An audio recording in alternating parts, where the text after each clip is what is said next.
Northanger Abbey by Jane Austen. Narrated by Irie. Additional narration read by Elizabeth Klett. Catherine Morland. Read by Willie B. Henry Tilney. Read by Jason Mills. Isabella Thorpe. Read by Beth Thomas. Mrs. Allen. Read by Michelle Eaton. Eleanor Tilney. Read by Amanda Friday. General Tilney. Read by Algie Pug. John Thorpe. Read by Phil Benson. James Morland. Read by Beniamino Massimo. Mrs. Morland. Read by Fiddlesticks. Mr. Allen. Read by Norman Elfer. Mrs. Thorpe. Read by Natalie Paula. Mr. Morland. Read by Inflected. Footman. Read by Graham O'Brien. Captain Tilney. Read by Ivory Ballard. Sarah Morland. Read by Frances Brown. Mrs. Hughes. Read by Ethel Buss. Anne Thorpe. Read by The Story Girl. Maria Thorpe. Read by Lydia. End of Dramatis Persona.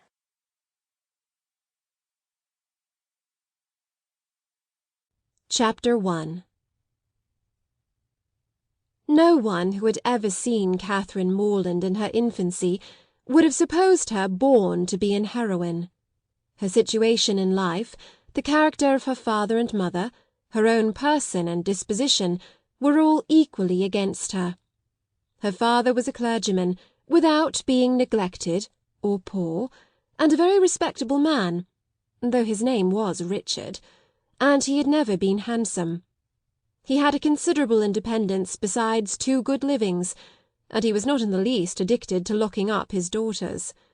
Her mother was a woman of useful, plain sense, with a good temper, and, what is more remarkable, with a good constitution. She had 3 sons before Catherine was born, and, instead of dying and bringing the latter into the world, as anybody might expect, she still lived on, lived to have 6 children more, to see them growing up around her, and to enjoy excellent health herself. A family of 10 children will be always called a fine family, when there are heads and arms and legs enough for the number. But the Morelands had little other right to the word, for they were in general very plain, and Catherine, for many years of her life, as plain as any. She had a thin, awkward figure, a sallow skin without colour, dark lank hair, and strong features. So much for her person, and not less unpropitious for heroism seemed her mind. She was fond of all boys' plays, and greatly preferred cricket not merely to dolls, but to the more heroic enjoyments of infancy, nursing a dormouse, feeding a canary bird, or watering a rose-bush.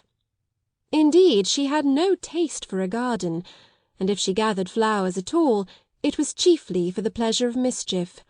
At least, so it was conjectured from her always preferring those which she was forbidden to take. Such were her propensities. Her abilities were quite as extraordinary. She never could learn or understand anything before she was taught, and sometimes not even then, for she was often inattentive, and occasionally stupid. Her mother was 3 months in teaching her only to repeat the beggar's petition, and after all, her next sister, Sally, could say it better than she did. Not that Catherine was always stupid, by no means. She learnt the fable of the Hare and Many Friends as quickly as any girl in England. Her mother wished her to learn music, and Catherine was sure she should like it, for she was very fond of tinkling the keys of the old forlorn spinet. So at 8 years old she began. She learnt a year and could not bear it, and Mrs. Morland, who did not insist on her daughter's being accomplished in spite of incapacity or distaste, allowed her to leave off.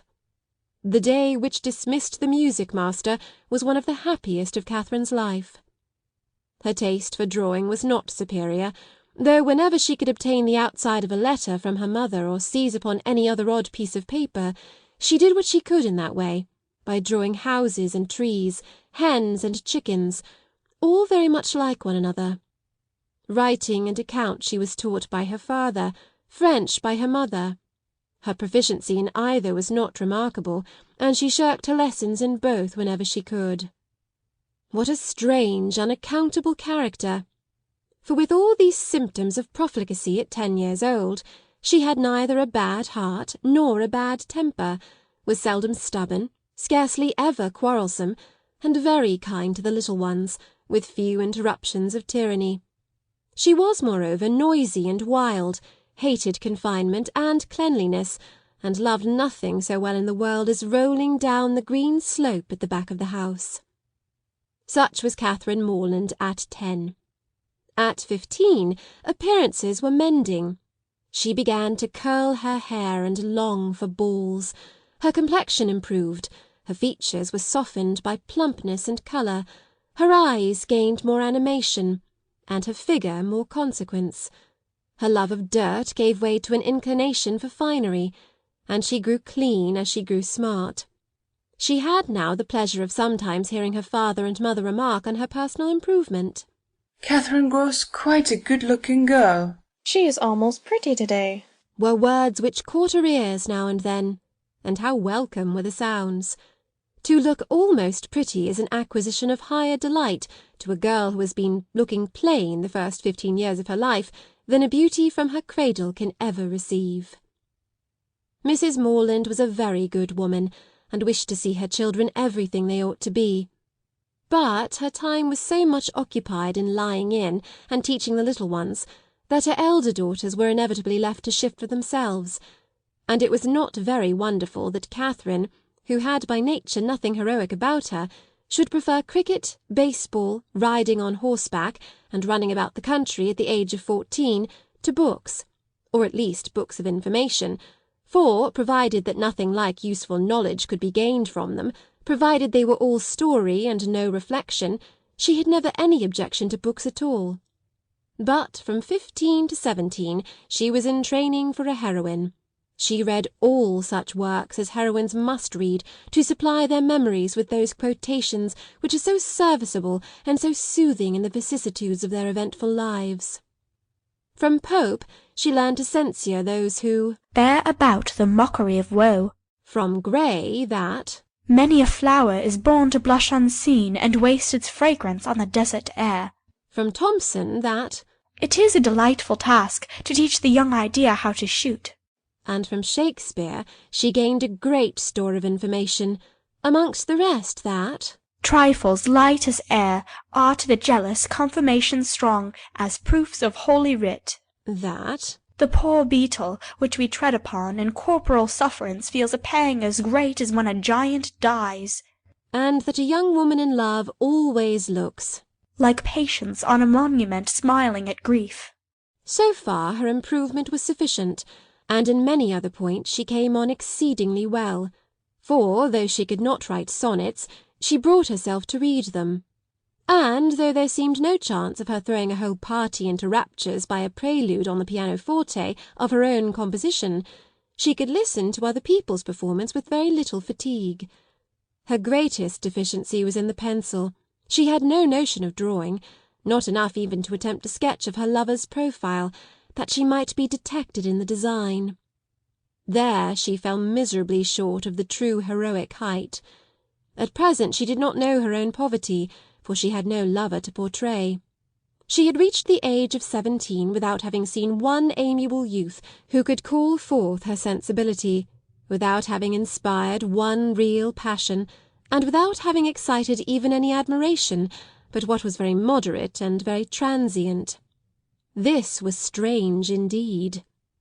But strange things may be generally accounted for if their cause be fairly searched out. There was not one lord in the neighbourhood, no, not even a baronet. There was not one family among their acquaintance who had reared and supported a boy accidentally found at their door, not one young man whose origin was unknown. Her father had no ward, and the squire of the parish no children. But when a young lady is to be a heroine, the perverseness of 40 surrounding families cannot prevent her. Something must and will happen to throw a hero in her way. Mr. Allen, who owned the chief of the property about Fullerton, the village in Wiltshire, where the Morelands lived, was ordered to Bath for the benefit of a gouty constitution, and his lady, a good-humoured woman, fond of Miss Morland, and probably aware that if adventures will not befall a young lady in her own village, she must seek them abroad, invited her to go with them. Mr. and Mrs. Morland were all compliance, and Catherine all happiness. End of Chapter 1.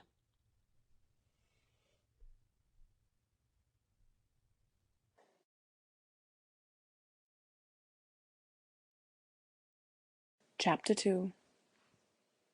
In addition to what has been already said of Catherine Morland's personal and mental endowments when about to be launched into all the difficulties and dangers of a 6 weeks' residence in Bath, it may be stated, for the reader's more certain information, lest the following pages should otherwise fail of giving any idea of what her character is meant to be, that her heart was affectionate, her disposition cheerful and open, without conceit or affectation of any kind.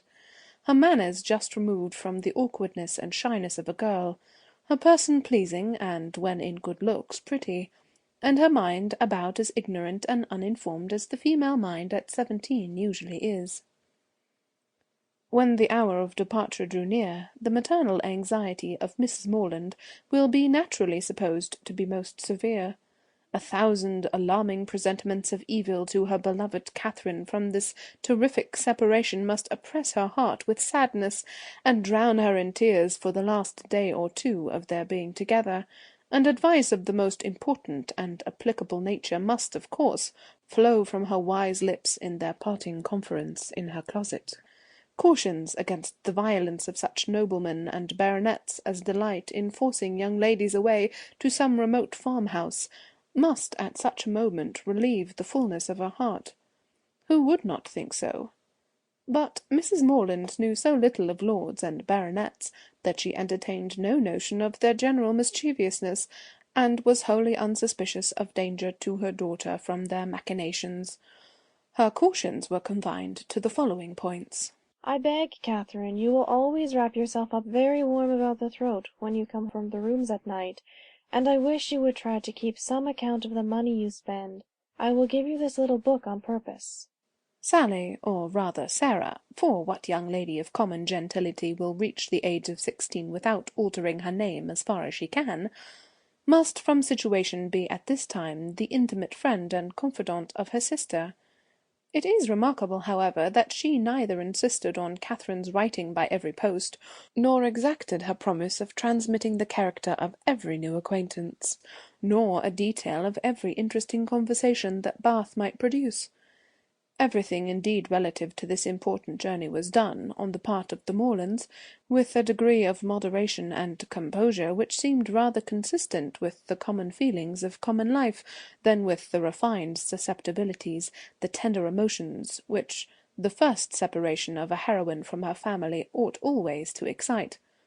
Her father, instead of giving her an unlimited order on his banker, or even putting £100 bank bill into her hands, gave her only 10 guineas, and promised her more when she wanted it. Under these unpromising auspices the parting took place, and the journey began. It was performed with suitable quietness and uneventful safety. Neither robbers nor tempests befriended them, nor one lucky overturn to introduce them to the hero. Nothing more alarming occurred than a fear, on Mrs. Allen's side, of having once left her clogs behind her at an inn, and that fortunately proved to be groundless. They arrived at Bath. Catherine was all eager delight. Her eyes were here, there, everywhere, as they approached its fine and striking environs, and afterwards drove through those streets which conducted them to the hotel. She was come to be happy, and she felt happy already. They were soon settled in comfortable lodgings in Pulteney Street. It is now expedient to give some description of Mrs. Allen, that the reader may be able to judge in what manner her actions will hereafter tend to promote the general distress of the work, and how she will probably contribute to reduce poor Catherine to all the desperate wretchedness of which a last volume is capable, whether by her imprudence, vulgarity, or jealousy, whether by intercepting her letters, ruining her character, or turning her out of doors. Mrs. Allen was one of that numerous class of females whose society can raise no other emotion than surprise at there being any men in the world who could like them well enough to marry them. She had neither beauty, genius, accomplishment, nor manner. The air of a gentlewoman, a great deal of quiet, inactive good temper, and a trifling turn of mind were all that could account for her being the choice of a sensible, intelligent man like Mr. Allen.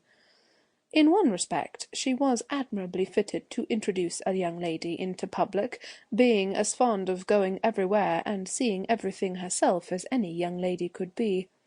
Dress was her passion. She had a most harmless delight in being fine, and our heroine's entrée into life could not take place till after 3 or 4 days had been spent in learning what was mostly worn, and her chaperone was provided with a dress of the newest fashion. Catherine, too, made some purchases herself, and when all these matters were arranged, the important evening came which was to usher her into the upper rooms. Her hair was cut and dressed by the best hand, her clothes put on with care, and both Mrs. Allen and her maid declared she looked quite as she should do. With such encouragement, Catherine hoped at least to pass uncensured through the crowd. As for admiration, it was always very welcome when it came, but she did not depend on it. Mrs. Allen was so long in dressing that they did not enter the ballroom till late. The season was full, the room crowded, and the two ladies squeezed in as well as they could. As for Mr. Allen, he repaired directly to the card-room, and left them to enjoy a mob by themselves.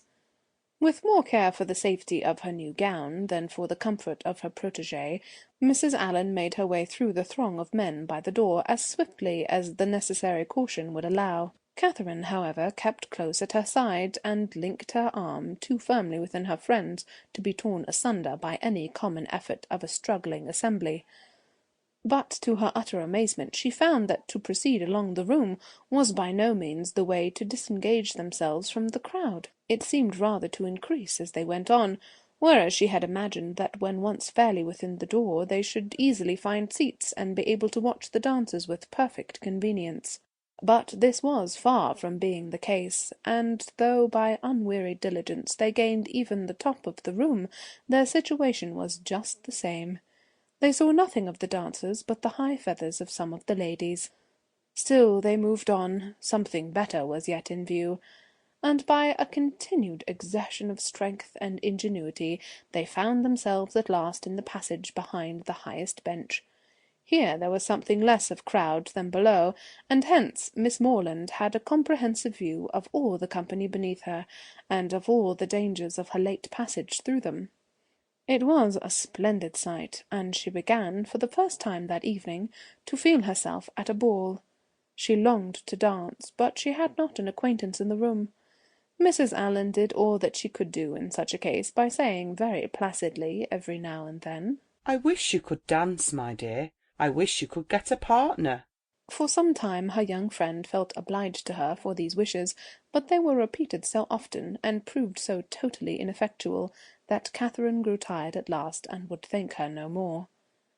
They were not long able, however, to enjoy the repose of the eminence they had so laboriously gained. Everybody was shortly in motion for tea, and they must squeeze out like the rest. Catherine began to feel something of disappointment.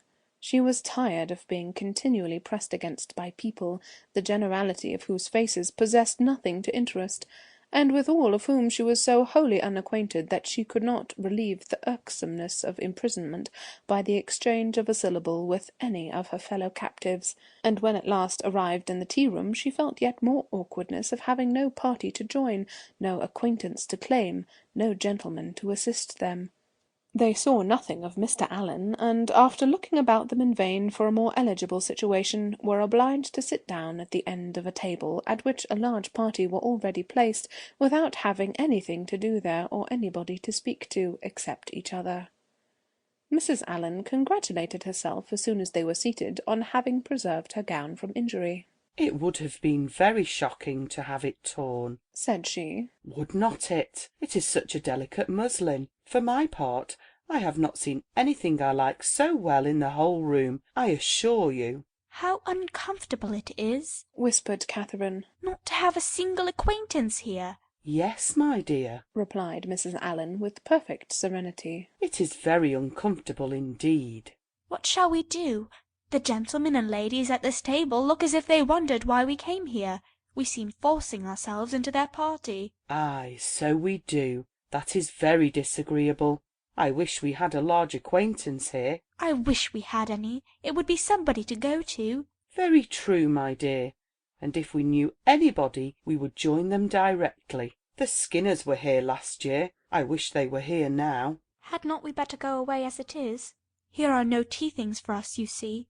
"No more there are indeed. How very provoking. But I think we had better sit still, for one gets so tumbled in such a crowd. How is my head, my dear? Somebody gave me a push that has hurt it, I am afraid." No, indeed, it looks very nice. But, dear Mrs. Allen, are you sure there is nobody you know in all this multitude of people? I think you must know somebody. "I don't. Upon my word, I wish I did. I wish I had a large acquaintance here with all my heart, and then I should get you a partner. I should be so glad to have you dance. There goes a strange-looking woman. What an odd gown she has got on. How old-fashioned it is. Look at the back." After some time they received an offer of tea from one of their neighbours.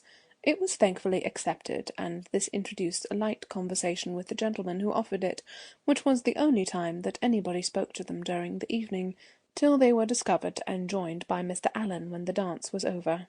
"Well, Miss Morland," said he directly, "I hope you have had an agreeable ball." Very agreeable indeed, she replied, vainly endeavouring to hide a great yawn. "I wish she had been able to dance," said his wife. "I wish we could have got a partner for her. I have been saying how glad I should be if the Skinners were here this winter instead of last, or if the Parrys had come, as they talked of once. She might have danced with George Parry. I am so sorry she has not had a partner."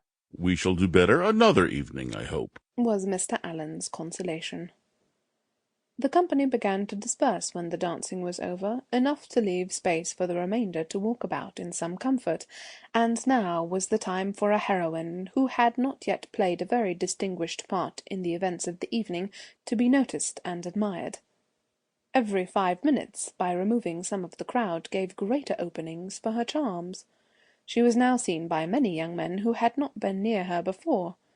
Not one, however, started with rapturous wonder on beholding her. No whisper of eager inquiry ran round the room, nor was she once called a divinity by anybody. Yet Catherine was in very good looks, and had the company only seen her 3 years before, they would now have thought her exceedingly handsome.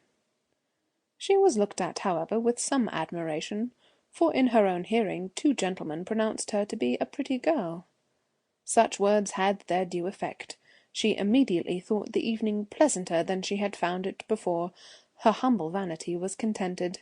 She felt more obliged to the 2 young men for this simple praise than a true quality heroine would have been for 15 sonnets in celebration of her charms, and went to her chair in good humour with everybody, and perfectly satisfied with her share of public attention. End of chapter 2.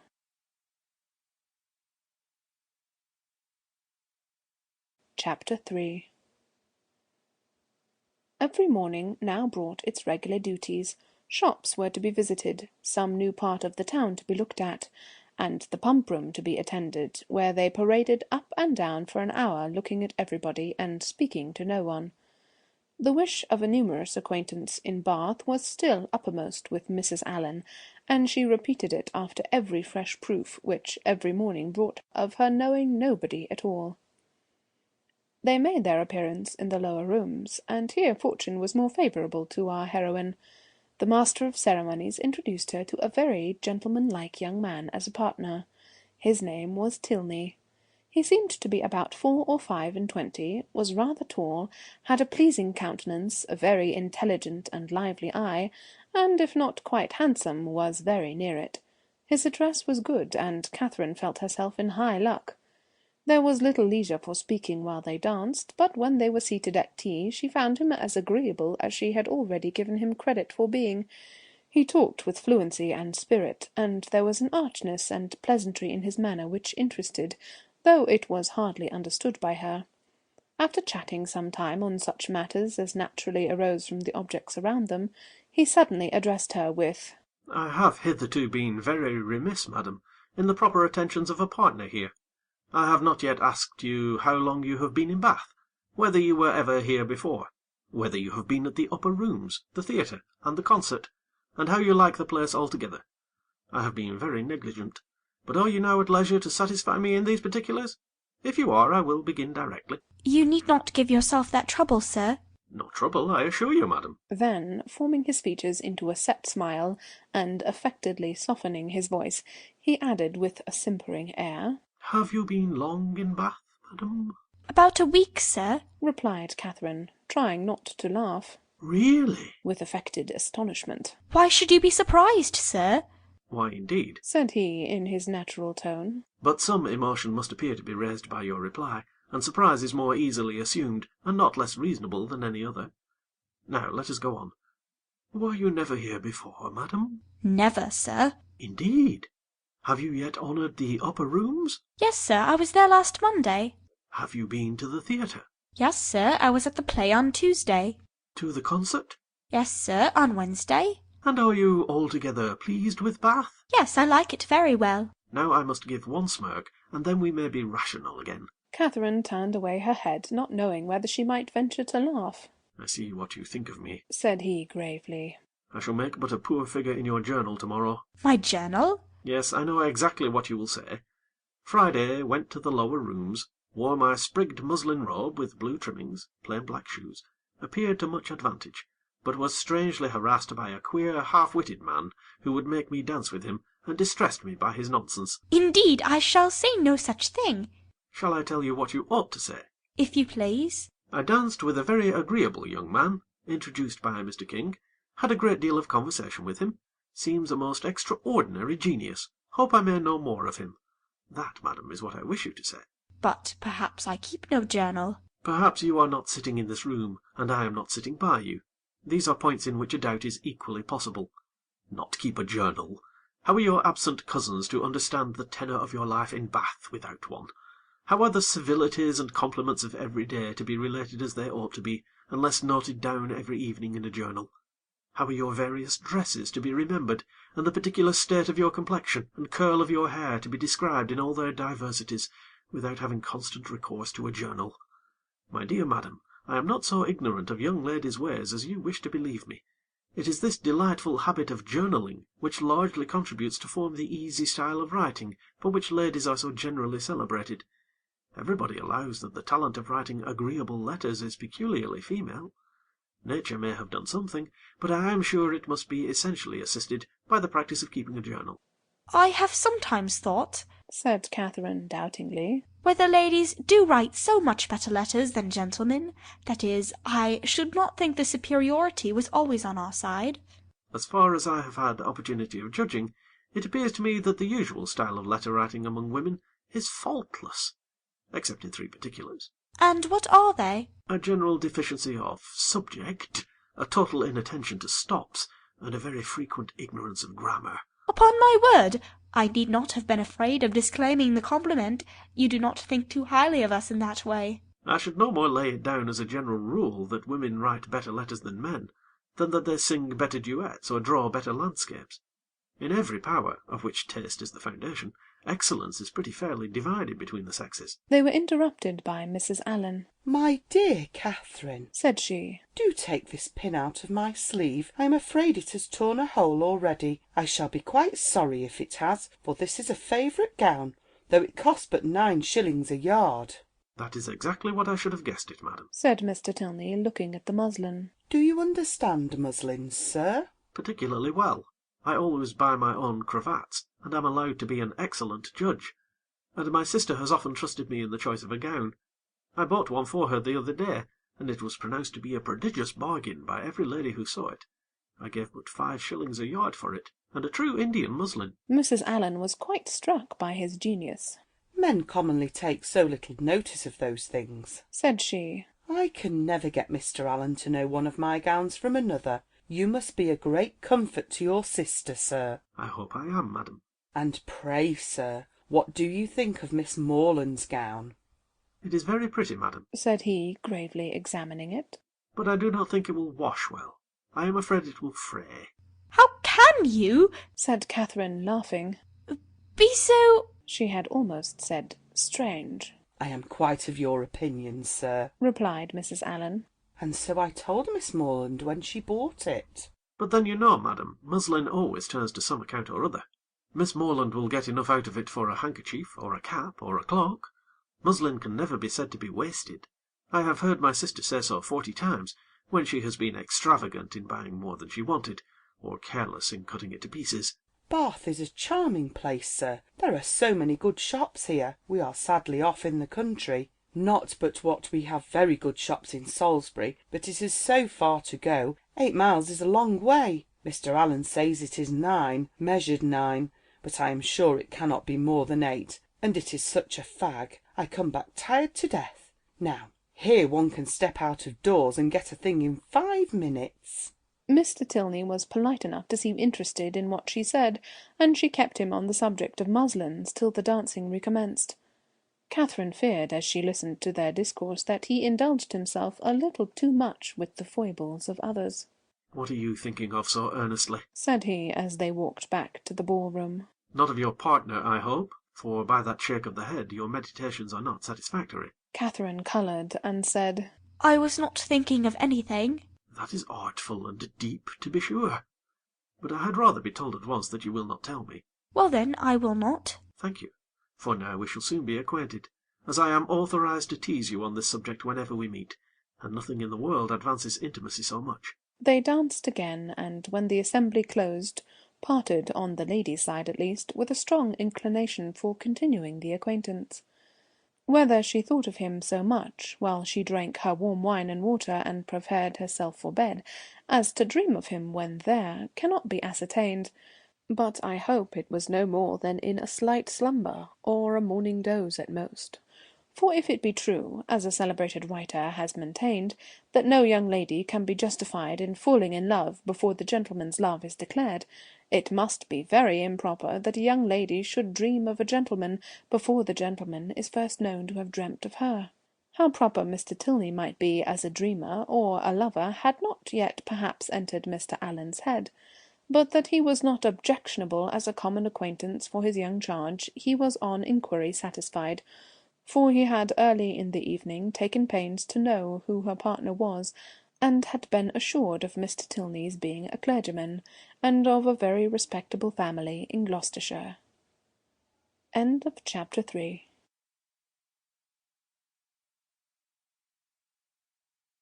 Chapter 4.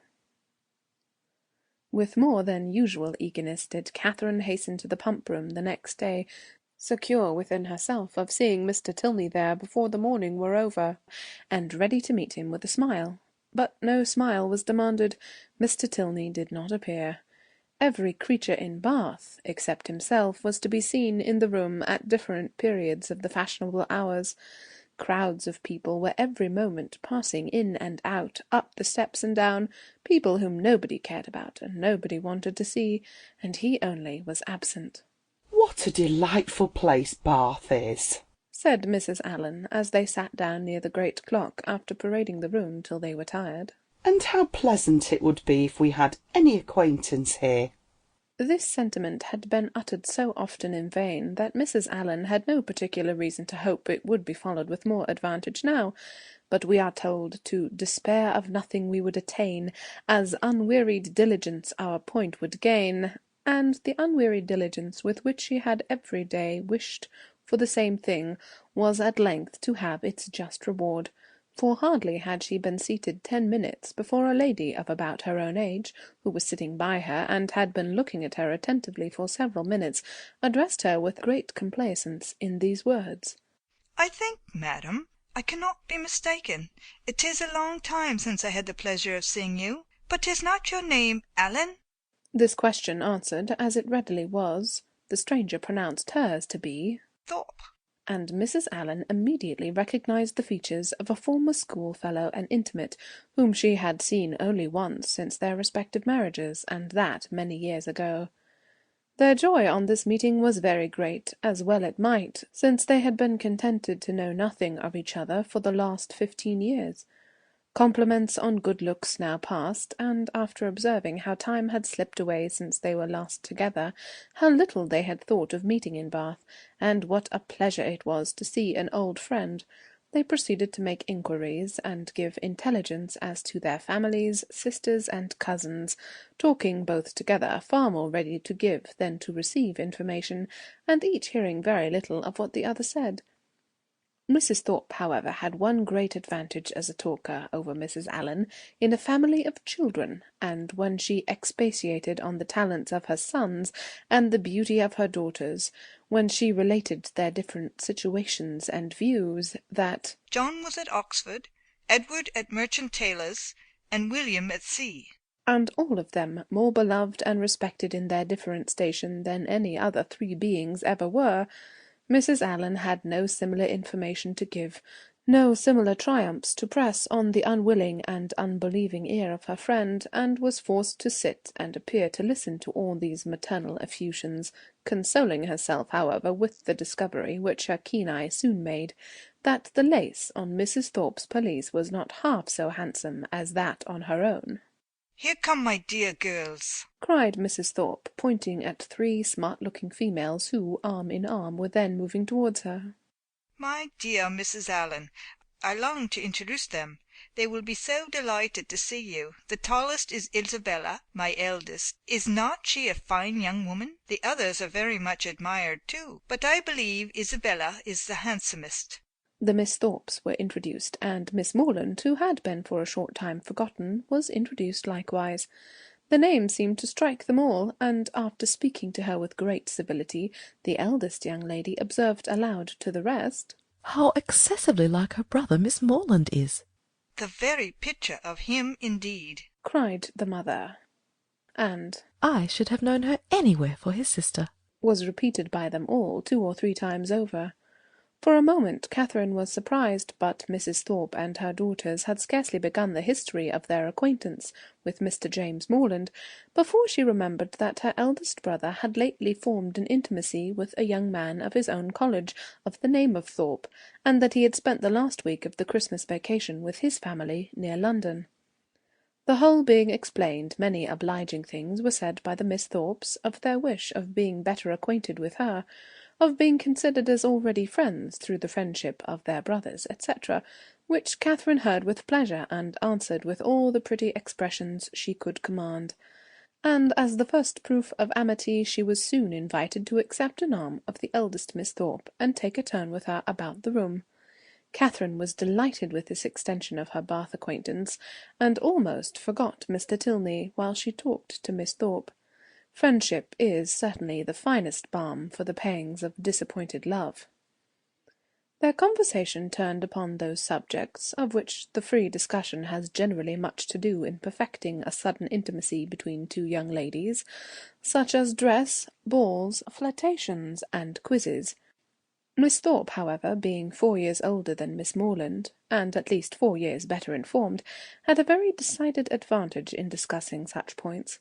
She could compare the balls of Bath with those of Tunbridge, its fashions with the fashions of London, could rectify the opinions of her new friend in many articles of tasteful attire, could discover a flirtation between any gentleman and lady who only smiled on each other, and point out a quiz through the thickness of a crowd.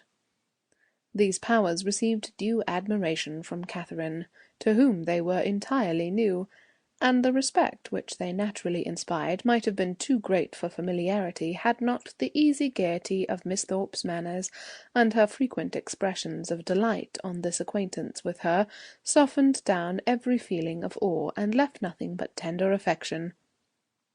Their increasing attachment was not to be satisfied with half a dozen turns in the pump-room, but required, when they all quitted it together, that Miss Thorpe should accompany Miss Moreland to the very door of Mr. Allen's house, and that they should there part with a most affectionate and lengthened shake of hands, after learning, to their mutual relief, that they should see each other across the theatre at night, and say their prayers in the same chapel the next morning. Catherine then ran directly upstairs and watched Miss Thorpe's progress down the street from the drawing-room window, admired the graceful spirit of her walk, the fashionable air of her figure and dress, and felt grateful, as well she might, for the chance which had procured her such a friend. Mrs. Thorpe was a widow, and not a very rich one. She was a good-humoured, well-meaning woman, and a very indulgent mother. Her eldest daughter had great personal beauty, and the younger ones, by pretending to be as handsome as their sister, imitating her air, and dressing in the same style, did very well. This brief account of the family is intended to supersede the necessity of a long and minute detail from Mrs. Thorpe herself of her past adventures and sufferings, which might otherwise be expected to occupy the 3 or 4 following chapters, in which the worthlessness of lords and attorneys might be set forth, and conversations which had passed 20 years before be minutely repeated. End of chapter 4.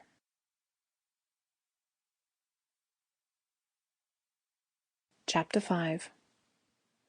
Catherine was not so much engaged at the theatre that evening in returning the nods and smiles of Miss Thorpe, though they certainly claimed much of her leisure, as to forget to look with an inquiring eye for Mr. Tilney in every box which her eye could reach. But she looked in vain. Mr. Tilney was no fonder of the play than the pump-room. She hoped to be more fortunate the next day, and when her wishes for fine weather were answered by seeing a beautiful morning, she hardly felt a doubt of it. For a fine Sunday in Bath empties every house of its inhabitants, and all the world appears on such an occasion to walk about and tell their acquaintance what a charming day it is. As soon as divine service was over, the Thorpes and Allens eagerly joined each other, and after staying long enough in the pump-room to discover that the crowd was insupportable, and that there was not a genteel face to be seen, which everybody discovers every Sunday throughout the season, they hastened away to the Crescent to breathe the fresh air of better company. Here Catherine and Isabella, arm in arm, again tasted the sweets of friendship in an unreserved conversation. They talked much, and with much enjoyment, but again was Catherine disappointed in her hope of re-seeing her partner. He was nowhere to be met with. Every search for him was equally unsuccessful. In morning lounges or evening assemblies, neither at the upper nor lower rooms, at dressed or undressed balls, was he perceivable, nor among the walkers, the horsemen, or the curricle drivers of the morning. His name was not in the pump-room book, and curiosity could do no more. He must be gone from Bath, yet he had not mentioned that his stay would be so short. This sort of mysteriousness, which is always so becoming in a hero, threw a fresh grace in Catherine's imagination around his person and manners, and increased her anxiety to know more of him. From the Thorpes she could learn nothing, for they had been only 2 days in Bath before they met with Mrs. Allen. It was a subject, however, in which she often indulged with her fair friend, from whom she received every possible encouragement to continue to think of him, and his impression on her fancy was not suffered therefore to weaken. Isabella was very sure that he must be a charming young man, and was equally sure that he must have been delighted with her dear Catherine, and would therefore shortly return. She liked him the better for being a clergyman, for she must confess herself very partial to the profession. And something like a sigh escaped her as she said it. Perhaps Catherine was wrong in not demanding the cause of that gentle emotion, but she was not experienced enough in the finesse of love, or the duties of friendship, to know when delicate raillery was properly called for, or when a confidence should be forced. Mrs. Allen was now quite happy, quite satisfied with Bath. She had found some acquaintance, had been so lucky, too, as to find in them the family of a most worthy old friend, and as the completion of good fortune, had found these friends by no means so expensively dressed as herself. Her daily expressions were no longer, "I wish we had some acquaintance in Bath." They were changed into, "How glad I am we have met with Mrs. Thorpe." And she was as eager in promoting the intercourse of the two families as her young charge and Isabella themselves could be, never satisfied with the day unless she spent the chief of it by the side of Mrs. Thorpe in what they called conversation, but in which there was scarcely ever any exchange of opinion, and not often any resemblance of subject, for Mrs. Thorpe talked chiefly of her children, and Mrs. Allen of her gowns. The progress of the friendship between Catherine and Isabella was quick as its beginning had been warm, and they passed so rapidly through every gradation of increasing tenderness that there was shortly no fresh proof of it to be given to their friends or themselves.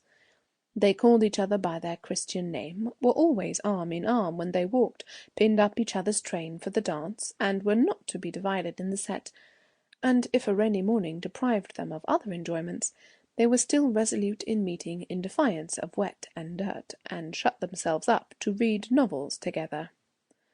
Yes, novels, for I will not adopt that ungenerous and impolitic custom so common with novel writers of degrading by their contemptuous censure the very performances, to the number of which they are themselves adding, joining with their greatest enemies in bestowing the harshest epithets on such works, and scarcely ever permitting them to be read by their own heroine, who, if she accidentally takes up a novel, is sure to turn over its insipid pages with disgust. Alas, if the heroine of one novel be not patronised by the heroine of another, from whom can she expect protection and regard? I cannot approve of it. Let us leave it to the reviewers to abuse such effusions of fancy at their leisure, and over every new novel to talk in threadbare strains of the trash with which the press now groans. Let us not desert one another, we are an injured body. Although our productions have afforded more extensive and unaffected pleasure than those of any other literary corporation in the world, no species of composition has been so much decried. From pride, ignorance, or fashion, our foes are almost as many as our readers, and while the abilities of the 900th abridger of the history of England, or of the man who collects and publishes in a volume some dozen lines of Milton, Pope, and Prior, with a paper from the Spectator, and a chapter from Sterne, are eulogized by 1,000 pens, there seems almost a general wish of decrying the capacity and undervaluing the labour of the novelist, and of slighting the performances which have only genius, wit, and taste to recommend them. I am no novel reader. I seldom look into novels. Do not imagine that I often read novels. It is really very well for a novel. Such is the common cant. And what are you reading, miss? Oh, it is only a novel, replies the young lady, while she lays down her book with affected indifference or momentary shame. It is only Cecilia, or Camilla, or Belinda, or, in short, only some work in which the greatest powers of the mind are displayed, in which the most thorough knowledge of human nature, the happiest delineation of its varieties, the liveliest effusions of wit and humour are conveyed to the world in the best chosen language. Now, had the same young lady been engaged with a volume of The Spectator, instead of such a work, how proudly would she have produced the book, and told its name, though the chances must be against her being occupied by any part of that voluminous publication, of which either the matter or manner would not disgust a young person of taste. The substance of its papers so often consisting in the statement of improbable circumstances, unnatural characters, and topics of conversation which no longer concern anyone living, and their language too frequently so coarse as to give no very favourable idea of the age that could endure it. End of chapter 5.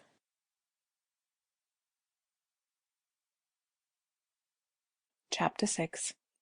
The following conversation, which took place between the two friends in the pump room one morning after an acquaintance of 8 or 9 days, is given as a specimen of their very warm attachment, and of the delicacy, discretion, originality of thought, and literary taste which marked the reasonableness of that attachment. They met by appointment, and as Isabella had arrived nearly 5 minutes before her friend, her first address naturally was, "My dearest creature, what can have made you so late? I have been waiting for you at least this age."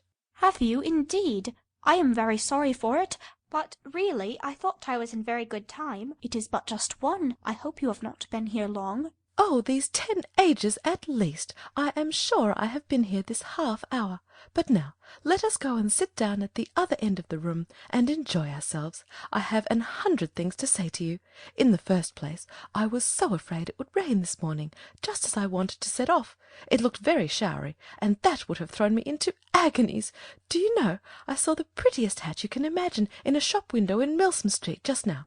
Very like yours, only with coquelicot ribbons instead of green. I quite longed for it. But, my dearest Catherine, what have you been doing with yourself all this morning? Have you you gone on with Udolpho?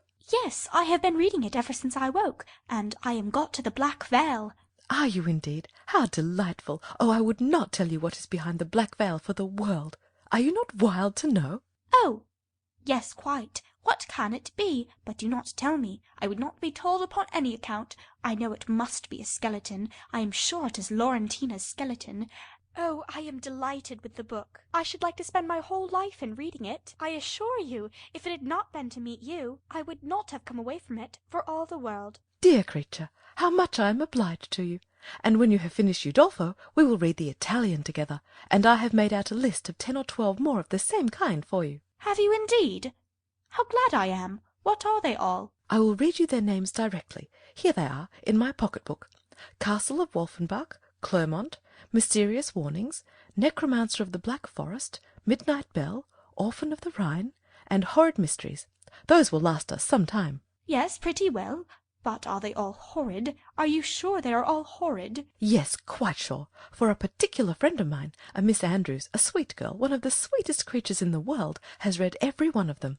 I wish you knew Miss Andrews. You would be delighted with her. She is netting herself the sweetest cloak you can conceive. I think her as beautiful as an angel, and I am so vexed with the men for not admiring her. I scold them all amazingly about it. Scold them? Do you scold them for not admiring her? Yes, that I do. There is nothing I would not do for those who are really my friends. I have no notion of loving people by halves. It is not my nature. My attachments are always excessively strong. I told Captain Hunt at one of our assemblies this winter that if he was to tease me all night I would not dance with him, unless he would allow Miss Andrews to be as beautiful as an angel.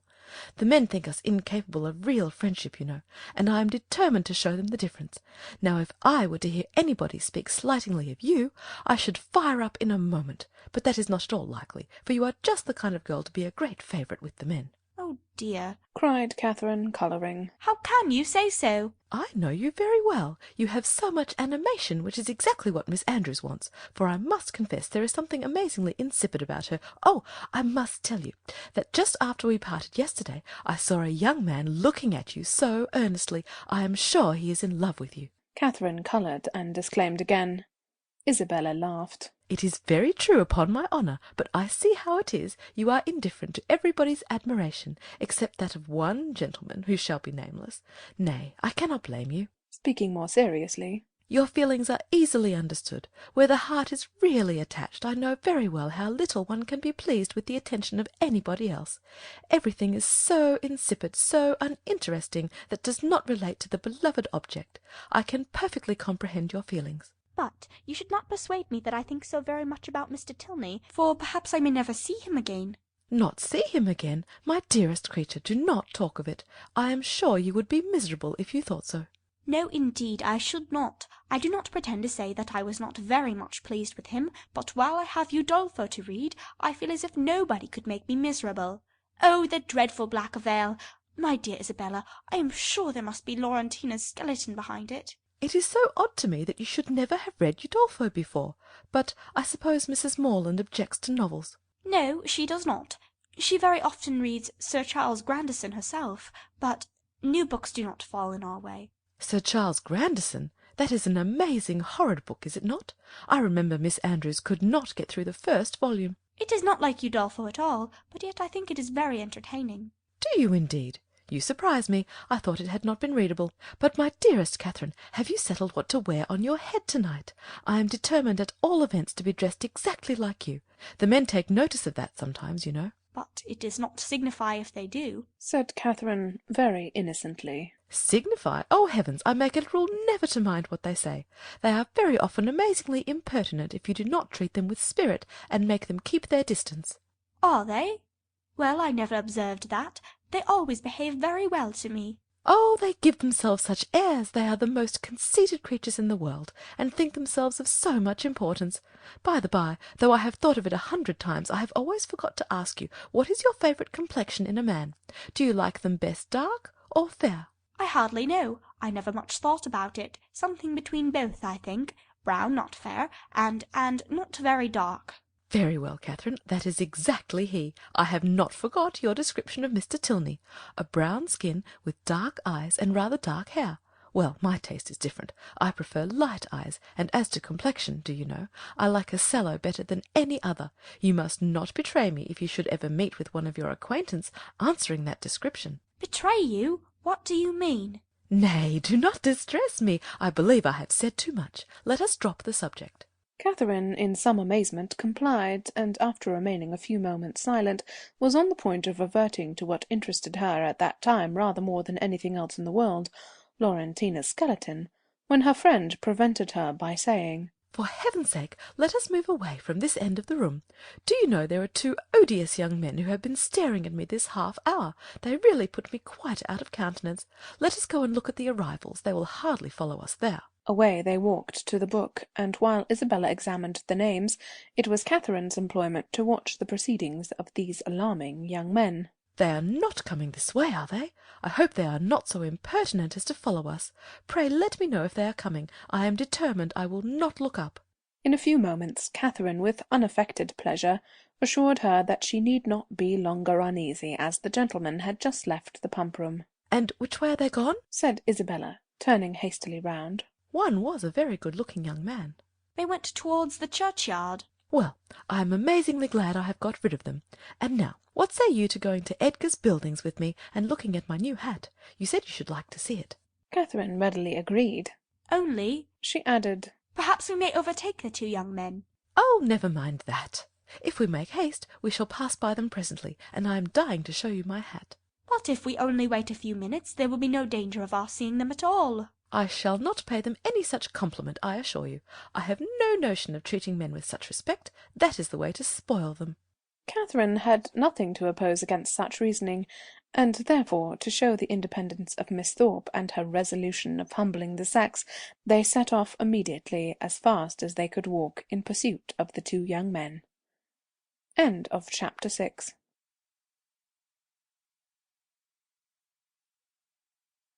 Chapter 7. Half a minute conducted them through the pump-yard to the archway, opposite Union Passage, but here they were stopped. Everybody acquainted with Bath may remember the difficulties of crossing Cheap Street at this point.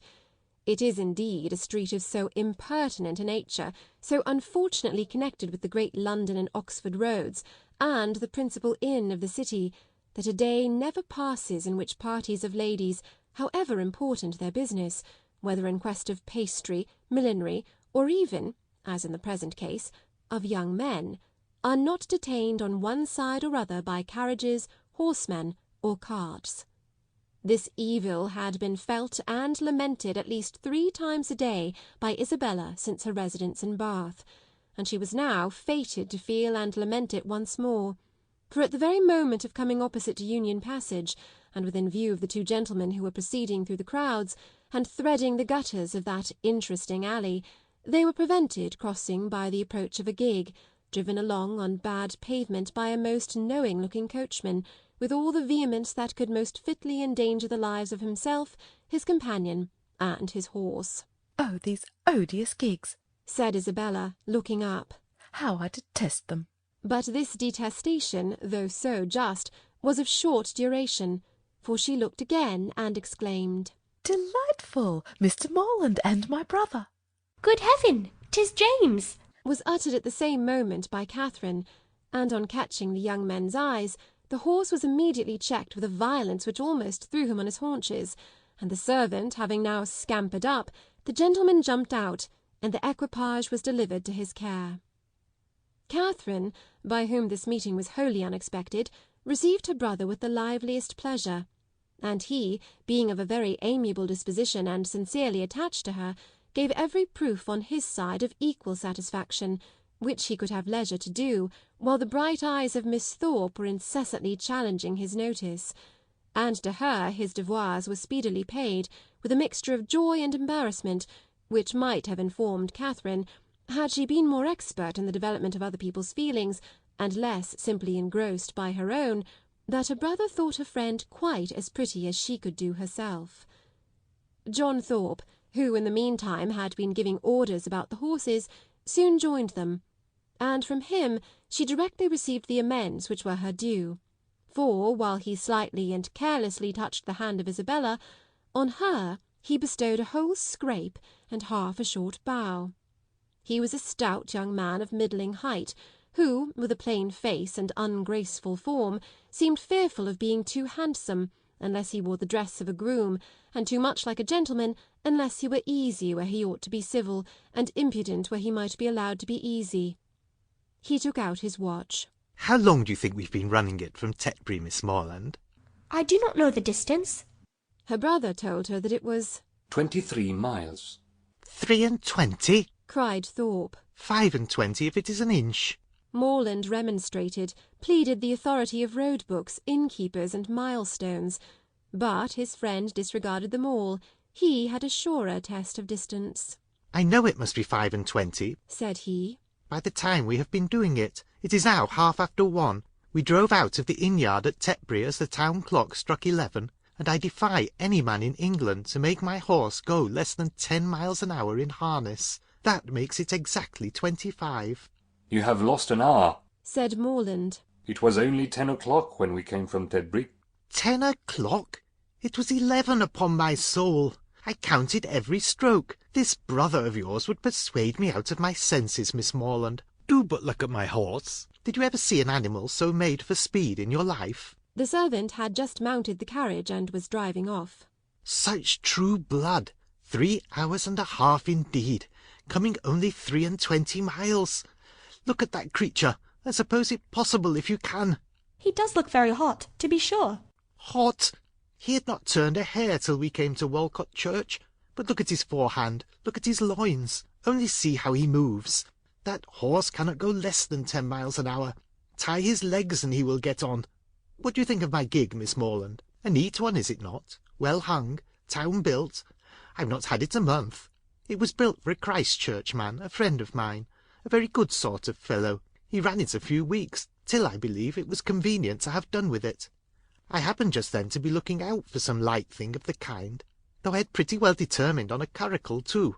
But I chanced to meet him on Magdalen Bridge as he was driving into Oxford last term. "Ah, Thorpe," said he, "do you happen to want such a little thing as this? It's a capital one of the kind, but I am cursed tired of it." "Oh, damn," said I. "I am your man. What do you ask? And how much do you think he did, Miss Morland?" I am sure I cannot guess at all. "Curricle hung, you see. Seat, trunk, sword-case, splashing-board, lamp, silver moulding, all you see complete. The ironwork as good as new or better. He asked 50 guineas. I closed with him directly, threw down the money, and the carriage was mine." And I am sure, said Catherine, I know so little of such things that I cannot judge whether it was cheap or dear. "Neither one nor t'other. I might have got it for less, I dare say, but I hate haggling, and poor Freeman wanted cash." That was very good-natured of you, said Catherine, quite pleased. "Oh, damn it! When one has the means of doing a kind thing by a friend, I hate to be pitiful." An inquiry now took place into the intended movements of the young ladies, and, on finding whither they were going, it was decided that the gentlemen should accompany them to Edgar's Buildings, and pay their respects to Mrs. Thorpe. James and Isabella led the way, and so well satisfied was the latter with her lot, so contentedly was she endeavouring to ensure a pleasant walk to him who brought the double recommendation of being her brother's friend and her friend's brother, so pure and uncoquettish were her feelings, that, though they overtook and passed the 2 offending young men in Milsom Street, she was so far from seeking to attract their notice that she looked back at them only 3 times. John Thorpe kept, of course, with Catherine, and after a few minutes' silence renewed the conversation about his gig. "You will find, however, Miss Morland, it would be reckoned a cheap thing by some people, for I might have sold it for 10 guineas more the next day. Jackson of Oriel bid me 60 at once. Morland was with me at the time." Yes, said Morland, who overheard this. but you forget that your horse was included. "My horse? Oh, damn it! I would not sell my horse for 100. Are you fond of an open carriage, Miss Morland?" Yes, very. I have hardly ever an opportunity of being in one, but I am particularly fond of it. "I'm glad of it. I will drive you out in mine every day." Thank you, said Catherine in some distress, from a doubt of the propriety of accepting such an offer. "I will drive you up Lansdowne Hill tomorrow." Thank you, but will not your horse want rest? "Rest? He hath only come 23 miles to-day. All nonsense. Nothing ruins horses so much as rest. Nothing knocks them up so soon. No, no, I shall exercise mine at the average of 4 hours every day while I'm here. Shall you indeed? Said Catherine very seriously. That will be 40 miles a day. 40? Aye, 50 for what I care. Well, I will drive you up Lansdowne tomorrow. Mind, I am engaged. How delightful that will be! Cried Isabella, turning round. My dearest Catherine, I quite envy you, but I am afraid, brother, that you will not have room for a third. A third indeed. No, no, I did not come to Bath to drive my sisters about. That would be a good joke, faith. Morland must take care of you. This brought on a dialogue of civilities between the other two, but Catherine heard neither the particulars nor the result. Her companion's discourse now sunk from its hitherto animated pitch to nothing more than a short decisive sentence of praise or condemnation on the face of every woman they met, and Catherine, after listening and agreeing as long as she could, with all the civility and deference of the youthful female mind, fearful of hazarding an opinion of its own in opposition to that of a self-assured man, especially where the beauty of her own sex is concerned, ventured at length to vary the subject by a question which had been long uppermost in her thoughts. It was, Have you ever read Udolpho, Mr. Thorpe? Udolpho? Oh, Lord, not I. I never read novels. I have something else to do. Catherine, humbled and ashamed, was going to apologise for her question, but he prevented her by saying, Novels are all so full of nonsense and stuff. There has not been a tolerably decent one come out since Tom Jones, except The Monk. I read that t'other day, but as for all the others, they are the stupidest things in creation. I think you must like Udolpho if you were to read it. It is so very interesting. Not I, Faith. No, if I read any, it shall be Mrs. Radcliffe's. Her novels are amusing enough. They are worth reading. Some fun and nature in them. Udolpho was written by Mrs. Radcliffe, said Catherine with some hesitation, from the fear of mortifying him. No, sure, was it? Aye, I remember. So it was. I was thinking of that other stupid book, written by that woman they make such a fuss about, she who married the French emigrant. I suppose you mean Camilla? Yes, that's the book. Such unnatural stuff. An old man playing at seesaw. I took up the first volume once and looked it over, but I soon found it would not do. Indeed, I guessed what sort of stuff it must be before I saw it. As soon as I heard she had married an emigrant, I was sure I should never be able to get through it. I have never read it. You had no loss, I assure you. It's the horridest nonsense you can imagine. There is nothing in the world in it but an old man's playing at seesaw and learning Latin. Upon my soul, there is not.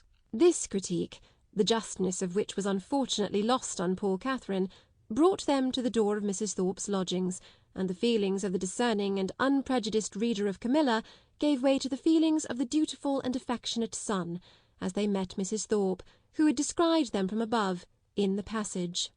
Ah, mother, how do you do? Said he, giving her a hearty shake of the hand. Where did you get that quiz of a hat? It makes you look like an old witch. Here is Morland and I come to stay a few days with you, so you must look out for a couple of good beds somewhere near. And this address seemed to satisfy all the fondest wishes of the mother's heart, for she received him with the most delighted and exulting affection. On his two younger sisters he then bestowed an equal portion of his fraternal tenderness, for he asked each of them how they did, and observed that they both looked very ugly. These manners did not please Catherine, but he was James's friend and Isabella's brother, and her judgment was further bought off by Isabella's assuring her, when they withdrew to see the new hat, that John thought her the most charming girl in the world, and by John's engaging her before they parted to dance with him that evening. Had she been older or vainer, such attacks might have done little. But where youth and diffidence are united, it requires uncommon steadiness of reason to resist the attraction of being called the most charming girl in the world, and of being so very early engaged as a partner, and the consequence was that, when the two Morelands, after sitting an hour with the Thorpes, set off to walk together to Mr. Allen's, and James, as the door was closed on them, said, Well, Catherine, how do you like my friend Thorpe? Instead of answering, as she probably would have done, had there been no friendship and no flattery in the case, I do not like him at all, she directly replied, I like him very much. He seems very agreeable. He is as good-natured a fellow as ever lived, A little of a rattle, but that we're recommending to your sex, I believe. And how do you like the rest of the family? Very, very much indeed. Isabella particularly. I am very glad to hear you say so. She is just the kind of young woman I could wish to see you attached to. She has so much good sense, and is so thoroughly unaffected and amiable. I always wanted you to know her, and she seems very fond of you.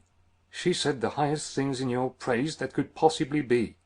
And the praise of such a girl as Miss Thorpe, even you, Catherine, taking her hand with affection, may be proud of. Indeed I am, she replied. I love her exceedingly, and am delighted to find that you like her too. You hardly mentioned anything of her when you wrote to me after your visit there. Because I thought I should soon see you myself. I hope you will be a great deal together while you are in Bath. She is a most amiable girl. Such a superior understanding. How fond all the family are of her. She is evidently the general favourite. And how much she must be admired in such a place as this, is not she? Yes, very much indeed, I fancy. Mr. Allen thinks her the prettiest girl in Bath. I dare say he does. And I do not know any man who is a better judge of beauty than Mr. Allen. I need not ask you whether you are happy here, my dear Catherine, with such a companion and friend as Isabella Thorpe. It would be impossible for you to be otherwise. And the Allens, I am sure, are very kind to you. Yes, very kind. I never was so happy before. And now you are come, it will be more delightful than ever. How good it is of you to come so far on purpose to see me. James accepted this tribute of gratitude, and qualified his conscience for accepting it too, by saying with perfect sincerity, Indeed, Catherine, I love you dearly. Inquiries and communications concerning brothers and sisters, the situation of some, the growth of the rest, and other family matters now passed between them, and continued, with only one small digression on James's part, in praise of Miss Thorpe, till they reached Pulteney Street, where he was welcomed with great kindness by Mr. and Mrs. Allen, invited by the former to dine with them, and summoned by the latter to guess the price and weigh the merits of a new muff and tippet. A pre-engagement in Edgar's buildings prevented his accepting the invitation of one friend, and obliged him to hurry away as soon as he had satisfied the demands of the other. The time of the two parties uniting in the octagon room being correctly adjusted, Catherine was then left to the luxury of a raised, restless, and frightened imagination over the pages of Udolpho, lost from all worldly concerns of dressing and dinner, incapable of soothing Mrs. Allen's fears on the delay of an expected dressmaker, and having only 1 minute in 60 to bestow even on the reflection of her own felicity in being already engaged for the evening. End of chapter 7.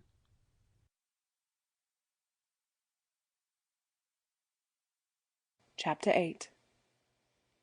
In spite of Udolpho and the dressmaker, however, the party from Pulteney Street reached the upper rooms in very good time. The Thorpes and James Morland were there only 2 minutes before them, and Isabella, having gone through the usual ceremonial of meeting her friend with the most smiling and affectionate haste, of admiring the set of her gown and envying the curl of her hair, they followed their chaperons, arm in arm, into the ballroom, whispering to each other whenever a thought occurred, and supplying the place of many ideas by a squeeze of the hand or a smile of affection.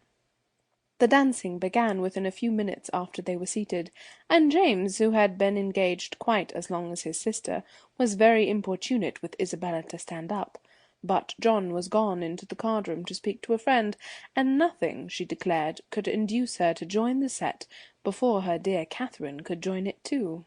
I assure you, said she, I would not stand up without your dear sister for all the world, for if I did, we should certainly be separated the whole evening. Catherine accepted this kindness with gratitude, and they continued as they were for 3 minutes longer, when Isabella, who had been talking to James on the other side of her, turned again to his sister and whispered, My dear creature, I am afraid I must leave you. Your brother is so amazingly impatient to begin.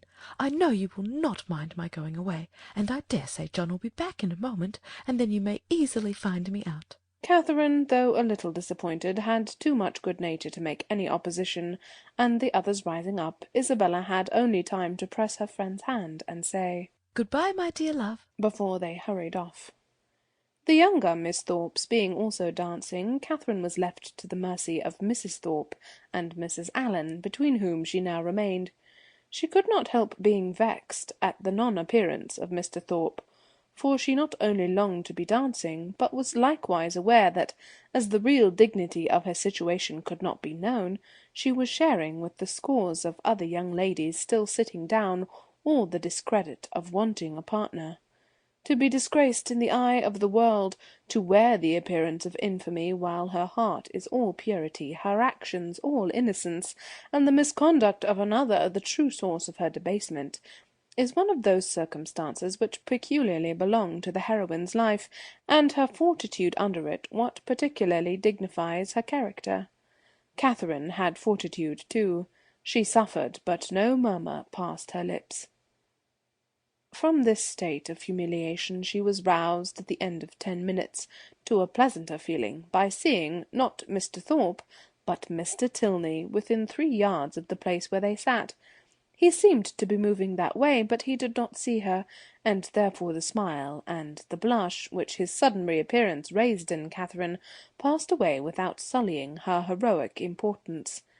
He looked as handsome and as lively as ever, and was talking with interest to a fashionable and pleasing-looking young woman who leant on his arm, and whom Catherine immediately guessed to be his sister, thus unthinkingly throwing away a fair opportunity of considering him lost to her for ever by being married already.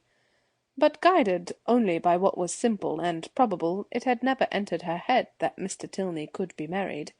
He had not behaved, he had not talked, like the married men to whom she had been used. He had never mentioned a wife, and he had acknowledged a sister.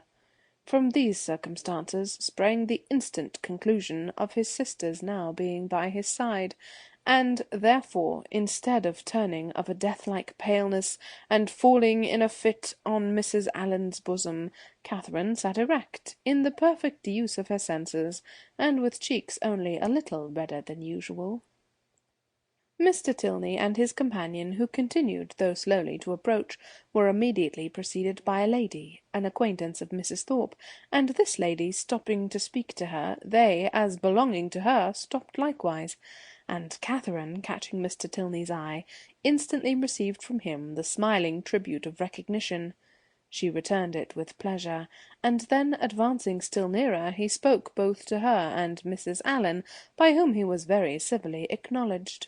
"I am very happy to see you again, sir. Indeed, I was afraid you had left Bath." He thanked her for her fears, and said that he had quitted it for a week, on the very morning after his having had the pleasure of seeing her. "Well, sir, and I dare say you are not sorry to be back again, for it is just the place for young people, and indeed for everybody else too. I tell Mr. Allen, when he talks of being sick of it, that I am sure he should not complain, for it is so very agreeable a place, that it is much better to be here than at home at this dull time of year. I tell him he is quite in luck to be sent here for his health." "And I hope, madam, that Mr. Allen will be obliged to like the place, from finding it of service to him." "Thank you, sir. I have no doubt that he will. A neighbour of ours, Dr. Skinner, was here for his health last winter, and came away quite stout." "That circumstance must give great encouragement." "Yes, sir, and Dr. Skinner and his family were here 3 months, so I tell Mr. Allen he must not be in a hurry to get away." Here they were interrupted by a request from Mrs. Thorpe to Mrs. Allen that she would "move a little to accommodate Mrs. Hughes and Miss Tilney with seats," as they had agreed to join their party. This was accordingly done, Mr. Tilney still continuing standing before them, and after a few minutes' consideration he asked Catherine to dance with him. This compliment, delightful as it was, produced severe mortification to the lady, and in giving her denial she expressed her sorrow on the occasion so very much as if she had really felt it, that had Thorpe, who had joined her just afterwards, been half a minute earlier, he might have thought her sufferings rather too acute.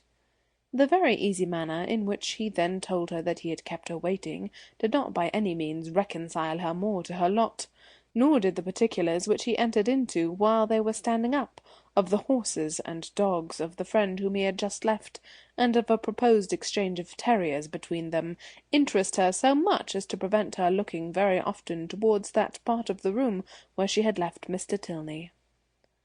Of her dear Isabella, to whom she particularly longed to point out that gentleman, she could see nothing. They were in different sets. She was separated from all her party, and away from all her acquaintance. One mortification succeeded another, and from the whole she deduced this useful lesson, that to go previously engaged to a ball does not necessarily increase either the dignity or enjoyment of a young lady. From such a moralizing strain as this, she was suddenly roused by a touch on the shoulder, and turning round perceived Mrs. Hughes directly behind her, attended by Miss Tilney and a gentleman. "I beg your pardon, Miss Moreland," said she, "for this liberty, but I cannot anyhow get to Miss Thorpe, and Mrs. Thorpe said she was sure you would not have the least objection to letting in this young lady by you." Mrs. Hughes could not have applied to any creature in the room more happy to oblige her than Catherine.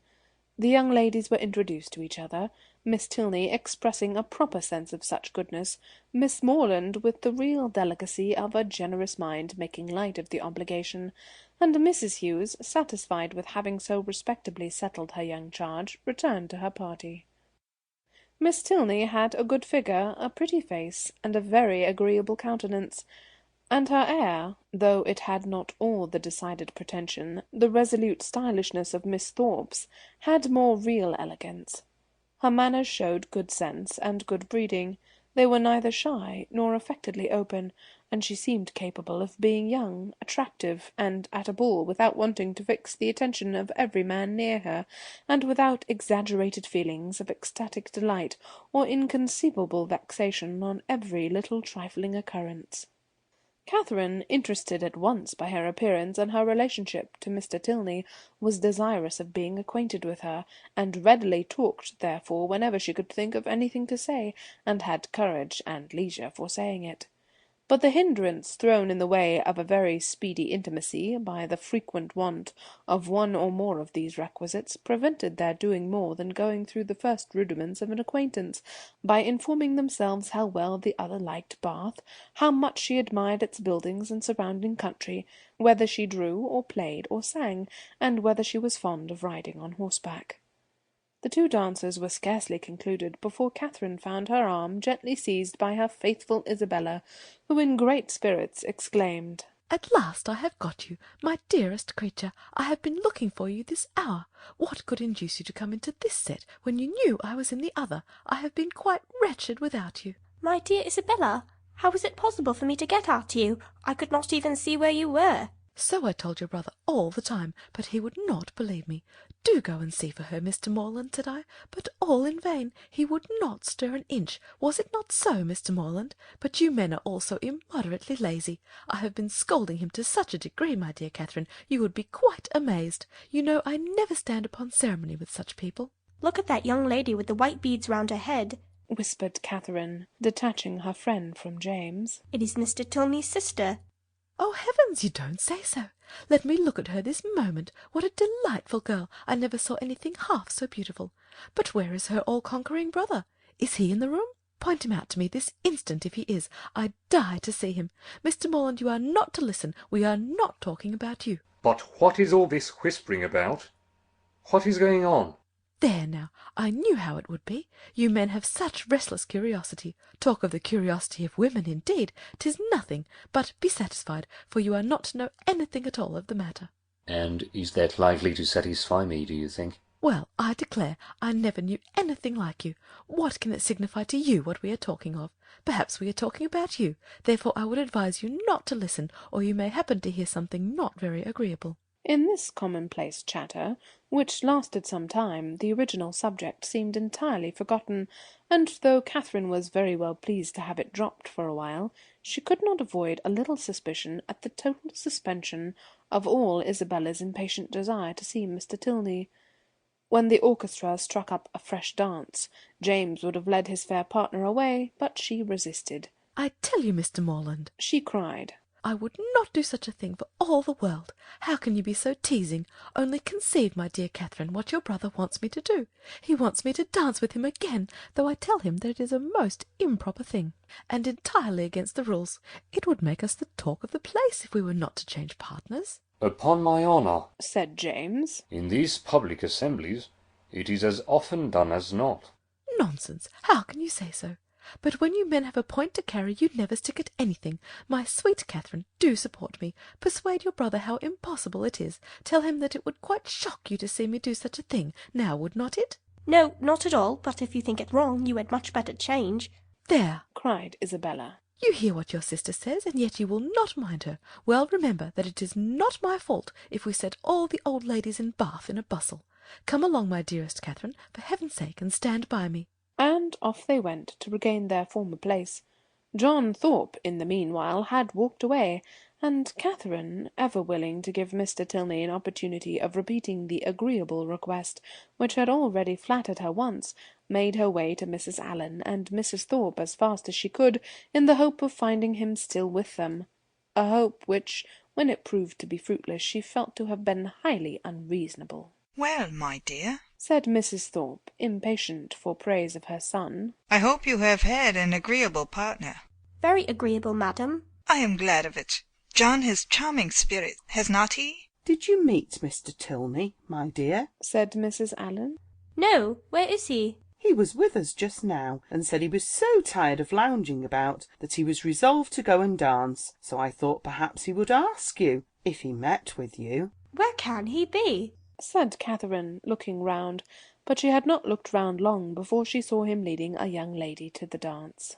"Ah, he has got a partner. I wish he had asked you," said Mrs. Allen, and after a short silence she added, "He is a very agreeable young man."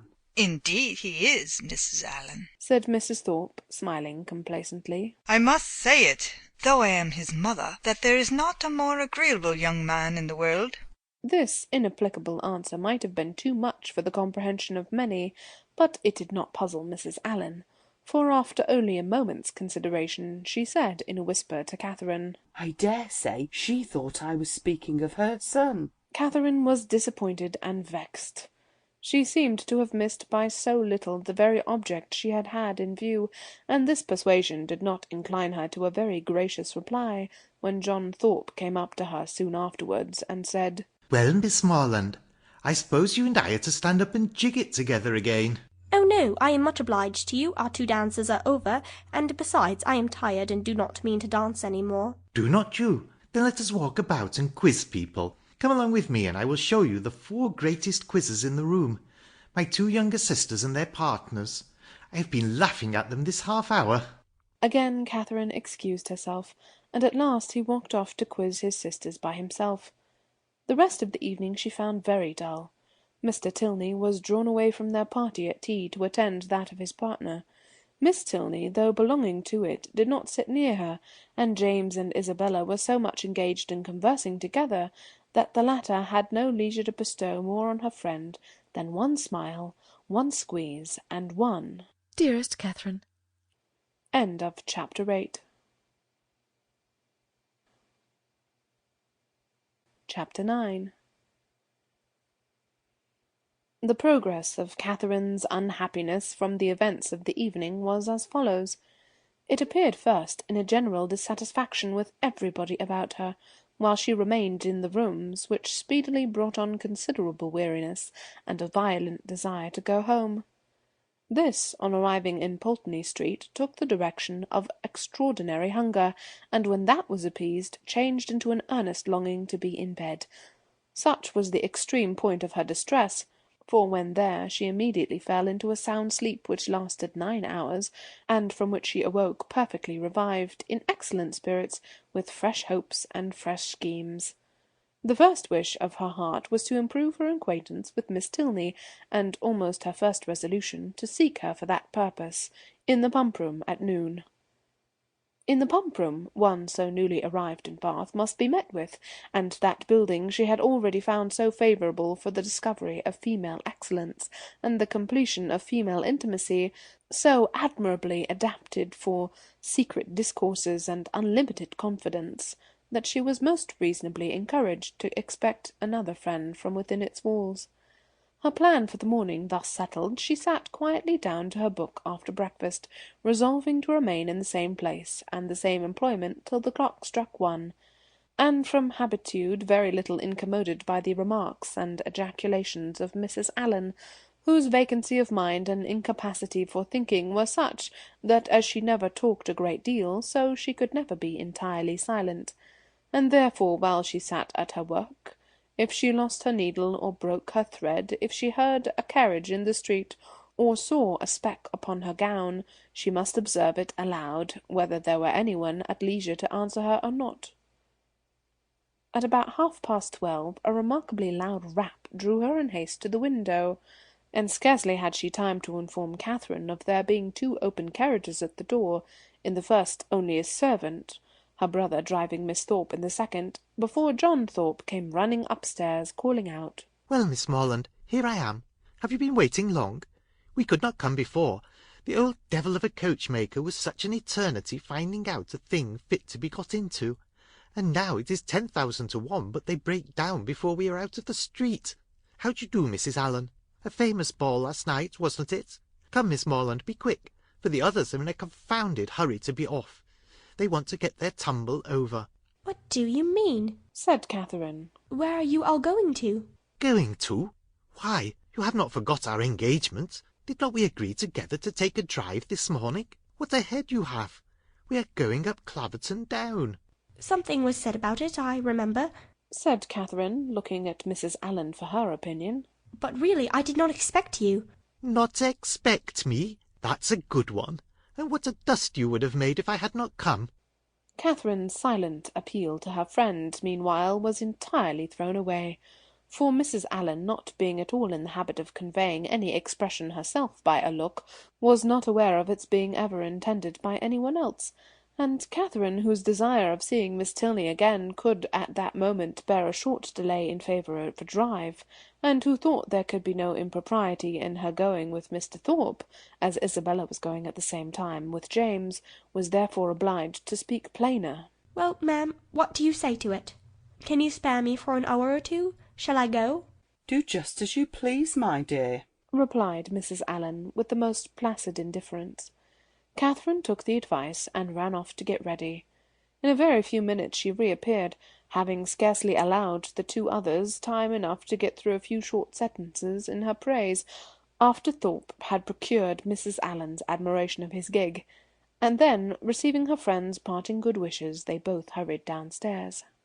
"My dearest creature," cried Isabella, to whom the duty of friendship immediately called her before she could get into the carriage, "you have been at least 3 hours getting ready. I was afraid you were ill. What a delightful ball we had last night. I have 1,000 things to say to you, but make haste and get in, for I long to be off."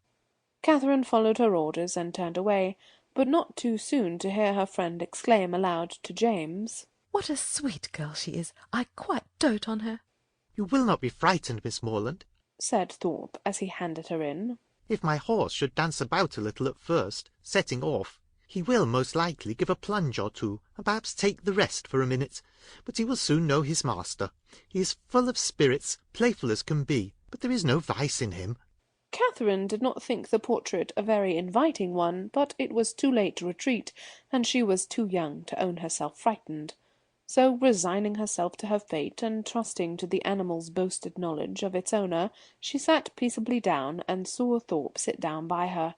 Everything being then arranged, the servant who stood at the horse's head was bid in an important voice to "Let him go," and off they went in the quietest manner imaginable, without a plunge or a caper or anything like one.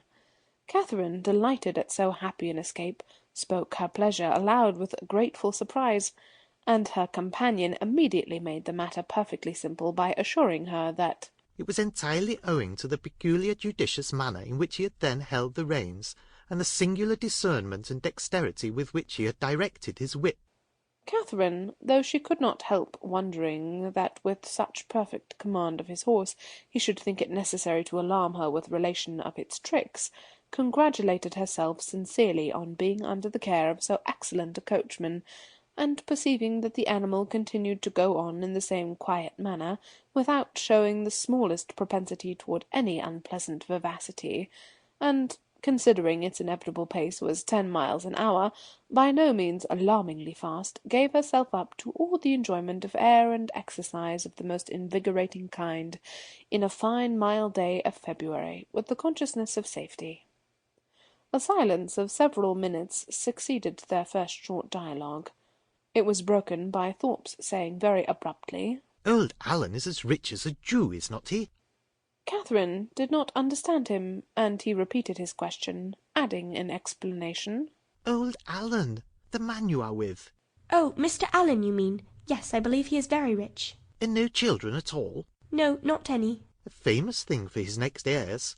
He is your godfather, is not he?" My godfather? No. "But you are always very much with them." Yes, very much. "Aye, that is what I meant. He seems a good kind of old fellow enough, and has lived very well in his time, I dare say. He is not gouty for nothing. Does he drink his bottle a day now?" His bottle a day? No. Why should you think of such a thing? He is a very temperate man, and you could not fancy him in liquor last night? "Lord help you! You women are always thinking of men's being in liquor. Why, you do not suppose a man is overset by a bottle? I am sure of this, that if everybody was to drink their bottle a day, there would not be half the disorders in the world there are now. It would be a famous good thing for us all."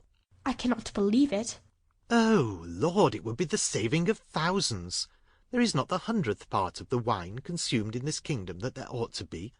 Our foggy climate wants help." And yet I have heard that there is a great deal of wine drunk in Oxford. "Oxford?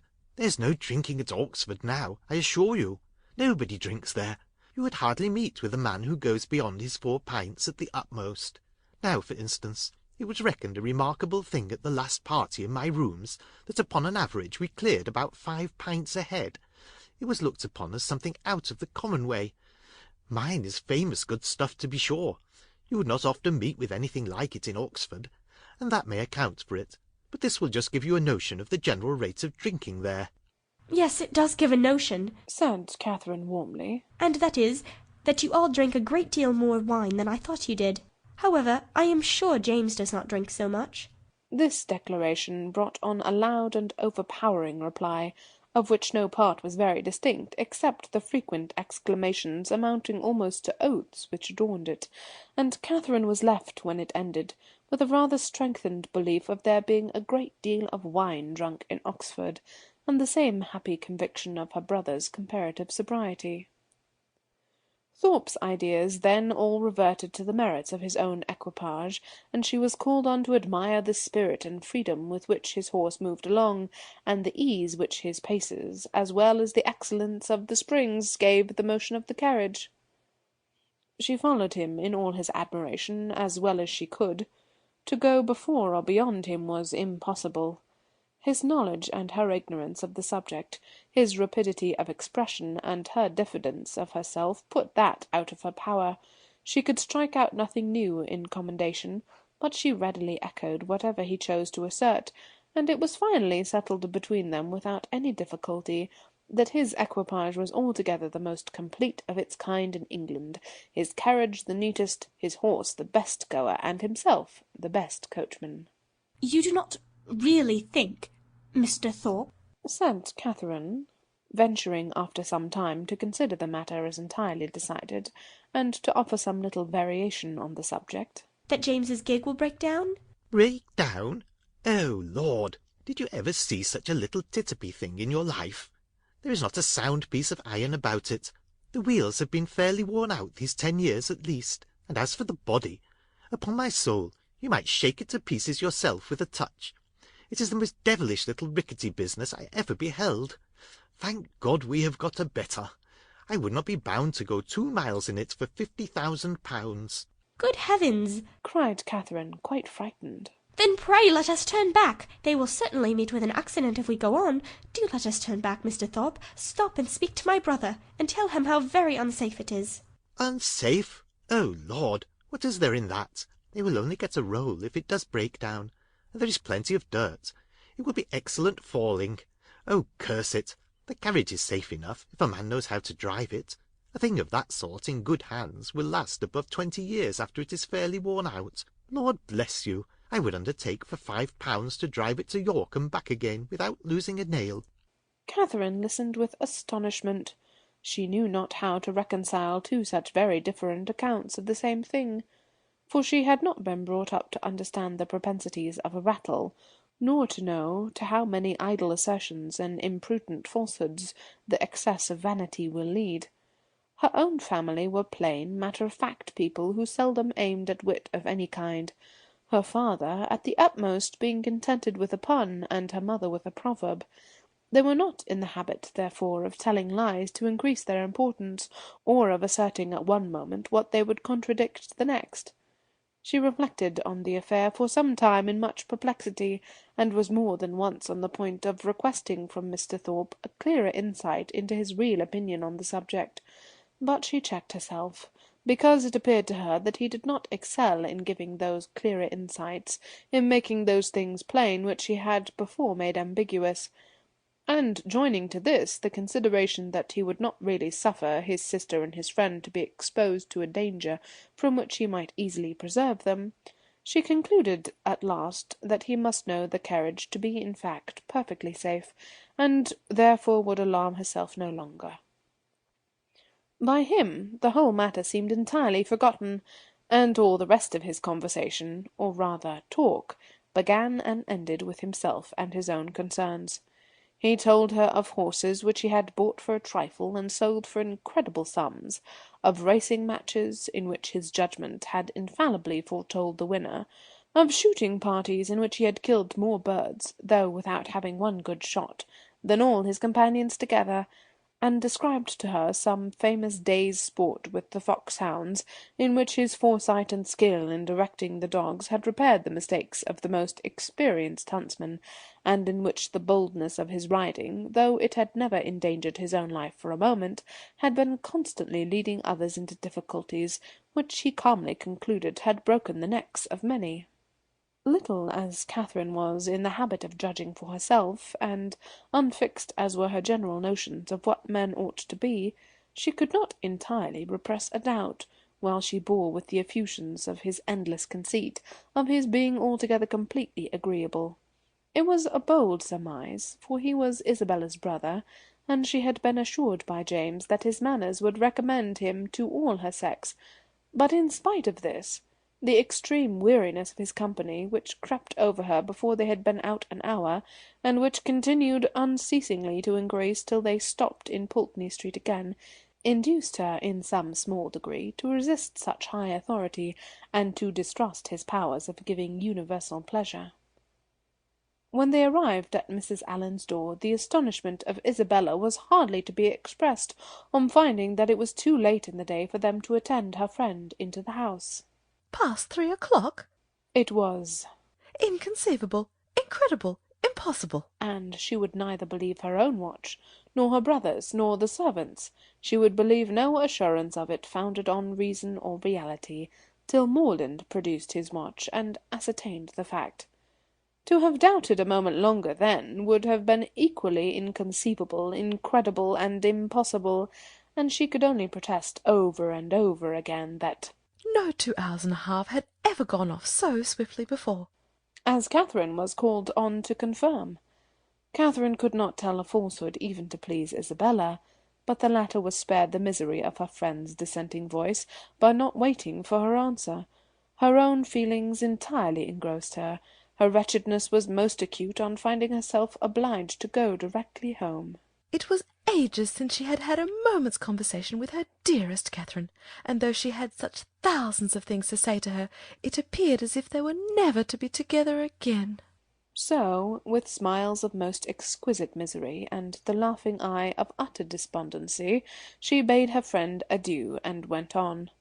Catherine found Mrs. Allen just returned from all the busy idleness of the morning, and was immediately greeted with, "Well, my dear, here you are." A truth which she had no greater inclination than power to dispute. "And I hope you have had a pleasant airing." "Yes, ma'am, I thank you. We could not have had a nicer day." "So Mrs. Thorpe said. She was vastly pleased at your all going." You have seen Mrs. Thorpe, then? Yes, I went to the pump room as soon as you were gone, and there I met her, and we had a great deal of talk together. She says there was hardly any veal to be got at market this morning. It is so uncommonly scarce. Did you see anybody else of our acquaintance? Yes, we agreed to take a turn in the Crescent, and there we met Mrs. Hughes and Mr. and Miss Tilney walking with her. Did you indeed? And did they speak to you? Yes, we walked along the Crescent together for half an hour. They seem very agreeable people. Miss Tilney was in a very pretty spotted muslin, and I fancy, by what I can learn, that she always dresses very handsomely. Mrs. Hughes talked to me a great deal about the family. And what did she tell you of them? Oh, a vast deal indeed. She hardly talked of anything else. Did she tell you what part of Gloucestershire they come from? Yes, she did, but I cannot recollect now. But they are a very good kind of people, and very rich. Mrs. Tilney was a Miss Drummond, and she and Mrs. Hughes were schoolfellows, and Miss Drummond had a very large fortune, and when she married, her father gave her £20,000 and 500 to buy wedding clothes. Mrs. Hughes saw all the clothes after they came from the warehouse. Are Mr. and Mrs. Tilney in Bath? Yes, I fancy they are, but I am not quite certain. Upon recollection, however, I have a notion they are both dead. At least the mother is. Yes, I am sure Mrs. Tilney is dead, because Mrs. Hughes told me there was a very beautiful set of pearls that Mr. Drummond gave his daughter on her wedding day, and that Miss Tilney has got now, for they were put by for her when her mother died. And is Mr. Tilney, my partner, the only son? I cannot be quite positive about that, my dear. I have some idea he is, but, however, he is a very fine young man, Mrs. Hughes says, and likely to do very well. Catherine inquired no further. She had heard enough to feel that Mrs. Allen had no real intelligence to give, and that she was most particularly unfortunate herself in having missed such a meeting with both brother and sister. Could she have foreseen such a circumstance, nothing could have persuaded her to go out with the others, and as it was, she could only lament her ill luck and think over what she had lost, till it was clear to her that the drive had by no means been very pleasant, and that John Thorpe himself was quite disagreeable. End of chapter 9.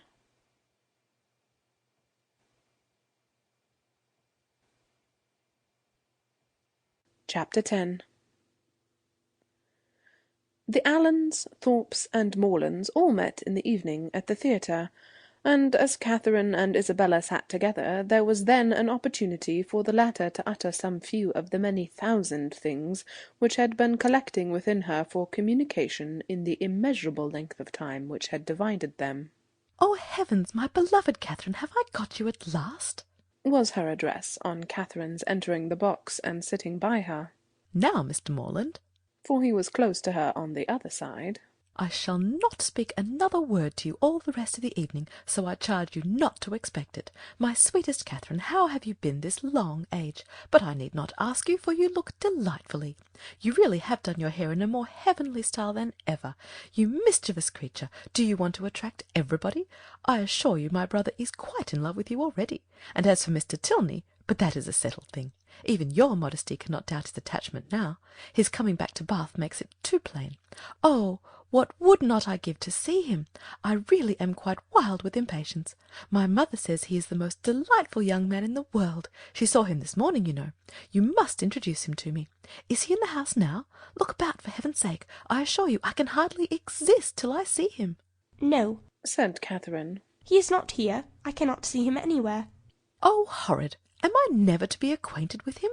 How do you like my gown? I think it does not look amiss. The sleeves were entirely my own thought. Do you know, I get so immoderately sick of Bath. Your brother and I were agreeing this morning that, although it is vastly well to be here for a few weeks, we would not live here for millions. We soon found out that our tastes were exactly alike in preferring the country to every other place. Really, our opinions were so exactly the same, it was quite ridiculous. There was not a single point in which we differed. I would not have had you by for the world. You are such a sly thing. I'm sure you would have made some droll remark or other about it." "No, indeed, I should not." Oh, yes, you would indeed. I know you better than you know yourself. You would have told us that we seemed born for each other, or some nonsense of that kind, which would have distressed me beyond conception. My cheeks would have been as red as your roses. I would not have had you by for the world. Indeed, you do me injustice. I would not have made so improper a remark upon any account, and besides, I am sure it would never have entered my head. Isabella smiled incredulously, and talked the rest of the evening to James. Catherine's resolution of endeavouring to meet Miss Tilney again continued in full force the next morning, and till the usual moment of going to the pump-room she felt some alarm from the dread of a second prevention. But nothing of that kind occurred, no visitors appeared to delay them, and they all three set off in good time for the pump-room, where the ordinary course of events and conversation took place.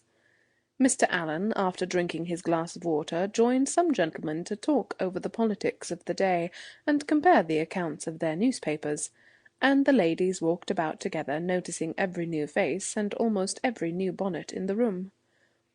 The female part of the Thorpe family, attended by James Morland, appeared among the crowd in less than a quarter of an hour, and Catherine immediately took her usual place by the side of her friend.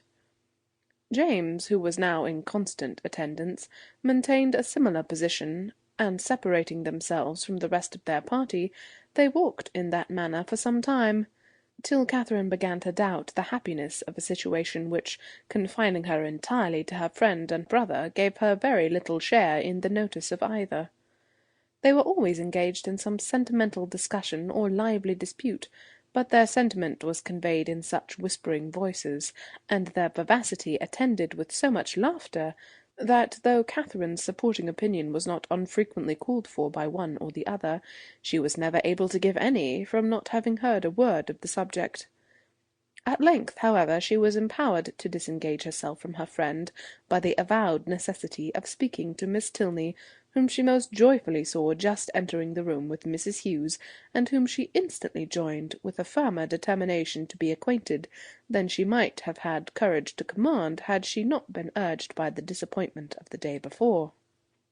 Miss Tilney met her with great civility, returned her advances with equal goodwill, and they continued talking together as long as both parties remained in the room, and though in all probability not an observation was made, nor an expression used by either, which had not been made and used some thousands of times before under that roof, in every Bath season, yet the merit of their being spoken with simplicity and truth, and without personal conceit, might be something uncommon. "How well your brother dances!" was an artless exclamation of Catherine's toward the close of their conversation, which at once surprised and amused her companion.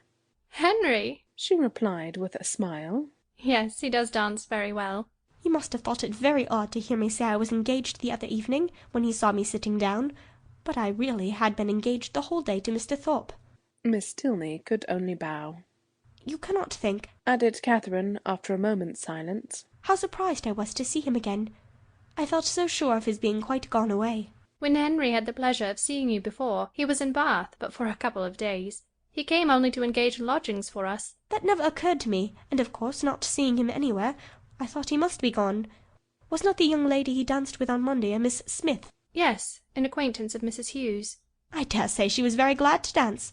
Do you think her pretty?" "Not very." "He never comes to the pump-room, I suppose?" "Yes, sometimes. But he has rid out this morning with my father." Mrs. Hughes now joined them, and asked Miss Tilney if she was ready to go. "I hope I shall have the pleasure of seeing you again soon," said Catherine. "Shall you be at the cotillion ball to-morrow?" "Perhaps Yes, I think we certainly shall." "I am glad of it, for we shall all be there." This civility was duly returned, and they parted, on Miss Tilney's side, with some knowledge of her new acquaintance's feelings, and on Catherine's without the smallest consciousness of having explained them. She went home very happy. The morning had answered all her hopes, and the evening of the following day was now the object of expectation, the future good.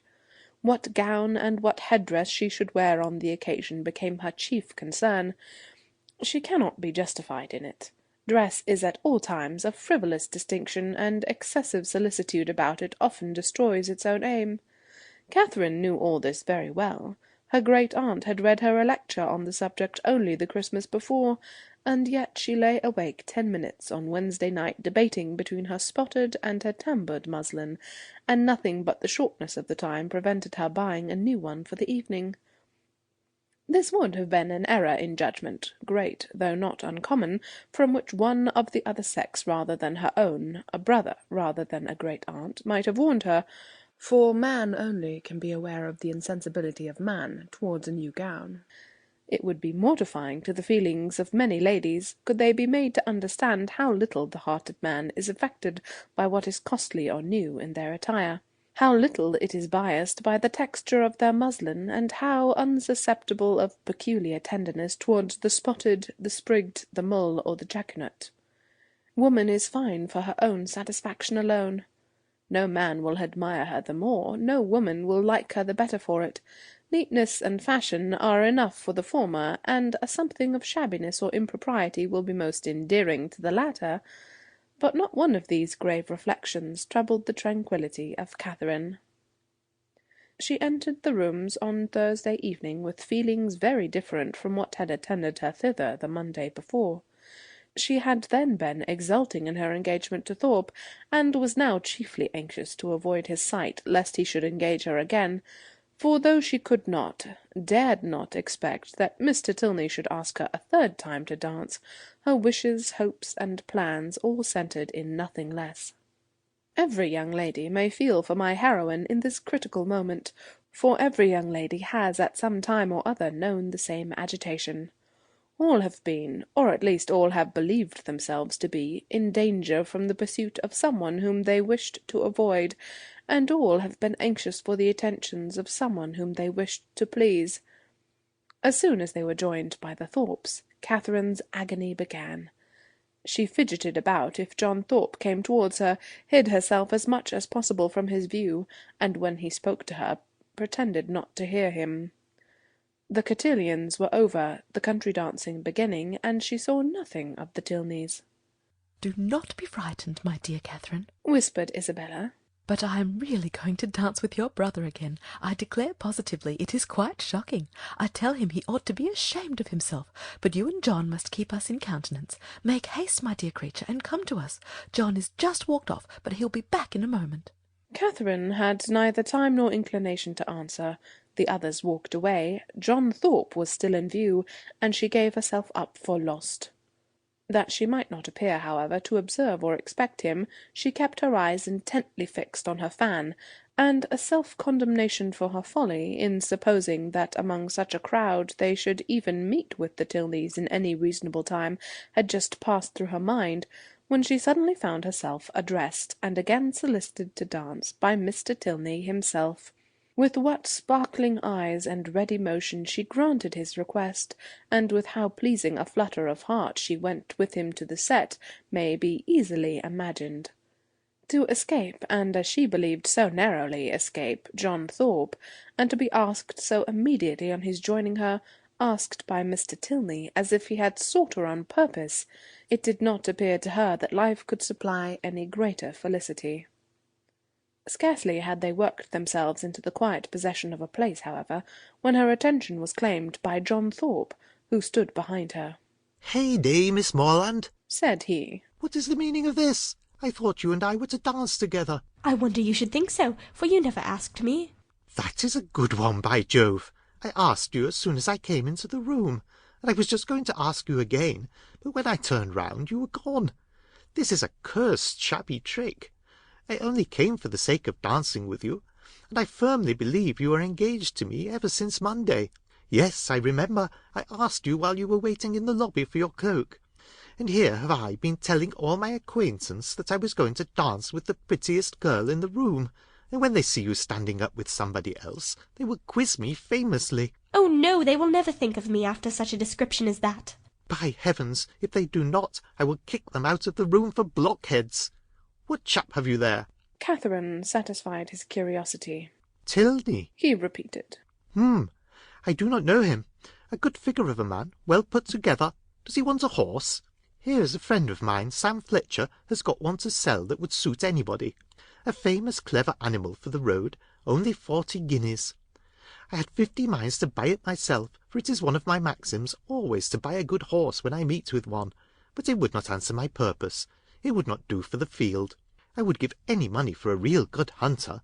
I have 3 now, the best that ever were backed. I would not take 800 guineas for them. Fletcher and I mean to get a house in Leicestershire against the next season. It is so damned uncomfortable living at an inn. This was the last sentence by which he could weary Catherine's attention, for he was just then borne off by the resistless pressure of a long string of passing ladies. Her partner now drew near and said, "That gentleman would have put me out of patience had he stayed with you half a minute longer. He has no business to withdraw the attention of my partner from me. We have entered into a contract of mutual agreeableness for the space of an evening, and all our agreeableness belongs solely to each other for that time. Nobody can fasten themselves on the notice of one without injuring the rights of the other. I consider a country dance as an emblem of marriage. Fidelity and complaisance are the principal duties of both, and those men who do not choose to dance, or marry, themselves, have no business with the partners or wives of their neighbours." "But they are such very different things." "That you think they cannot be compared together?" "To be sure not. People that marry can never part, but must go and keep house together. People that dance only stand opposite each other in a long room for half an hour." "And such is your definition of matrimony and dancing. Taken in that light, certainly, their resemblance is not striking, but I think I could place them in such a view. You will allow that, in both, man has the advantage of choice, woman only the power of refusal; that, in both, it is an engagement between man and woman, formed for the advantage of each, and that, when once entered into, they belong exclusively to each other till the moment of its dissolution; that it is their duty, each to endeavour to give the other no cause for wishing that he or she had bestowed themselves elsewhere, and their best interest to keep their own imaginations from wandering towards the perfections of their neighbours, or fancying that they should have been better off with anyone else. You will allow all this?" "Yes, to be sure, as you state it, all this sounds very well, but still they are so very different. I cannot look upon them at all in the same light, nor think the same duties belong to them." "In one respect there certainly is a difference. In marriage, the man is supposed to provide for the support of the woman to make the home agreeable to the man. He is to purvey, and she is to smile. But in dancing their duties are exactly changed. The agreeableness, the compliance, are expected from him, while she furnishes the fan and the lavender water.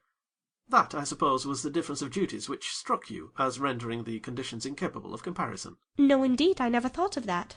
"Then I am quite at a loss. One thing, however, I must observe. This disposition on your side is rather alarming. You totally disallow any similarity in the obligations, and may I not thence infer that your notions of the duties of the dancing state are not so strict as your partner might wish? Have I not reason to fear that if the gentleman who spoke to you just now were to return, or if any other gentleman were to address you, there would be nothing to restrain you from conversing with him, as long as you chose?" "Mr. Thorpe is such a very particular friend of my brother's, that if he talks to me, I must talk to him again. But there are hardly 3 young men in the room besides him that I have any acquaintance with." "And is that to be my only security? Alas! Alas!" "Nay, I am sure you cannot have a better, for if I do not know anybody, it is impossible for me to talk to them, and besides, I do not want to talk to anybody." "Now you have given me a security worth having, and I shall proceed with courage. Do you find Bath as agreeable as when I had the honour of making the inquiry before?" "Yes, quite. More so, indeed." "More so? Take care, or you will forget to be tired of it at the proper time. You ought to be tired at the end of 6 weeks."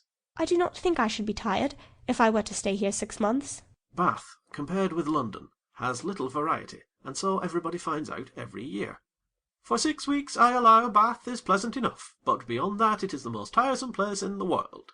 You would be told so by people of all descriptions, who come regularly every winter, lengthen their 6 weeks into 10 or 12, and go away at last because they can afford to stay no longer." "Well, other people must judge for themselves, and those who go to London may think nothing of Bath. But I, who live in a small retired village in the country, can never find greater sameness in such a place as this than in my own home, for here are a variety of amusements, a variety of things to be seen and done all day long, which I can know nothing of there." "You are not fond of the country?" "Yes, I am. I have always lived there, and always been very happy. But certainly there is much more sameness in a country life than in a Bath life. One day in the country is exactly like another." "But then you spend your time so much more rationally in the country." "Do I?" "Do you not?" "I do not believe there is much difference." "Here you are in pursuit only of amusement all day long." and so I am at home, only I do not find so much of it. I walk about here, and so I do there, but here I see a variety of people in every street, and there I can only go and call on Mrs. Allen." Mr. Tilney was very much amused. "Only go and call on Mrs. Allen," he repeated. "What a picture of intellectual poverty! However, when you sink into this abyss again, you will have more to say. You will be able to talk of Bath, and of all that you did here." "Oh, yes, I shall never be in want of something to talk of again to Mrs. Allen, or anybody else. I really believe I shall always be talking of Bath when I am at home again. I do like it so very much. If I could but have papa and mamma, and the rest of them here, I suppose I should be too happy. James is coming, my eldest brother, is quite delightful, and especially as it turns out that the very family we are just got so intimate with are his intimate friends already. Oh, who can ever be tired of Bath?" "Not those who bring such fresh feelings of every sort to it as you do. But papas and mammas, and brothers, and intimate friends are a good deal gone by to most of the frequenters of Bath, and the honest relish of balls and plays, and everyday sights, is past with them." Here their conversation closed, the demands of the dance becoming now too importunate for a divided attention. Soon after their reaching the bottom of the set, Catherine perceived herself to be earnestly regarded by a gentleman who stood among the lookers-on immediately behind her partner. He was a very handsome man, of a commanding aspect, past the bloom but not past the vigour of life, and with his eyes still directed towards her, she saw him presently address Mr. Tilney in a familiar whisper. Confused by his notice, and blushing from the fear of its being excited by something wrong in her appearance, she turned away her head. But while she did so, the gentleman retreated, and her partner, coming nearer, said, "I see that you guess what I have just been asked. That gentleman knows your name, and you have a right to know his. It is General Tilney, my father." Catherine's answer was only "Oh!" But it was an "oh," expressing everything needful, attention to his words, and perfect reliance on their truth. With real interest and strong admiration did her eye now follow the General as he moved through the crowd, and "How handsome a family they are," was her secret remark.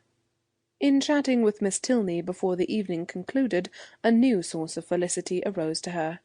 She had never taken a country walk since her arrival in Bath. Miss Tilney, to whom all the commonly frequented environs were familiar, spoke of them in terms which made her all eagerness to know them too, and on her openly fearing that she might find nobody to go with her, it was proposed by the brother and sister that they should join in a walk some morning or other. "I shall like it," she cried, "beyond anything in the world, and do not let us put it off. Let us go to-morrow."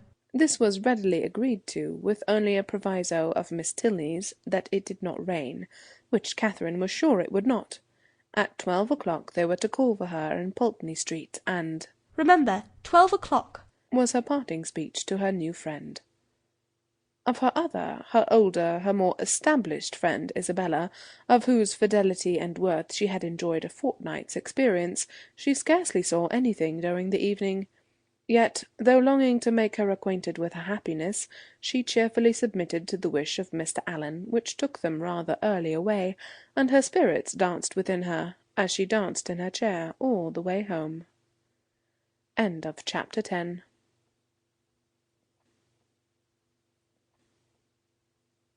Chapter 11. The morrow brought a very sober-looking morning, the sun making only a few efforts to appear, and Catherine augured from it everything most favourable to her wishes. "A bright morning so early in the year," she allowed, "would generally turn to rain, but a cloudy one foretold improvement as the day advanced." She applied to Mr. Allen for confirmation of her hopes, but Mr. Allen, not having his own skies and barometer about him, declined giving any absolute promise of sunshine. She applied to Mrs. Allen, and Mrs. Allen's opinion was more positive. She had no doubt in the world of its being a very fine day, if the clouds would only go off and the sun keep out. At about 11 o'clock, however, a few specks of small rain upon the windows caught Catherine's watchful eye, and "Oh dear, I do believe it will be wet," broke from her in a most desponding tone. "I thought how it would be," said Mrs. Allen. "No walk for me to-day," sighed Catherine. "But perhaps it may come to nothing, or it may hold up before 12. "Perhaps it may. But then, my dear, it will be so dirty. Oh, that will not signify. I never mind dirt. No, replied her friend very placidly. I know you never mind dirt. After a short pause, It comes on faster and faster, said Catherine as she stood watching at a window.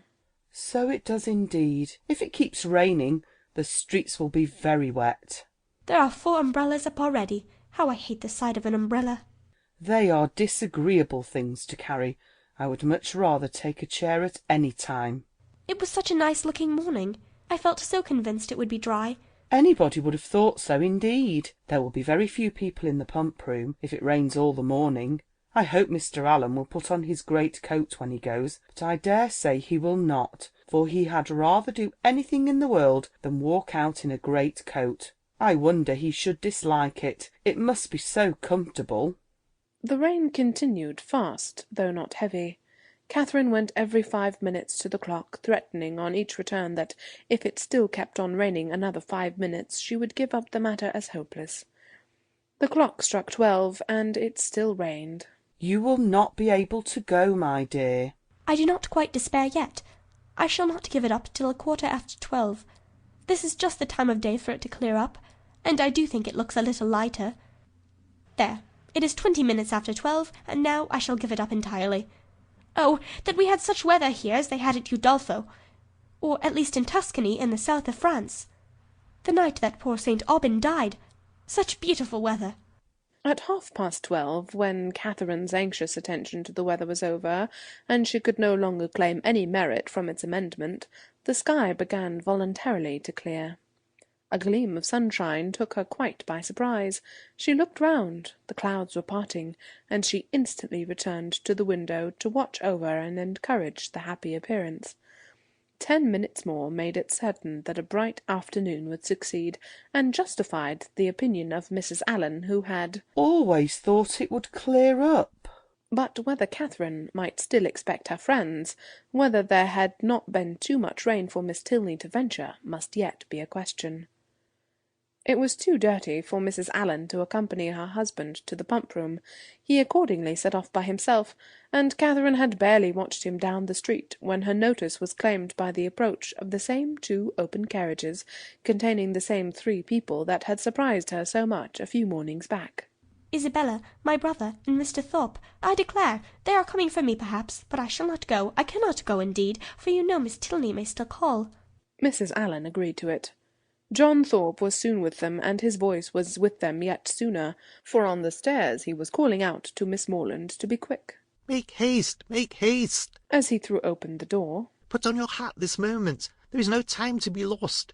We are going to Bristol. How do you do, Mrs. Allen? To Bristol? Is that not a great way off? But, however, I cannot go with you to-day, because I am engaged. I expect some friends every moment. This was, of course, vehemently talked down as no reason at all. Mrs. Allen was called on to second him, and the 2 others walked in to give their assistance. My sweetest Catherine, is not this delightful? We shall have a most heavenly drive. You are to thank your brother and me for the scheme. It darted into our heads at breakfast time, I verily believe, at the same instant, and we should have been off 2 hours ago if it had not been for this detestable rain.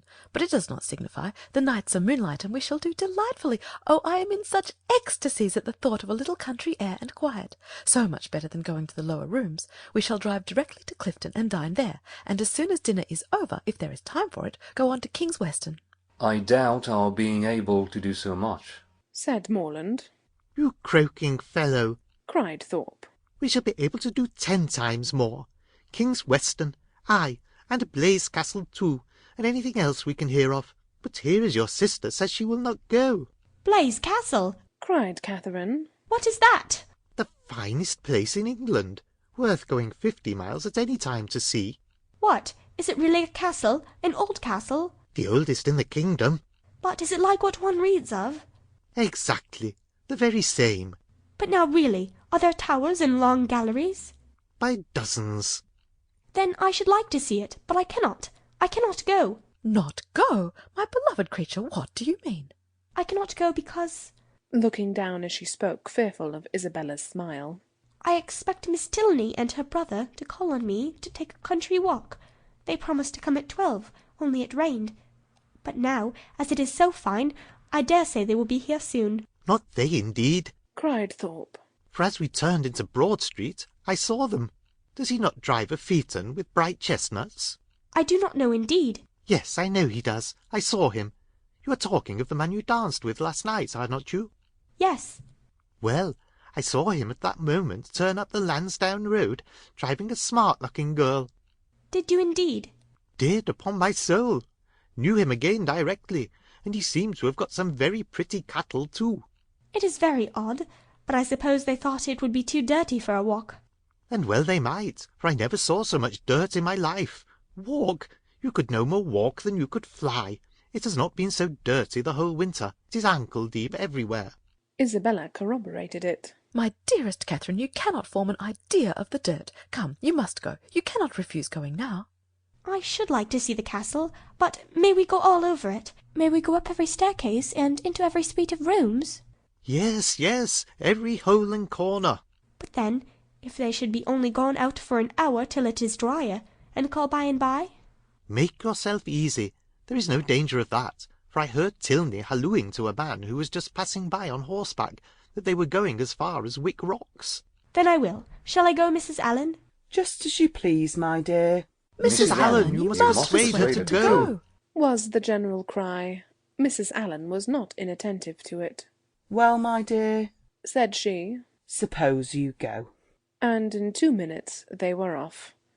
Catherine's feelings as she got into the carriage were in a very unsettled state, divided between regret for the loss of one great pleasure and the hope of soon enjoying another, almost its equal in degree, however unlike in kind.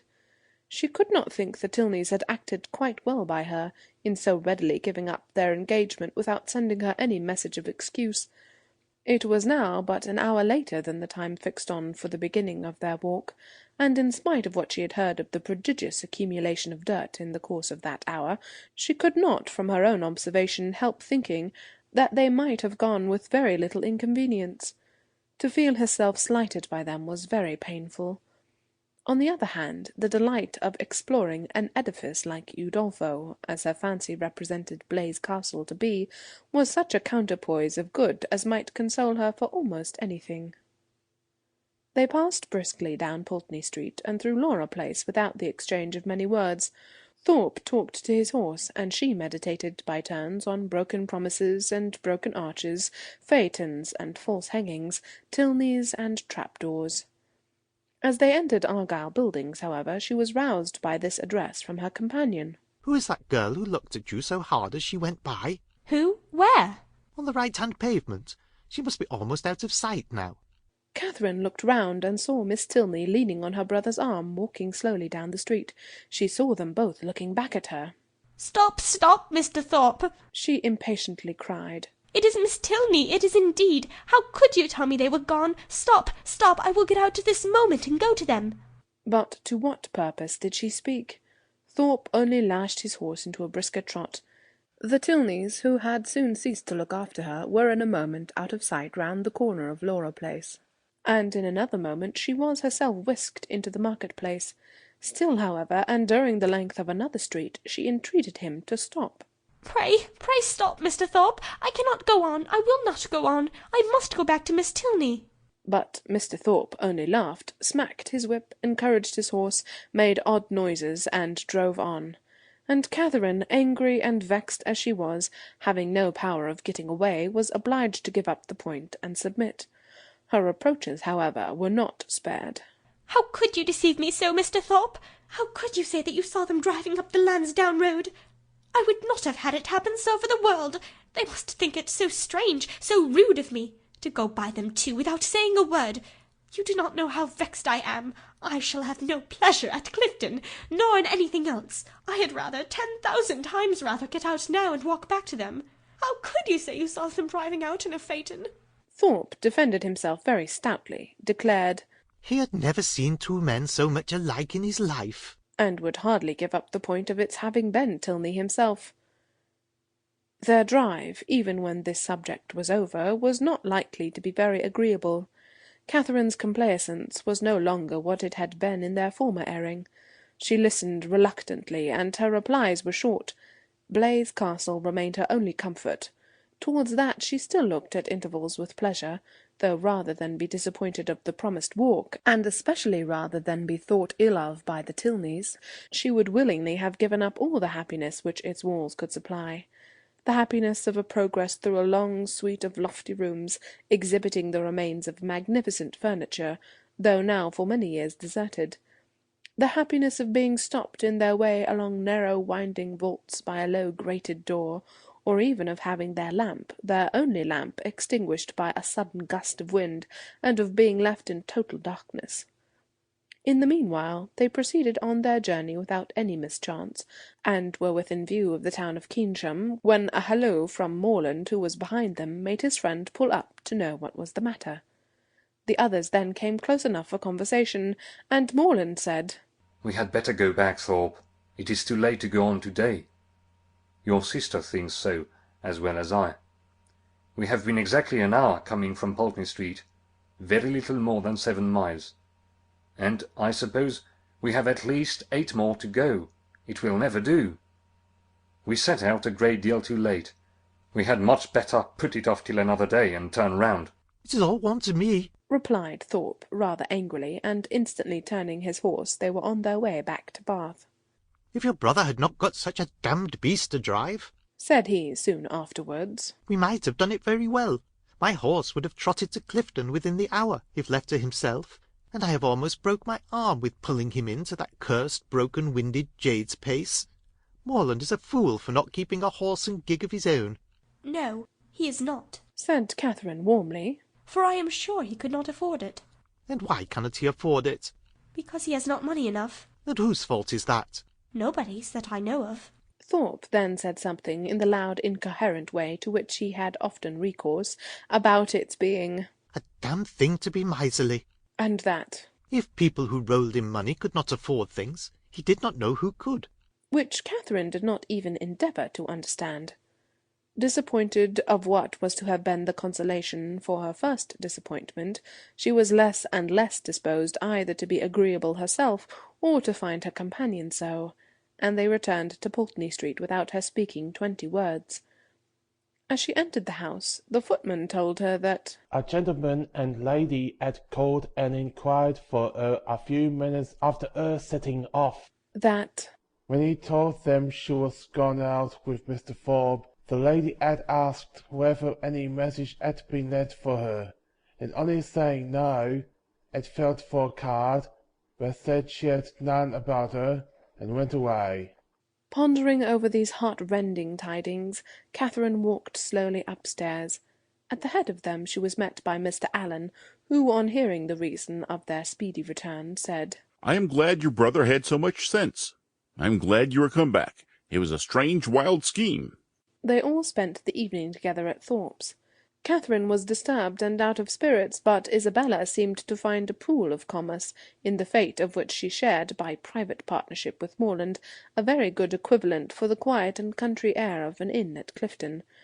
Her satisfaction, too, in not being at the lower rooms was spoken more than once. "How I pity the poor creatures that are going there! How glad I am that I am not amongst them! I wonder whether it will be a full ball or not. They have not begun dancing yet. I would not be there for all the world. It is so delightful to have an evening now and then to oneself. I dare say it will not be a very good ball. I know the Mitchells will not be there. I am sure I pity everybody that is. But I dare say, Mr. Morland, you long to be at it, do not you? I am sure you do. Well, pray do not let anybody here be a restraint on you. I dare say we could do very well without you, but you men think yourselves of such consequence." Catherine could almost have accused Isabella of being wanting in tenderness towards herself and her sorrows, so very little did they appear to dwell on her mind, and so very inadequate was the comfort she offered. "Do not be so dull, my dearest creature," she whispered. "You will quite break my heart. It was amazingly shocking, to be sure, but the Tilneys were entirely to blame.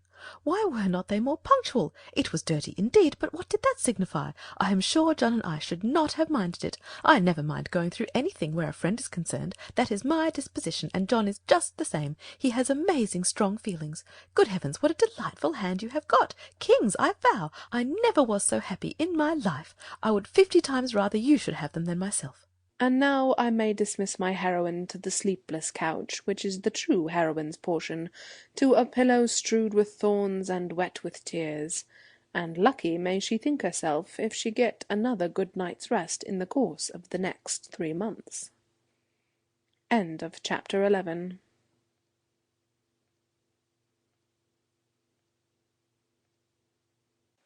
Chapter 12. Mrs. Allen, said Catherine the next morning, will there be any harm in my calling on Miss Tilney to-day? I shall not be easy till I have explained everything. Go by all means, my dear, only put on a white gown. Miss Tilney always wears white. Catherine cheerfully complied, and being properly equipped was more impatient than ever to be at the pump-room, that she might inform herself of General Tilney's lodgings, for though she believed they were in Milsom Street, she was not certain of the house, and Mrs. Allen's wavering convictions only made it more doubtful. To Milsom Street she was directed, and having made herself perfect in the number, hastened away with eager steps and a beating heart to pay her visit, explain her conduct, and be forgiven. Tripping lightly through the churchyard, and resolutely turning away her eyes, that she might not be obliged to see her beloved Isabella and her dear family, who she had reason to believe were in a shop hard by, she reached the house without any impediment, looked at the number, knocked at the door, and inquired for Miss Tilney. The man believed Miss Tilney to be at home, but was not quite certain. Would she be pleased to say off her name? She gave her card. In a few minutes the servant returned, and with a look which did not quite confirm his words, said, he had been mistaken, for that Miss Tilney was walked out. Catherine, with a blush of mortification, left the house. She felt almost persuaded that Miss Tilney was at home, and too much offended to admit her, and as she retired down the street could not withhold one glance at the drawing-room windows, in expectation of seeing her there, but no one appeared at them. At the bottom of the street, however, she looked back again, and then, not at a window, but issuing from the door, she saw Miss Tilney herself. She was followed by a gentleman whom Catherine believed to be her father, and they turned up towards Edgar's Buildings. Catherine, in deep mortification, proceeded on her way. She could almost be angry herself at such angry incivility, but she checked the resentful sensation. She remembered her own ignorance. She knew not how such an offence as hers might be classed by the laws of worldly politeness, to what a degree of unforgivingness it might with propriety lead, nor to what rigours of rudeness in return it might justly make her amenable. Dejected and humbled, she had even some thoughts of not going with the others to the theatre that night, but it must be confessed that they were not of long continuance, for she soon recollected, in the first place, that she was without any excuse for staying at home, and, in the second, that it was a play she wanted very much to see. To the theatre, accordingly, they all went. No Tilneys appeared to plague or please her. She feared that amongst the many perfections of the family a fondness for plays was not to be ranked, but perhaps it was because they were habituated to the finer performances of the London stage, which she knew, on Isabella's authority, rendered everything else of the kind quite horrid. She was not deceived in her own expectation of pleasure. The comedy so well suspended her care that no one, observing her during the first 4 acts, would have supposed she had any wretchedness about her. On the beginning of the 5th, however, the sudden view of Mr. Henry Tilney and his father joining a party in the opposite box recalled her to anxiety and distress. The stage could no longer excite genuine merriment, no longer keep her whole attention. Every other look, upon an average, was directed towards the opposite box, and for the space of 2 entire scenes did she thus watch Henry Tilney, without being once able to catch his eye. No longer could he be suspected of indifference for a play. His notice was never withdrawn from the stage during 2 whole scenes. At length, however, he did look towards her, and he bowed. But such a bow! No smile, no continued observance attended it. His eyes were immediately returned to their former direction. Catherine was restlessly miserable. She could almost have run round to the box in which he sat, and forced him to hear her explanation. Feelings rather natural than heroic possessed her. Instead of considering her own dignity injured by this ready condemnation, instead of proudly resolving in conscious innocence to show her resentment towards him who could harbour a doubt of it, to leave him to all the trouble of seeking an explanation, and to enlighten him on the past only by avoiding his sight or flirting with somebody else, she took to herself all the shame of misconduct, or at least of its appearance, and was only eager for an opportunity of explaining its cause. The play concluded. The curtain fell. Henry Tilney was no longer to be seen where he had hitherto sat, but his father remained, and perhaps he might be now coming round to their box. She was right. In a few minutes he appeared, and, making his way through the then thinning rows, spoke with like calm politeness to Mrs. Allen and her friend.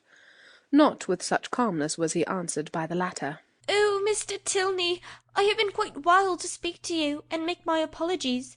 You must have thought me so rude, but indeed it was not my own fault, was it, Mrs. Allen? Did not they tell me that Mr. Tilney and his sister were gone out in a phaeton together?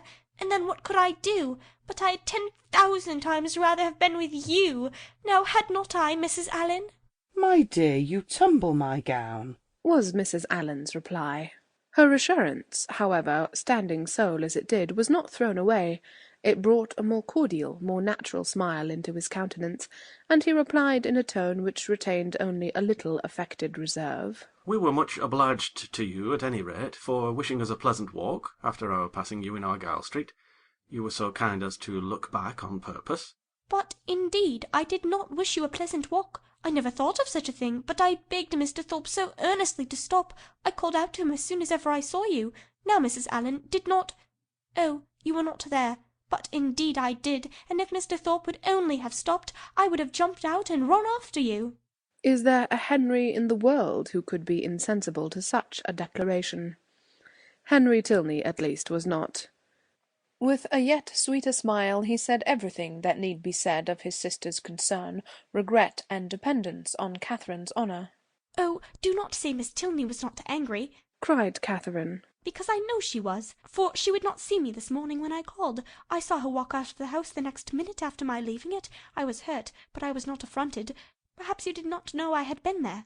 "I was not within at the time, but I heard of it from Eleanor, and she has been wishing ever since to see you, to explain the reason of such incivility, but perhaps I can do it as well. It was nothing more than that my father— they were just preparing to walk out, and he being hurried for time, and not caring to have it put off, made a point of her being denied. That was all, I do assure you. She was very much vexed, and meant to make her apology as soon as possible." Catherine's mind was greatly eased by this information, yet a something of solicitude remained, from which sprang the following question, thoroughly artless in itself, though rather distressing to the gentleman. "But, Mr. Tilney, why were you less generous than your sister? If she felt such confidence in my good intentions, and could suppose it to be only a mistake, why should you be so ready to take offence?" "Me? I take offence?" "Nay, I am sure by your look, when you came into the box, you were angry." "I angry? I could have no right." "Well, nobody would have thought you had no right who saw your face," he replied, by asking her to make room for him, and talking of the play. He remained with them some time, and was only too agreeable for Catherine to be contented when he went away. Before they parted, however, it was agreed that the projected walk should be taken as soon as possible, and, setting aside the misery of his quitting their box, she was, upon the whole, left one of the happiest creatures in the world.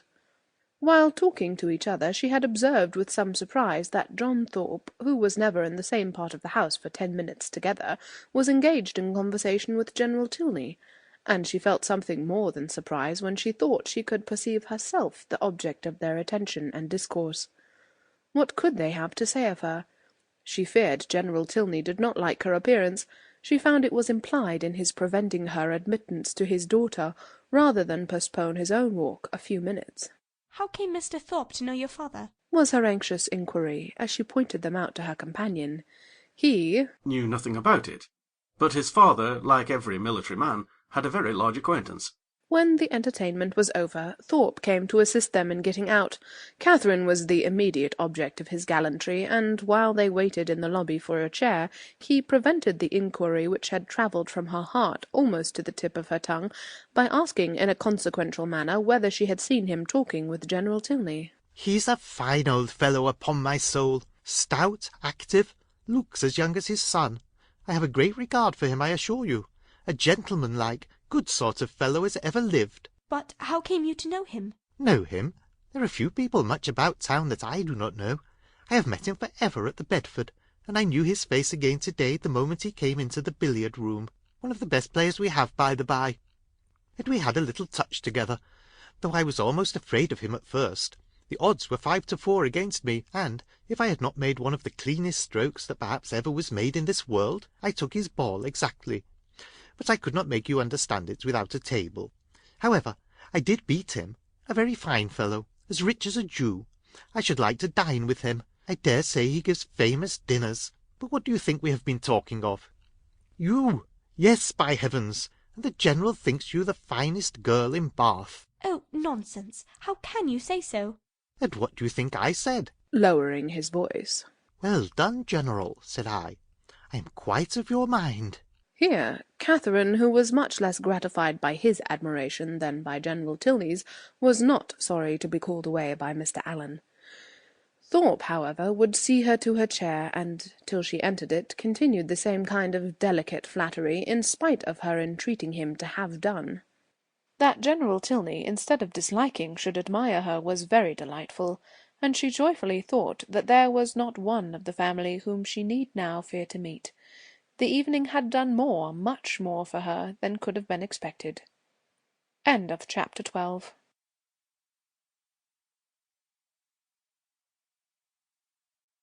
Chapter 13. Monday, Tuesday, Wednesday, Thursday, Friday, and Saturday have now passed in review before the reader. The events of each day, its hopes and fears, mortifications and pleasures, have been separately stated, and the pangs of Sunday only now remain to be described, and close the week. The Clifton scheme had been deferred, not relinquished, and on the afternoon's crescent of this day it was brought forward again. In a private consultation between Isabella and James, the former of whom had particularly set her heart upon going, and the latter no less anxiously placed his upon pleasing her, it was agreed that, provided the weather were fair, the party should take place on the following morning, and they were to set off very early, in order to be at home in good time. The affair thus determined, and Thorpe's approbation secured, Catherine only remained to be apprised of it. She had left them for a few minutes to speak to Miss Tilney. In that interval the plan was completed, and as soon as she came again her agreement was demanded. But instead of the gay acquiescence expected by Isabella, Catherine looked grave, was very sorry, but could not go. The engagement, which ought to have kept her from joining in the former attempt, would make it impossible for her to accompany them now. She had that moment settled with Miss Tilney to take their proposed walk to-morrow. It was quite determined, and she would not, upon any account, retract. But that she must and should retract was instantly the eager cry of both the Thorpes. They must go to Clifton to-morrow. They would not go without her. It would be nothing to put off a mere walk for one day longer, and they would not hear of a refusal. Catherine was distressed, but not subdued. Do not urge me, Isabella. I am engaged to Miss Tilney. I cannot go. This availed nothing. The same arguments assailed her again. She must go, she should go, and they would not hear of a refusal. It would be so easy to tell Miss Tilney that you had just been reminded of a prior engagement, and must only beg to put off the walk till Tuesday. No, it would not be easy. I could not do it. There has been no prior engagement. But Isabella became only more and more urgent, calling on her in the most affectionate manner, addressing her by the most endearing names. She was sure her dearest, sweetest Catherine would not seriously refuse such a trifling request to a friend who loved her so dearly. She knew her beloved Catherine to have so feeling a heart, so sweet a temper, to be so easily persuaded by those she loved. But all in vain. Catherine felt herself to be in the right, and though pained by such tender, such flattering supplication, could not allow it to influence her. Isabella then tried another method. She reproached her with having more affection for Miss Tilney, though she had known her so little a while, than for her best and oldest friends, with being grown cold and indifferent, in short, towards herself. I cannot help being jealous, Catherine, when I see myself slighted for strangers, I, who love you so excessively. When once my affections are placed, it is not in the power of anything to change them. But I believe my feelings are stronger than anybody's. I am sure they are too strong for my own peace, and to see myself supplanted in your friendship by strangers does cut me to the quick, I own. These Tilneys seem to swallow up everything else. Catherine thought this reproach equally strange and unkind. Was it the part of a friend thus to expose her feelings to the notice of others? Isabella appeared to her ungenerous and selfish, regardless of everything but her own gratification.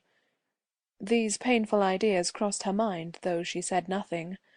Isabella in the meanwhile had applied her handkerchief to her eyes, and Morland, miserable at such a sight, could not help saying, "Nay, Catherine, I think you cannot stand out any longer now. The sacrifice is not much, and to oblige such a friend, I shall think you quite unkind if you still refuse." This was the first time of her brother's openly siding against her, and anxious to avoid his displeasure, she proposed a compromise. If they would only put off their scheme till Tuesday, which they might easily do, as it depended only on themselves, she could go with them, and everybody might then be satisfied. But "No, no, no," was the immediate answer. "that could not be. The Thorpe did not know that he might not go to town on Tuesday." Catherine was sorry, but could do no more, and a short silence ensued, which was broken by Isabella, who in a voice of cold resentment said, "Very well, then there is an end of the party.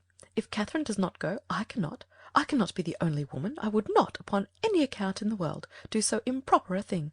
"Catherine, you must go," said James. But why cannot Mr. Thorpe drive one of his other sisters? I dare say either of them would like to go. "Thank ye," cried Thorpe. "but I did not come to Bath to drive my sisters about and look like a fool. No, if you do not go, damn me if I do. I only go for the sake of driving you." That is a compliment which gives me no pleasure. But her words were lost on Thorpe, who had turned abruptly away. The three others still continued together, walking in a most uncomfortable manner to poor Catherine. Sometimes not a word was said, sometimes she was again attacked with supplications or reproaches, and her arm was still linked within Isabella's, though their hearts were at war. At one moment she was softened, at another irritated, always distressed, but always steady. "I did not think you had been so obstinate, Catherine," said James. "You were not used to be so hard to persuade. You once were the kindest, best-tempered of my sisters." I hope I am not less so now, she replied very feelingly. But indeed I cannot go. If I am wrong, I am doing what I believe to be right. "I suspect," said Isabella in a low voice, "there is no great struggle." Catherine's heart swelled. She drew away her arm, and Isabella made no opposition. Thus passed a long 10 minutes, till they were again joined by Thorpe, who, coming to them with a gayer look, said, "Well, I have settled the matter, and now we may all go to-morrow with a safe conscience. I have been to Miss Tilney and made your excuses." You have not, cried Catherine. "I have, upon my soul. Left her this moment. Told her you had sent me to say that, having just recollected a prior engagement of going to Clifton with us to-morrow, you could not have the pleasure of walking with her till Tuesday. She said very well. Tuesday was just as convenient to her. So there is an end of all our difficulties. A pretty good thought of mine, hey?" Isabella's countenance was once more all smiles and good humour, and James too looked happy again. "A most heavenly thought indeed. Now, my sweet Catherine, all our distresses are over. You are honourably acquitted, and we shall have a most delightful party." This will not do, said Catherine. I cannot submit to this. I must run after Miss Tilney directly, and set her right. Isabella, however, caught hold of one hand, Thorpe of the other, and remonstrances poured in from all three. Even James was quite angry. "When everything was settled, when Miss Tilney herself said that Tuesday would suit her as well, it was quite ridiculous, quite absurd, to make any further objection." I do not care. Mr. Thorpe had no business to invent any such message. If I had thought it right to put it off, I could have spoken to Miss Tilney myself. This is only doing it in a ruder way. And how do I know that Mr. Thorpe has? He may be mistaken again, perhaps. He has led me into one act of rudeness by his mistake on Friday. Let me go, Mr. Thorpe. Isabella, do not hold me. Thorpe told her it would be in vain to go after the Tilneys. They were turning the corner into Brock Street when he had overtaken them, and were at home by this time. Then I will go after them, said Catherine. Wherever they are, I will go after them. It does not signify talking. If I could not be persuaded into doing what I thought wrong, I never will be tricked into it. And with these words she broke away and hurried off. Thorpe would have darted after her, but Morland withheld him. Let her go, if she will go." "She is as obstinate as—" Thorpe never finished the simile, for it could hardly have been a proper one.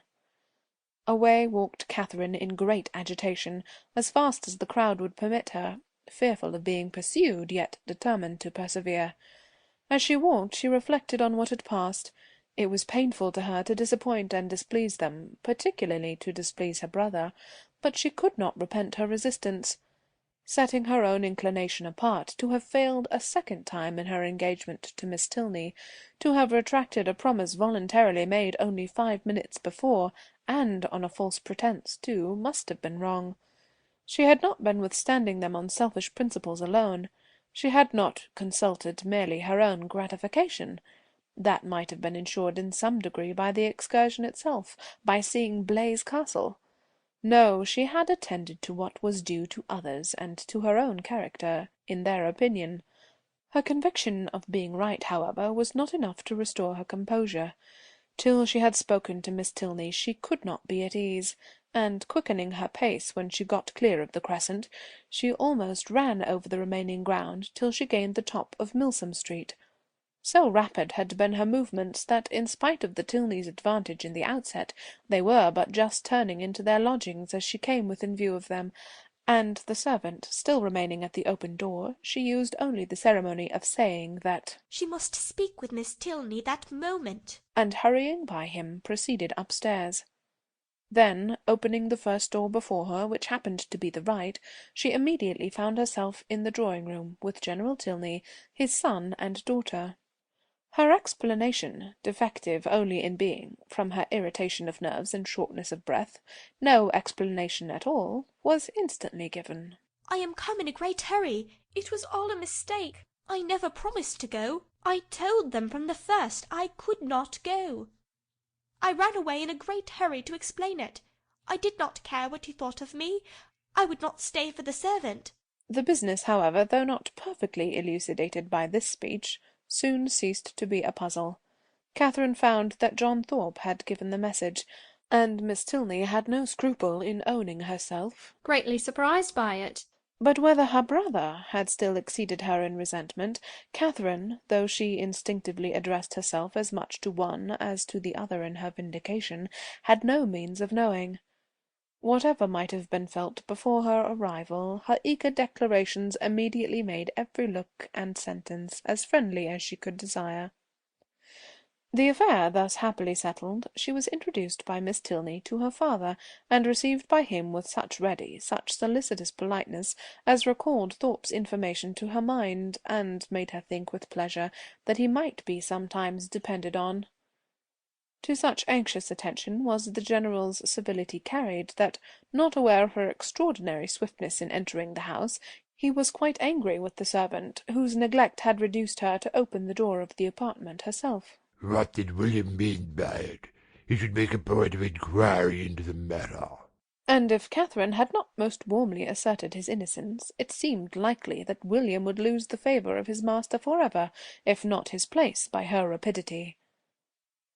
After sitting with them a quarter of an hour, she rose to take leave, and was then most agreeably surprised by General Tilney's asking her if she would do his daughter the honour of dining and spending the rest of the day with her. Miss Tilney added her own wishes. Catherine was greatly obliged, but it was quite out of her power. Mr. and Mrs. Allen would expect her back any moment. The General declared he could say no more. The claims of Mr. and Mrs. Allen were not to be superseded, but on some other day, he trusted, when longer notice could be given, they would not refuse to spare her to her friend. Oh, no, Catherine was sure. They would not have the least objection, and she should have great pleasure in coming. The General attended her himself to the street door, saying everything gallant as they went downstairs, admiring the elasticity of her walk, which corresponded exactly with the spirit of her dancing, and making her one of the most graceful bows she had ever beheld, when they parted. Catherine, delighted by all that had passed, proceeded gaily to Pulteney Street, walking, as she concluded, with great elasticity, though she had never thought of it before. She reached home without seeing anything more of the offended party, and now that she had been triumphant throughout, had carried her point, and was secure of her walk, she began, as the flutter of her spirits subsided, to doubt whether she had been perfectly right. A sacrifice was always noble, and if she had given way to their entreaties, she should have been spared the distressing idea of a friend displeased, a brother angry, and a scheme of great happiness to both destroyed, perhaps through her means. To ease her mind, and ascertain by the opinion of an unprejudiced person what her own conduct had really been, she took occasion to mention before Mr. Allen the half-settled scheme of her brother and the Thorpes for the following day. Mr. Allen caught at it directly. "Well," said he, "and do you think of going too?" No, I had just engaged myself to walk with Miss Tilney before they told me of it, and therefore you know I could not go with them, could I? "No, certainly not, and I am glad you do not think of it. These schemes are not at all the thing. Young men and women driving about the country in open carriages, now and then it is very well. But going to inns and public places together, it is not right, and I wonder Mrs. Thorpe should allow it. I am glad you do not think of going. I am sure Mrs. Moreland would not be pleased. Mrs. Allen, are not you of my way of thinking? Do not you think these kind of projects objectionable?" Yes, very much so indeed. Open carriages are nasty things. A clean gown is not 5 minutes' wear in them. You are splashed getting in and getting out, and the wind takes your hair and your bonnet in every direction. I hate an open carriage myself. "I know you do, but that is not the question. Do not you think it has an odd appearance if young ladies are frequently driven about in them by young men, to whom they are not even related?" Yes, my dear, a very odd appearance indeed. I cannot bear to see it. Dear madam, cried Catherine, then why did you not tell me so before? I am sure if I had known it to be improper, I would not have gone with Mr. Thorpe at all. But I always hoped you would tell me, if you thought I was doing wrong. And so I should, my dear, you may depend on it, for as I told Mrs. Morland at parting, I would always do the best for you in my power, but one must not be over particular. Young people will be young people, as your good mother says herself.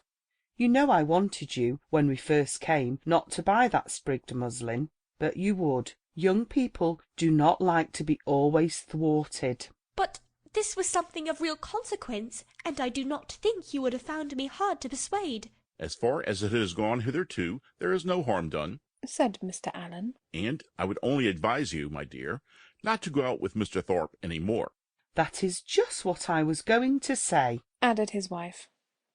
Catherine, relieved for herself, felt uneasy for Isabella, and after a moment's thought asked Mr. Allen whether it would not be both proper and kind in her to write to Miss Thorpe and explain the indecorum of which she must be as insensible as herself. For she considered that Isabella might otherwise perhaps be going to Clifton the next day, in spite of what had passed. Mr. Allen, however, discouraged her from doing any such thing. You had better leave her alone, my dear. She is old enough to know what she is about, and if not, has a mother to advise her. Mrs. Thorpe is too indulgent beyond a doubt. But, however, you had better not interfere. She and your brother choose to go, and you will be only getting ill will. Catherine submitted, and though sorry to think that Isabella should be doing wrong, felt greatly relieved by Mr. Allen's approbation of her own conduct, and truly rejoiced to be preserved by his advice from the danger of falling into such an error herself. Her escape from being one of the party to Clifton was now an escape indeed, for what would the Tilneys have thought of her if she had broken her promise to them in order to do what was wrong in itself, if she had been guilty of one breach of propriety only to enable her to be guilty of another? End of chapter 13. Chapter 14. The next morning was fair, and Catherine almost expected another attack from the assembled party. With Mr. Allen to support her, she felt no dread of the event, but she would gladly be spared a contest where victory itself was painful, and was heartily rejoiced therefore at neither seeing nor hearing anything of them. The Tilneys called for her at the appointed time, and no new difficulty arising, no sudden recollection, no unexpected summons, no impertinent intrusion to disconcert their measures, my heroine was most unnaturally able to fulfil her engagement, though it was made with the hero himself. They determined on walking round Beechen Cliff, that noble hill whose beautiful verdure and hanging coppice render it so striking an object from almost every opening in Bath. I never look at it, said Catherine as they walked along the side of the river. Without thinking of the south of France. You have been abroad, then? Said Henry, a little surprised. Oh, no. I only mean what I have read about. It always puts me in mind of the country that Emily and her father travelled through, in the Mysteries of Udolpho. But you never read novels, I dare say? Why not? Because they are not clever enough for you. Gentlemen read better books. The person, be it gentleman or lady, who has not pleasure in a good novel, must be intolerably stupid. I have read all Mrs. Radcliffe's works, and most of them with great pleasure. The Mysteries of Udolpho, when I had once begun it, I could not lay down again. I remember finishing it in 2 days, my hair standing on end the whole time. Yes, added Miss Tilney. And I remember that you undertook to read it aloud to me, and that when I was called away for only 5 minutes to answer a note, instead of waiting for me, you took the volume into the Hermitage Walk, and I was obliged to stay till you had finished it. Thank you, Eleanor, a most honourable testimony. You see, Miss Morland, the injustice of your suspicions. Here was I, in my eagerness to get on, refusing to wait only 5 minutes for my sister, breaking the promise I had made of reading it aloud, and keeping her in suspense at a most interesting part, by running away with the volume, which, you are to observe, was her own, particularly her own. I am proud when I reflect on it, and I think it must establish me in your good opinion. I am very glad to hear it indeed, and now I shall never be ashamed of liking Udolpho myself. But I really thought before, young men despised novels amazingly. It is amazingly. It may well suggest amazement if they do, for they read nearly as many as women. I myself have read hundreds and hundreds. Do not imagine that you can cope with me in a knowledge of Julias and Louisas. If we proceed to particulars, and engage in the never-ceasing enquiry of, have you read this, and have you read that, I shall soon leave you as far behind me as, what shall I say? I want an appropriate simile. As far as your friend Emily herself left poor Valancourt when she went with her aunt into Italy. Consider how many years I have had the start of you. I had entered on my studies at Oxford, while you were a good little girl working your sampler at home. Not very good, I am afraid. But now, really, do you not think Udolpho the nicest book in the world? The nicest? By which I suppose you mean the neatest. That must depend on the binding. Henry, said Miss Tilney, you are very impertinent. Miss Morland, he is treating you exactly as he does his sister. He is forever finding fault with me, for some incorrectness of language, and now he is taking the same liberty with you. The word nicest, as you used it, did not suit him, and you had better change it as soon as you can, or we shall be overpowered with Johnson and Blair all the rest of the way. I am sure, cried Catherine, I did not mean to say anything wrong, but it is a nice book, and why should I not call it so? Very true, said Henry. And this is a very nice day, and we are taking a very nice walk, and you are 2 very nice young ladies. Oh, it is a very nice word indeed. It does for everything. Originally, perhaps, it was applied only to express neatness, propriety, delicacy, or refinement. People were nice in their dress, in their sentiments, or their choice. But now every commendation on every subject is comprised in that one word. While, in fact, cried his sister, it ought only to be applied to you, without any commendation at all. You are more nice than wise. Come, Miss Morland, let us leave him to meditate over our faults in the utmost propriety of diction, while we praise Udolpho in whatever terms we like best. It is a most interesting work. You are fond of that kind of reading? To say the truth, I do not much like any other. Indeed? That is, I can read poetry and plays, and things of that sort, and do not dislike travels, but history, real solemn history, I cannot be interested in. Can you? Yes, I am fond of history. I wish I were too. I read it a little as a duty, but it tells me nothing that does not either vex or weary me. The quarrels of popes and kings, with wars or pestilences, in every page, the men all so good for nothing, and hardly any women at all. It is very tiresome, and yet I often think it odd that it should be so dull, for a great deal of it must be invention. The speeches that are put into the heroes' mouths, their thoughts and designs, the chief of all this must be invention, and invention is what delights me in other books. Historians, you think, said Miss Tilney, are not happy in their flights of fancy. They display imagination without raising interest. I am fond of history, and am very well contented to take the false with the true. In the principal facts they have sources of intelligence, in former histories and records, which may be as much depended upon, I conclude, as anything that does not actually pass under one's own observation. And as for the little embellishments you speak of, they are embellishments, and I like them as such. If a speech be well drawn up, I read it with pleasure, by whomsoever it may be made, and probably with much greater, if the production of Mr. Hume or Mr. Robertson, than if the genuine words of Caractacus, Agricola, or Alfred the Great. You are fond of history, and so are Mr. Allen and my father, and I have 2 brothers who do not dislike it. So many instances within my small circle of friends is remarkable. At this rate I shall not pity the writers of history any longer. If people like to read their books, it is all very well, but to be at so much trouble in filling great volumes, which, as I used to think, nobody would willingly ever look into, to be labouring only for the torment of little boys and girls, always struck me as a hard fate, and though I know it is all very right and necessary, I have often wondered at the person's courage that could sit down on purpose to do it. That little boys and girls should be tormented, said Henry, is what no one at all acquainted with human nature in a civilized state can deny. But in behalf of our most distinguished historians, I must observe that they might well be offended at being supposed to have no higher aim, and that, by their method and style, they are perfectly well qualified to torment readers of the most advanced reason and mature time of life. I use the verb to torment, as I observed to be your own method, instead of to instruct, supposing them to be now admitted as synonymous.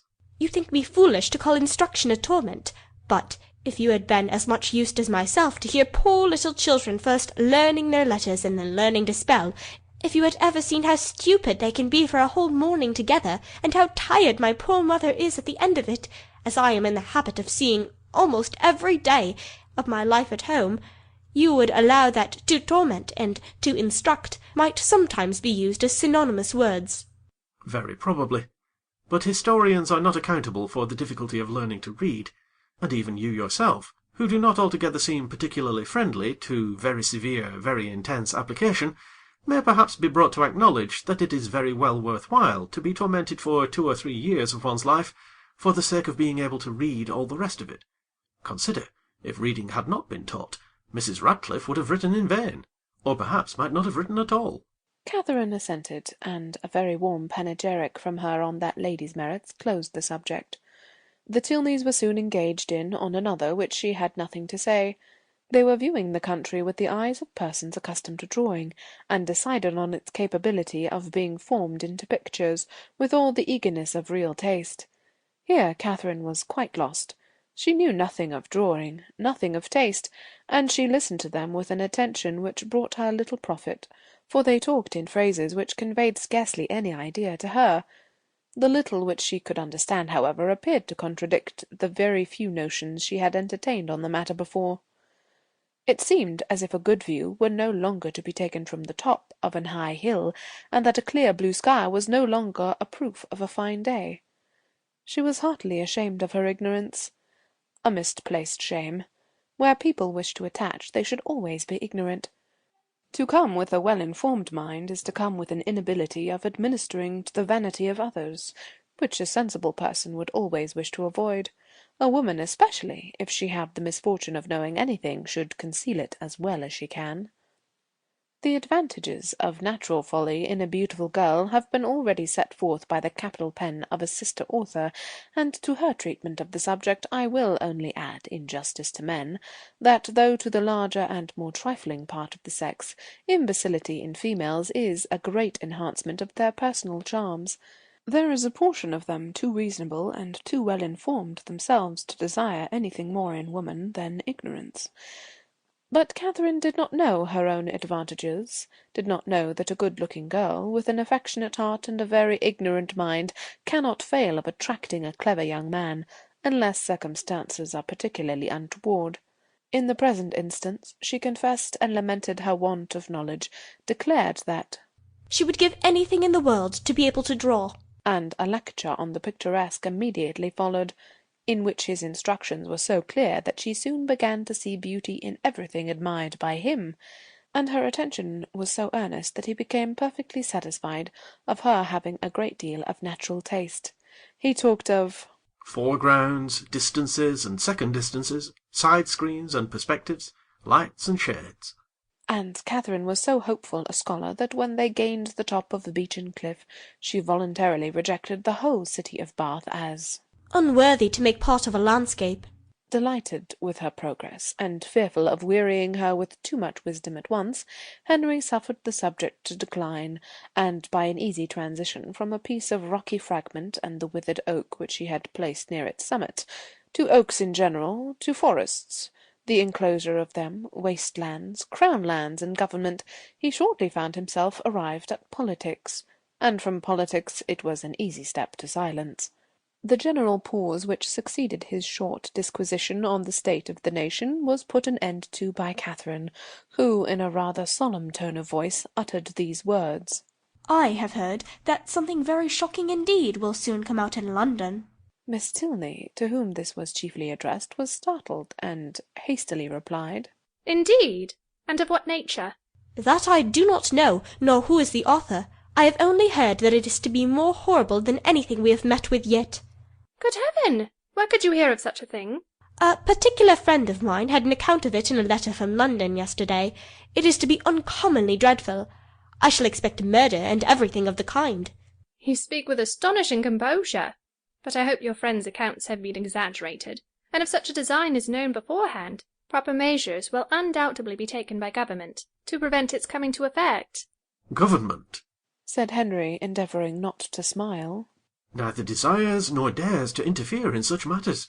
There must be murder, and government cares not how much." The ladies stared. He laughed, and added, "Come, shall I make you understand each other, or leave you to puzzle out an explanation as you can? No, I will be noble. I will prove myself a man, no less by the generosity of my soul than by the clearness of my head. I have no patience with such of my sex as disdain to let themselves sometimes down to the comprehension of yours. Perhaps the abilities of women are neither sound nor acute, neither vigorous nor keen. Perhaps they may want observation, discernment, judgment, fire, genius, and wit." "Miss Moreland, do not mind what he says, but have the goodness to satisfy me as to this dreadful riot." "Riot? What riot?" "My dear Eleanor, the riot is only in your own brain. The confusion there is scandalous.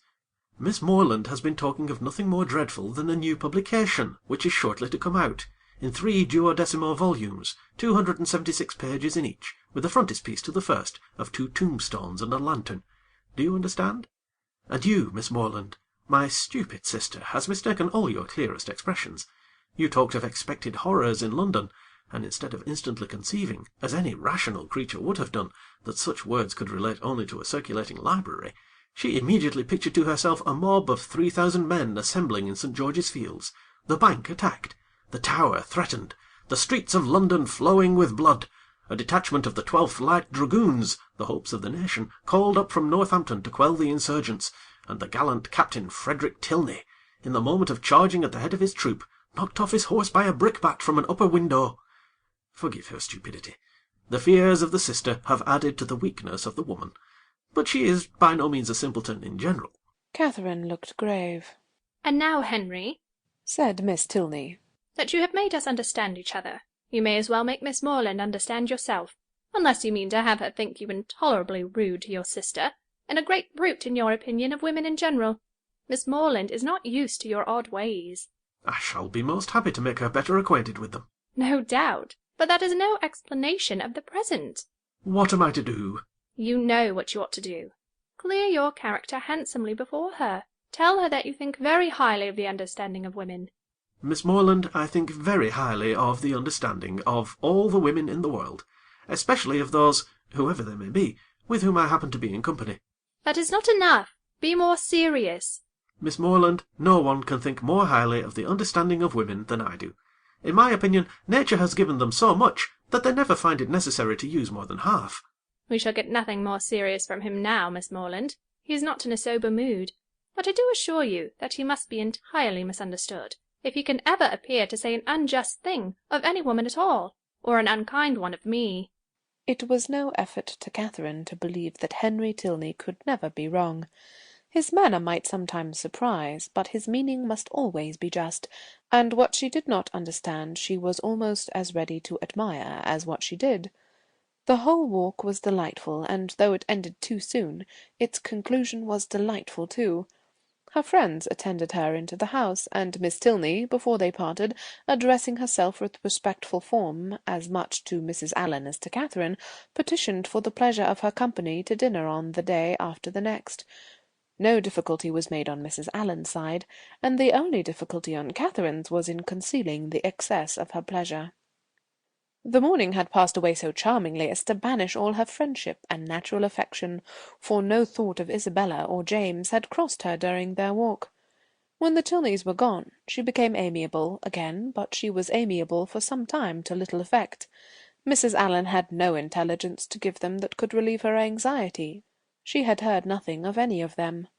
Towards the end of the morning, however, Catherine, having occasion for some indispensable yard of ribbon which must be bought without a moment's delay, walked out into the town, and in Bond Street overtook the second Miss Thorpe as she was loitering toward Edgar's Buildings between two of the sweetest girls in the world, who had been her dear friends all the morning.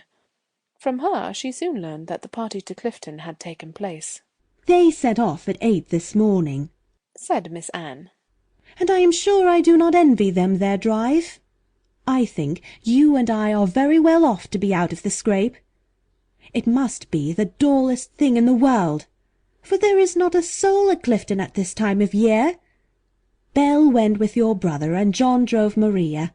Catherine spoke the pleasure she really felt on hearing this part of the arrangement. "Oh, yes," rejoined the other. "Maria is gone.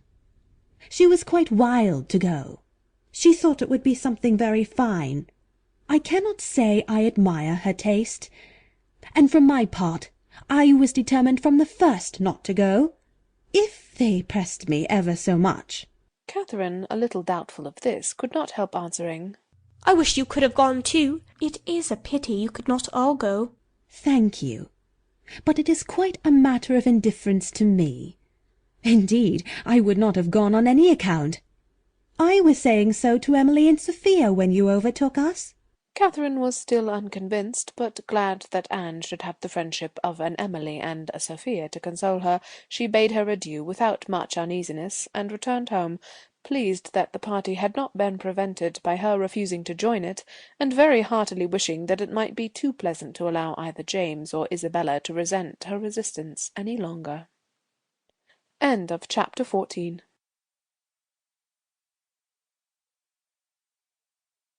Chapter 15.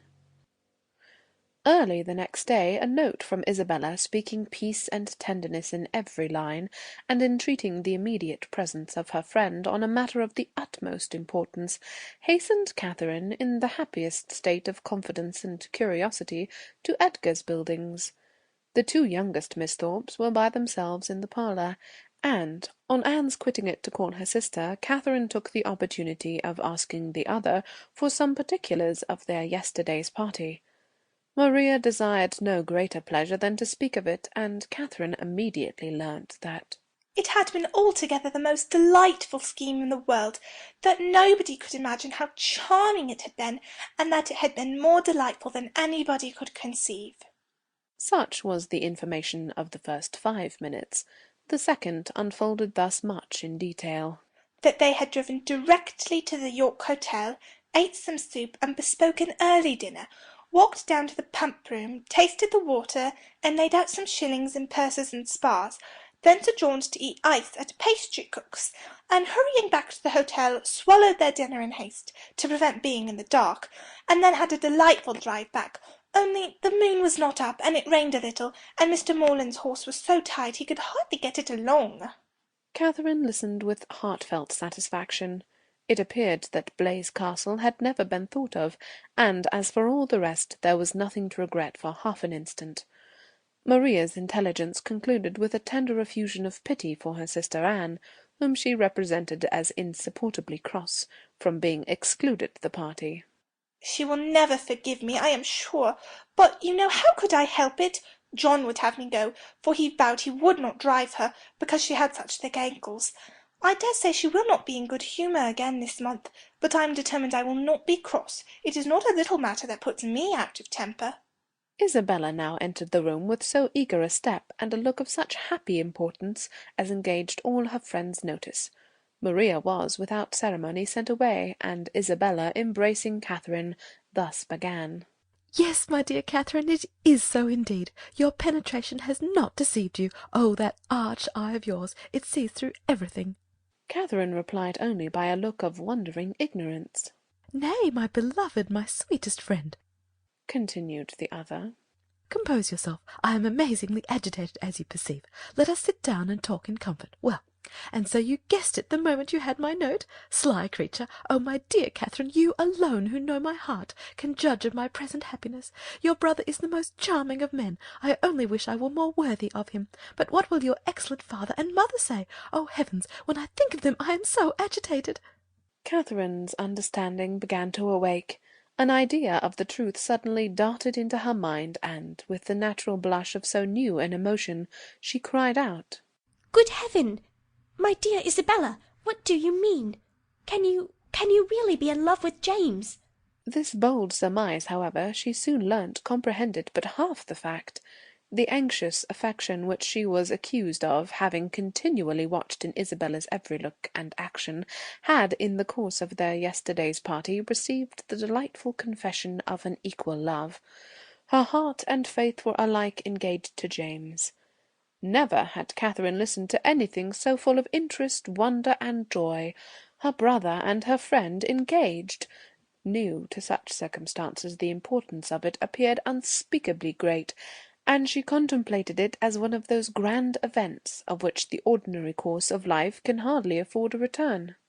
The strength of her feelings she could not express. The nature of them, however, contented her friend. The happiness of having such a sister was their first effusion, and the fair ladies mingled in embraces and tears of joy. Delighting, however, as Catherine sincerely did in the prospect of the connection, it must be acknowledged that Isabella far surpassed her in tender anticipations. You will be so infinitely dearer to me, my Catherine, than either Anne or Maria. I feel that I shall be so much more attached to my dear Morelands family than to my own. This was a pitch of friendship beyond Catherine. You are so like your dear brother, continued Isabella, that I quite doted on you the first moment I saw you. But so it always is with me. The first moment settles everything. The very first day that Morland came to us last Christmas, the very first moment I beheld him, my heart was irrecoverably gone. I remember I wore my yellow gown with my hair done up in braids, and when I came into the drawing-room and John introduced him, I thought I never saw anybody so handsome before. Here Catherine secretly acknowledged the power of love, for though exceedingly fond of her brother, and partial to all his endowments, she had never in her life thought him handsome. I remember, too, Miss Andrews drank tea with us that evening, and wore her puce-coloured sarcenet, and she looked so heavenly that I thought your brother must certainly fall in love with her. I could not sleep a wink all night for thinking of it. Oh, Catherine, the many sleepless nights I have had on your brother's account! I would not have you suffer half what I have done. I am grown wretchedly thin, I know, but I will not pain you by describing my anxiety. You have seen enough of it. I feel that I have betrayed myself perpetually, so unguarded in speaking of my partiality for the Church, but my secret I was always sure would be safe with you.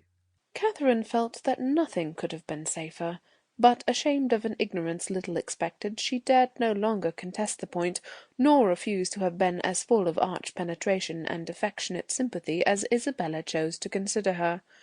Her brother, she found, was preparing to set off with all speed to Fullerton, to make known his situation and ask consent, and here was a source of some real agitation to the mind of Isabella. Catherine endeavoured to persuade her, as she was herself persuaded, that her father and mother would never oppose their son's wishes.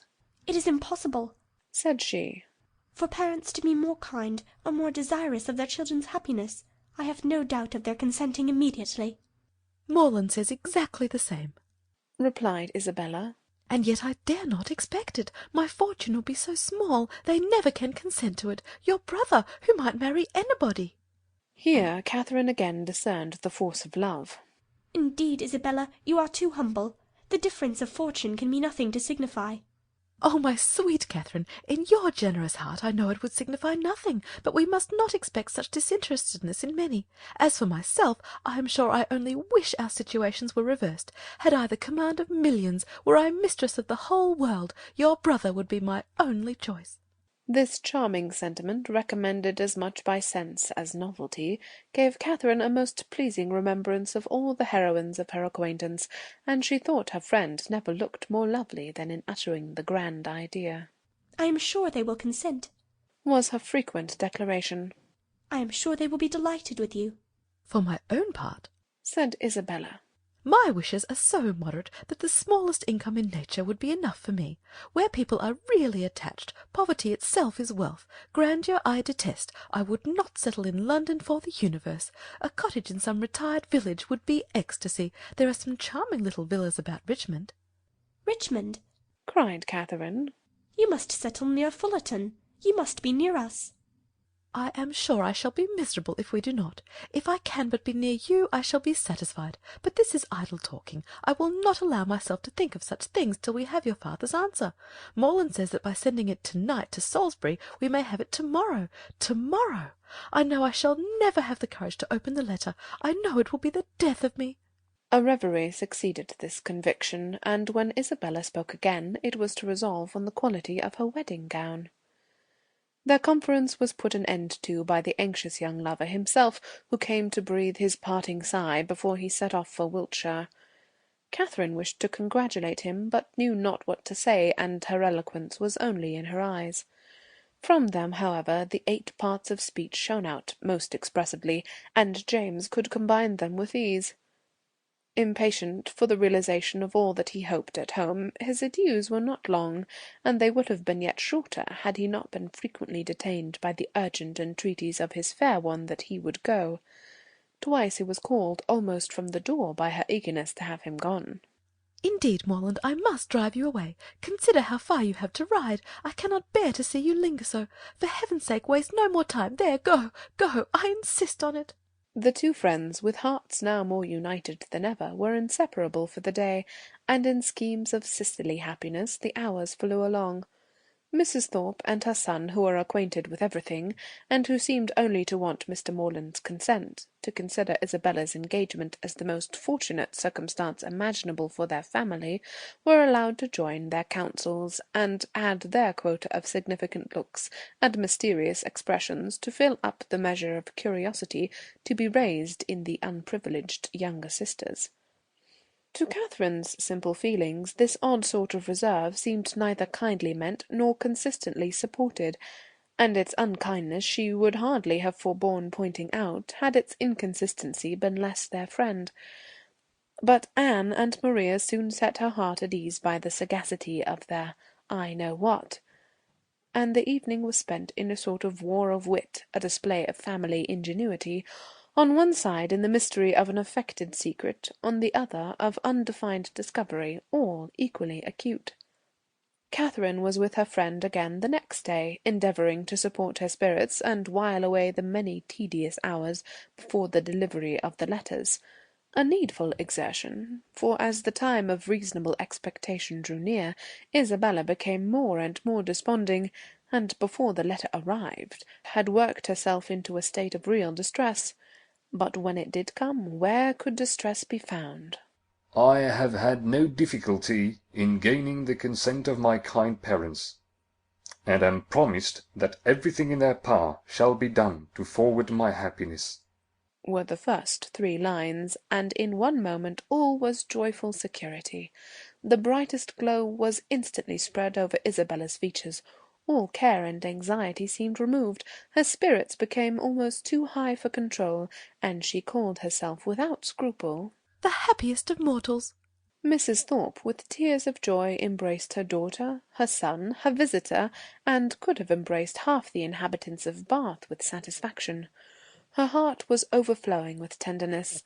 It was "Dear John," and "Dear Catherine," at every word. "Dear Anne," and "Dear Maria," must immediately be made sharers in their felicity, and 2 dears at once before the name of Isabella were not more than that beloved child had now well earned. John himself was no skulker in joy. He not only bestowed on Mr. Morland the high commendation of being one of the finest fellows in the world, but swore off many sentences in his praise. The letter whence sprang all this felicity was short, containing little more than this assurance of success, and every particular was deferred till James could write again. But for particulars Isabella could well afford to wait. The needful was comprised in Mr. Moreland's promise. His honour was pledged to make everything easy, and by what means their income was to be formed, whether landed property were to be resigned or funded money made over, was a matter in which her disinterested spirit took no concern. She knew enough to feel secure of an honourable and speedy establishment, and her imagination took a rapid flight over its attendant felicities. She saw herself, at the end of a few weeks, the gaze and admiration of every new acquaintance at Fullerton, the envy of every valued old friend in Putney, with a carriage at her command, a new name on her tickets, and a brilliant exhibition of hoop rings on her finger. When the contents of the letter were ascertained, John Thorpe, who had only waited its arrival to begin his journey to London, prepared to set off. "Well, Miss Morland," said he, on finding her alone in the parlour, "I am come to bid you good-bye." Catherine wished him a good journey. Without appearing to hear her, he walked to the window, fidgeted about, hummed a tune, and seemed wholly self-occupied. "Shall not you be late at Devizes?" said Catherine. He made no answer, but after a minute's silence burst out with, "A famous good thing, this marrying scheme, upon my soul. A clever fancy of Morelands and Bell's. What do you think of it, Miss Morland? I say it is no bad notion." "I am sure I think it a very good one." "Do you? That's honest, by heavens! I'm glad you are no enemy to matrimony, however. Did you ever hear the old song, 'Going to one wedding brings on another'? I say, you will come to Bell's wedding, I hope." "Yes, I have promised your sister to be with her, if possible." "And then, you know," twisting himself about and forcing a foolish laugh, "I say, then, you know, we may try the truth of this same old song." "May we? But I never sing. Well, I wish you a good journey. I dine with Miss Tilney to-day, and must now be going home." "Nay, there's no such confounded hurry. Who knows when we may be together again? Not but that I shall be down again by the end of a fortnight, and a devilish long fortnight it will appear to me." "Then why do you stay away so long?" replied Catherine, finding that he waited for an answer. "That is kind of you, however. Kind and good-natured. I shall not forget it in a hurry. But you have more good-nature and all that than anybody living, I believe. A monstrous deal of good-nature. And it is not only good-nature, but you have so much of everything. And then you have such... Upon my soul, I do not know anybody like you." "Oh, dear, there are a great many people like me, I dare say, only a great deal better. Good morning to you." "But I say, Miss Morland, I shall come and pay my respects at Fullerton before it is long, if not disagreeable." "Pray do. My father and mother will be very glad to see you." "And I hope, Miss Morland, you will not be sorry to see me." "Oh dear, not at all. There are very few people I am sorry to see. Company is always cheerful." "That is just my way of thinking. Give me but a little cheerful company. Let me only have the company of the people I love. Let me only be where I like, and with whom I like, and the devil take the rest, say I. And I am heartily glad to hear you say the same. But I have a notion, Miss Morland, you and I think pretty much alike upon most matters." "Perhaps we may, but it is more than I ever thought of. And as to most matters, to say the truth, there are not many that I know my own mind about." "By Jove, no more do I. It is not my way to bother my brains with what does not concern me. My notion of things is simple enough. Let me only have the girl I like, say I, with a comfortable house over my head, and what care I for all the rest? Fortune is nothing. I'm sure of a good income of my own, and if she had not a penny, why, so much the better." "Very true. I think like you there. If there is a good fortune on one side, there can be no occasion for any on the other. No matter which has it, so that there is enough. I hate the idea of one great fortune looking out for another. And to marry for money I think the wickedest thing in existence. Good day. We shall be very glad to see you at Fullerton, whenever it is convenient." And away she went. It was not in the power of all his gallantry to detain her longer. With such news to communicate and such a visit to prepare for, her departure was not to be delayed by anything in his nature to urge, and she hurried away, leaving him to the undivided consciousness of his own happy address and her explicit encouragement. The agitation which she had herself experienced on first learning her brother's engagement made her expect to raise no inconsiderable emotion in Mr. and Mrs. Allen by the communication of the wonderful event. How great was her disappointment! The important affair, which many words of preparation ushered in, had been foreseen by them both ever since her brother's arrival, and all that they felt on the occasion was comprehended in a wish for the young people's happiness, with a remark on the gentleman's side in favour of Isabella's beauty, and on the lady's of her great good luck. It was to Catherine the most surprising insensibility. The disclosure, however, of the great secret of James's going to Fullerton the day before did raise some emotion in Mrs. Allen. She could not listen to that with perfect calmness, but repeatedly regretted the necessity of its concealment, wished she could have known his intention, wished she could have seen him before he went, as she should certainly have troubled him, with her best regards to his father and mother, and her kind compliments to all the Skinners. End of chapter 15.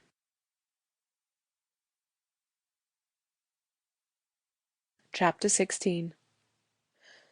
Catherine's expectations of pleasure from her visit in Milsom Street were so very high that disappointment was inevitable, and accordingly, though she was most politely received by General Tilney and kindly welcomed by his daughter, though Henry was at home and no one else of the party, she found on her return, without spending many hours in the examination of her feelings, that she had gone to her appointment preparing for happiness which it had not afforded. Instead of finding herself improved in acquaintance with Miss Tilney from the intercourse of the day, she seemed hardly so intimate with her as before.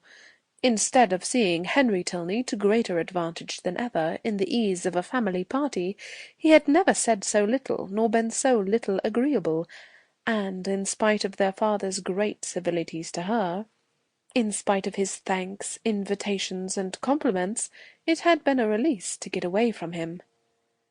It puzzled her to account for all this. It could not be General Tilney's fault. That he was perfectly agreeable and good-natured, and altogether a very charming man, did not admit of a doubt, for he was tall and handsome, and Henry's father. He could not be accountable for his children's want of spirits, or for her want of enjoyment in his company. The former she hoped at last might have been accidental, and the latter she could only attribute to her own stupidity. Isabella, on hearing the particulars of the visit, gave a different explanation. It was all pride, insufferable haughtiness, and pride. She had long suspected the family to be very high, and this made it certain. Such insolence of behaviour as Miss Tilney's she had never heard of in her life. Not to do the honours of her house with common good breeding, to behave to her guest with such superciliousness, hardly even to speak to her. But it was not so bad as that, Isabella. There was no superciliousness. She was very civil. Oh, don't defend her. And then the brother, he who had appeared so attached to you. Good heavens! Well, some people's feelings are incomprehensible, and so he hardly looked once at you the whole day. I do not say so, but he did not seem in good spirits. How contemptible!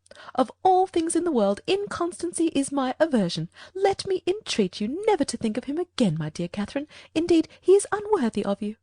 Unworthy? I do not suppose he ever thinks of me. That is exactly what I say. He never thinks of you. Such fickleness! Oh, how different to your brother and to mine! I really believe John has the most constant heart. But as for General Tilney, I assure you it would be impossible for anybody to behave to me with greater civility and attention. It seemed to be his only care to entertain me and make me happy. Oh, I know no harm of him. I do not suspect him of pride. I believe he is a very gentlemanlike man. John thinks very well of him, and John's judgment— Well, I shall see how they behave to me this evening. We shall meet them at the rooms. And must I go? Do not you intend it? I thought it was all settled. Nay, since you make such a point of it, I can refuse you nothing. But do not insist upon my being very agreeable, for my heart, you know, will be some 40 miles off. And as for dancing, do not mention it, I beg. That is quite out of the question. Charles Hodges will plague me to death, I dare say, but I shall cut him very short. 10 to 1, but he guesses the reason, and that is exactly what I want to avoid, so I shall insist on his keeping his conjecture to himself. Isabella's opinion of the Tilneys did not influence her friend. She was sure there had been no insolence in the manners either of brother or sister, and she did not credit there being any pride in their hearts. The evening rewarded her confidence. She was met by one with the same kindness, and by the other with the same attention as heretofore.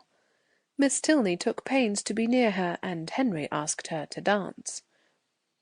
Having heard the day before in Milsom Street that their elder brother, Captain Tilney, was expected almost every hour, she was at no loss for the name of a very fashionable-looking, handsome young man whom she had never seen before, and who now evidently belonged to their party. She looked at him with great admiration, and even supposed it possible that some people might think him handsomer than his brother, though in her eyes his air was more assuming and his countenance less prepossessing. His taste and manners were beyond a doubt decidedly inferior, for within her hearing he not only protested against every thought of dancing himself, but even laughed openly at Henry for finding it possible. From the latter circumstance it may be presumed that, whatever might be our heroine's opinion of him, his admiration of her was not of a very dangerous kind, not likely to produce animosities between the brothers, nor persecutions to the lady. He cannot be the instigator of the 3 villains in horsemen's greatcoats, by whom she will hereafter be forced into a travelling chaise and 4, which will drive off with incredible speed.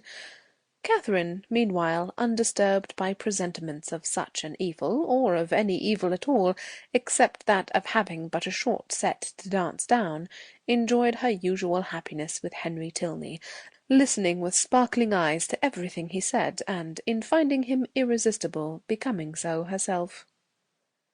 At the end of the first dance, Captain Tilney came towards them again, and, much to Catherine's dissatisfaction, pulled his brother away. They retired whispering together, and though her delicate sensibility did not take immediate alarm, and lay it down as fact that Captain Tilney must have heard some malevolent misrepresentation of her, which he now hastened to communicate to his brother in the hope of separating them for ever, she could not have her partner conveyed from her sight without very uneasy sensations. Her suspense was of full 5 minutes' duration, and she was beginning to think it a very long quarter of an hour when they both returned, and an explanation was given by Henry's requesting to know if she thought her friend, Miss Thorpe, would have any objection to dancing, as his brother would be most happy to be introduced to her. Catherine, without hesitation, replied that she was very sure that Miss Thorpe did not mean to dance at all. The cruel reply was passed on to the other, and he immediately walked away. "Your brother will not mind, I know," said she, "because I heard him say before that he hated dancing, but it was very good-natured in him to think of it. I suppose he saw Isabella sitting down, and fancied she might wish for a partner, but he is quite mistaken, for she would not dance upon any account in the world." Henry smiled and said, "How very little trouble it can give you to understand the motive of other people's actions." "Why, what do you mean?" "With you it is not, how is such a one likely to be influenced? What is the inducement most likely to act upon such a person's feelings, age, situation, and probable habits of life considered? But how should I be influenced?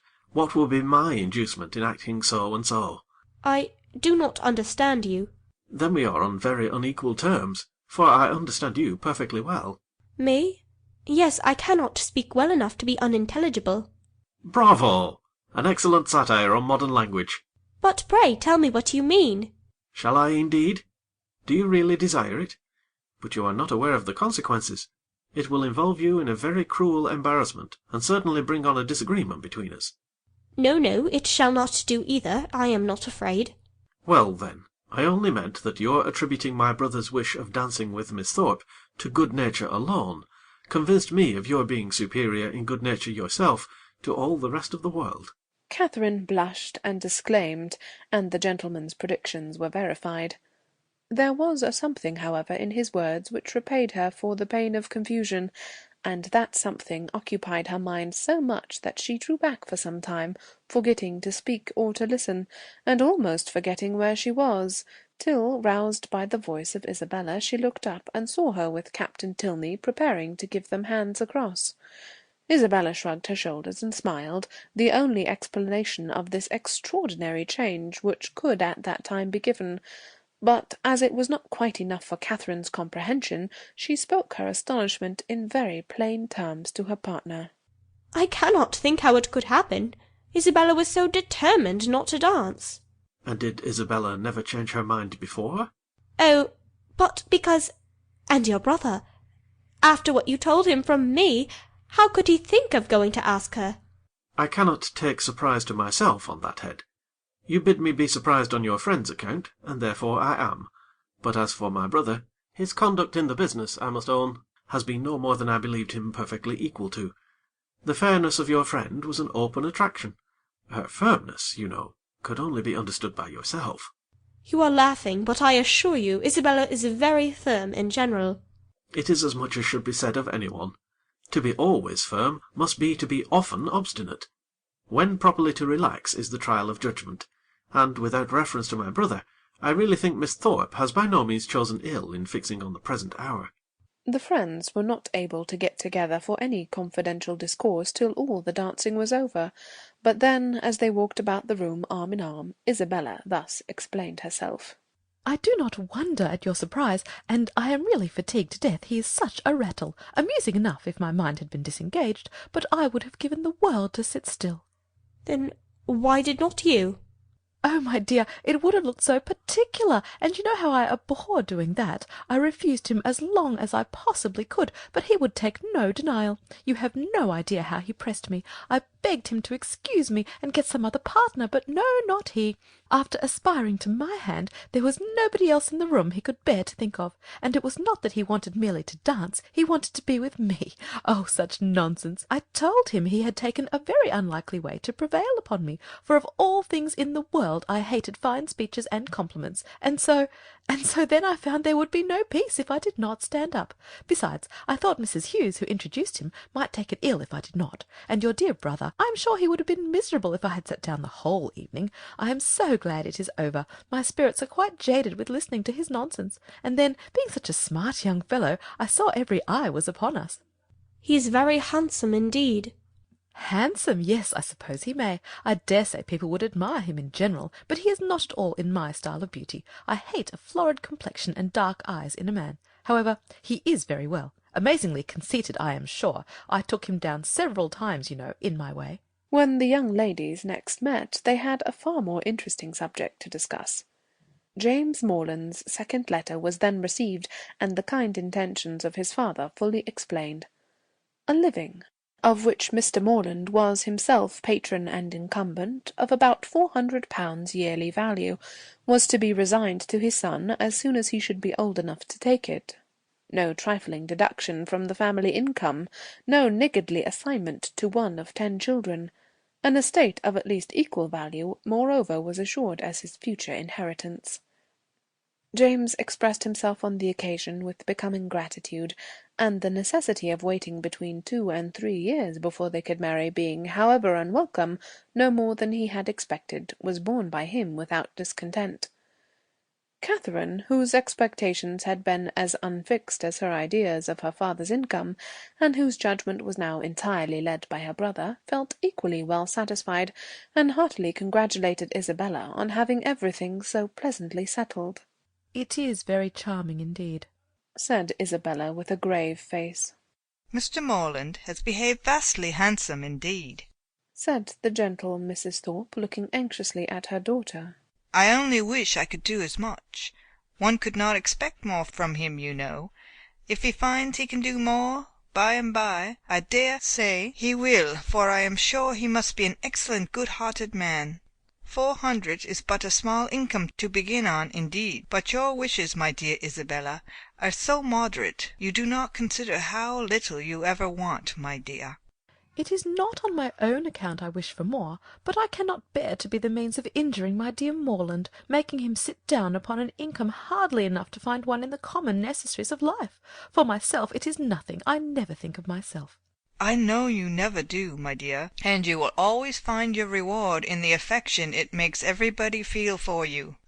There never was a young woman so beloved as you are by everybody that knows you, and I dare say when Mr. Moreland sees you, my dear child, but do not let us distress our dear Catherine by talking of such things. Mr. Moreland has behaved so very handsome. You know I always heard he was a most excellent man, and you know, my dear, we are not to suppose, but what if you had a suitable fortune, he would have come down with something more, for I am sure he must be a most liberal-minded man. Nobody can think better of Mr. Morland than I do, I am sure, but everybody has their failing, you know, and everybody has a right to do what they like with their own money. Catherine was hurt by these insinuations. "I am very sure," said she, "that my father has promised to do as much as he can afford." Isabella recollected herself. "As to that, my sweet Catherine, there cannot be a doubt, and you know me well enough to be sure that a much smaller income would satisfy me. It is not the want of more money that makes me just at present a little out of spirits. I hate money, and if our union could take place now upon only £50 a year, I should not have a wish unsatisfied. Ah, my Catherine, you have found me out. There's the sting, the long, long, endless 2 years and half that are to pass before your brother can hold the living." Yes, yes, my darling Isabella, said Mrs. Thorpe. "We perfectly see into your heart. You have no disguise. We perfectly understand the present vexation, and everybody must love you the better for such a noble, honest affection." Catherine's uncomfortable feelings began to lessen. She endeavoured to believe that the delay of the marriage was the only source of Isabella's regret, and when she saw her at their next interview as cheerful and amiable as ever, endeavoured to forget that she had for a minute thought otherwise. James soon followed his letter, and was received with the most gratifying kindness. End of chapter 16.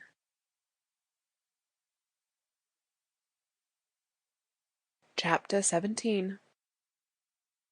The Allens had now entered on the 6th week of their stay in Bath, and whether it should be the last was for some time a question to which Catherine listened with a beating heart. To have her acquaintance with the Tilneys end so soon was an evil which nothing could counterbalance. Her whole happiness seemed at stake, while the affair was in suspense, and everything secured when it was determined that the lodging should be taken for another fortnight. What this additional fortnight was to produce to her, beyond the pleasure of sometimes seeing Henry Tilney, made but a small part of Catherine's speculation. Once or twice, indeed, since James's engagement had taught her what could be done, she had got so far as to indulge in a secret perhaps. But in general the felicity of being with him for the present bounded her views. The present was now comprised in another 3 weeks, and her happiness being certain for that period, the rest of her life was at such a distance as to excite but little interest. In the course of the morning which saw this business arranged, she visited Miss Tilney, and poured forth her joyful feelings. It was doomed to be a day of trial. No sooner had she expressed her delight in Mr. Allen's lengthened stay than Miss Tilney told her of her father's having just determined upon quitting Bath by the end of another week. Here was a blow. The past suspense of the morning had been ease and quiet to the present disappointment. Catherine's countenance fell, and in a voice of most sincere concern she echoed Miss Tilney's concluding words. "By the end of another week?" Yes, my father can seldom be prevailed on to give the waters what I think a fair trial. He has been disappointed of some friend's arrival, whom he expected to meet here, and as he is now pretty well, is in a hurry to get home." "I am very sorry for it," said Catherine dejectedly. "If I had known this before—" "Perhaps," said Miss Tilney in an embarrassed manner, "you would be so good. It would make me very happy if—" The entrance of her father put a stop to the civility which Catherine was beginning to hope might introduce a desire of their corresponding. After addressing her with his usual politeness, he turned to his daughter and said, "Well, Eleanor, may I congratulate you on being successful in your application to your fair friend?" "I was just beginning to make the request, sir, as you came in." "Well, proceed by all means. I know how much your heart is in it. My daughter, Miss Moreland," he continued, without leaving his daughter time to speak, "has been forming a very bold wish. We leave Bath, as she has perhaps told you, on Saturday se'nnight.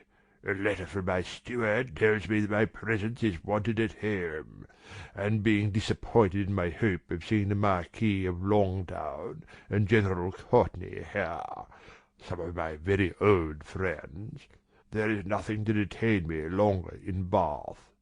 And could we carry out Selfridge Point with you, we should leave it without a single regret. Can you, in short, be prevailed on to quit this scene of public triumph, and oblige your friend Eleanor with your company in Gloucestershire? I am almost ashamed to make the request, though its presumption would certainly appear greater to every creature in Bath than yourself. Modesty such as yours, but not for the world would I pain it by open praise. If you can be induced to honour us with a visit, you will make us happy beyond expression. 'Tis true, we can offer you nothing like the gaieties of this lively place. We can tempt you neither by amusement nor splendour, for our mode of living, as you say, is plain and unpretending. Yet no endeavour shall be wanting on our side to make Northanger Abbey not wholly disagreeable." Northanger Abbey! These were thrilling words, and wound up Catherine's feelings to the highest point of ecstasy. Her grateful and gratified heart could hardly restrain its expressions within the language of tolerable calmness. To receive so flattering an invitation, to have her company so warmly solicited, everything honourable and soothing, every present enjoyment and every future hope was contained in it, and her acceptance, with only the saving clause of papa and mamma's approbation, was eagerly given. "I will write home directly," said she, "and if they do not object, as I dare say they will not—" General Tilney was not less sanguine, having already waited on her excellent friends in Pulteney Street, and obtained their sanction of his wishes. "Since they can consent to part with you," said he, "we may expect philosophy from all the world." Miss Tilney was earnest, though gentle, in her secondary civilities, and the affair became in a few minutes as nearly settled as this necessary reference to Fullerton would allow. The circumstances of the morning had led Catherine's feelings through the varieties of suspense, security, and disappointment, but they were now safely lodged in perfect bliss, and with the spirits elated to rapture, with Henry at her heart, and Northanger Abbey on her lips, she hurried home to write her letter. Mr. and Mrs. Morland, relying on the discretion of the friends to whom they had already entrusted their daughter, felt no doubt of the propriety of an acquaintance which had been formed under their eye, and sent therefore by return of post their ready consent to her visit in Gloucestershire. This indulgence, though not more than Catherine had hoped for, completed her conviction of being favoured beyond every other human creature in friends and fortune, circumstance and chance. Everything seemed to cooperate for her advantage.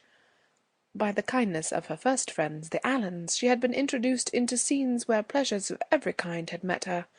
Her feelings, her preferences, had each known the happiness of a return. Wherever she felt attachment, she had been able to create it. The affection of Isabella was to be secured to her in a sister.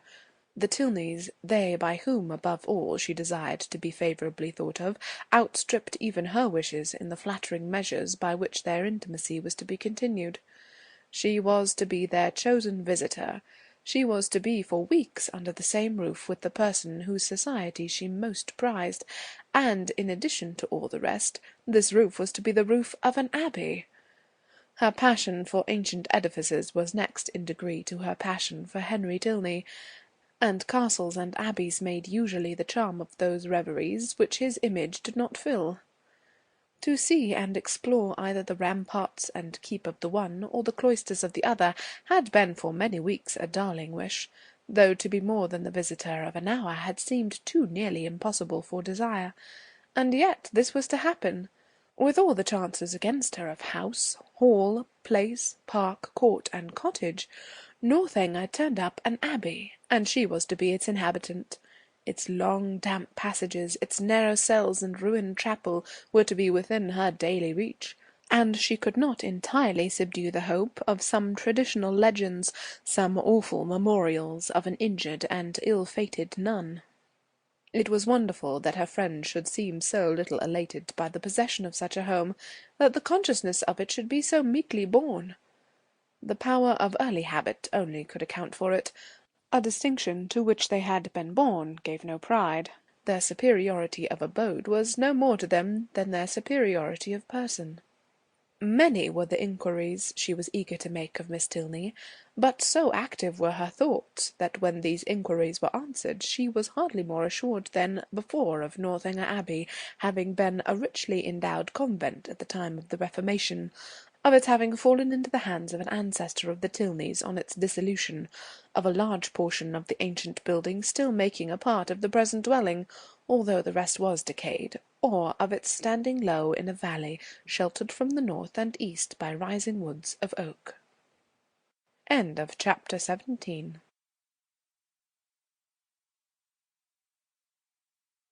Chapter 18.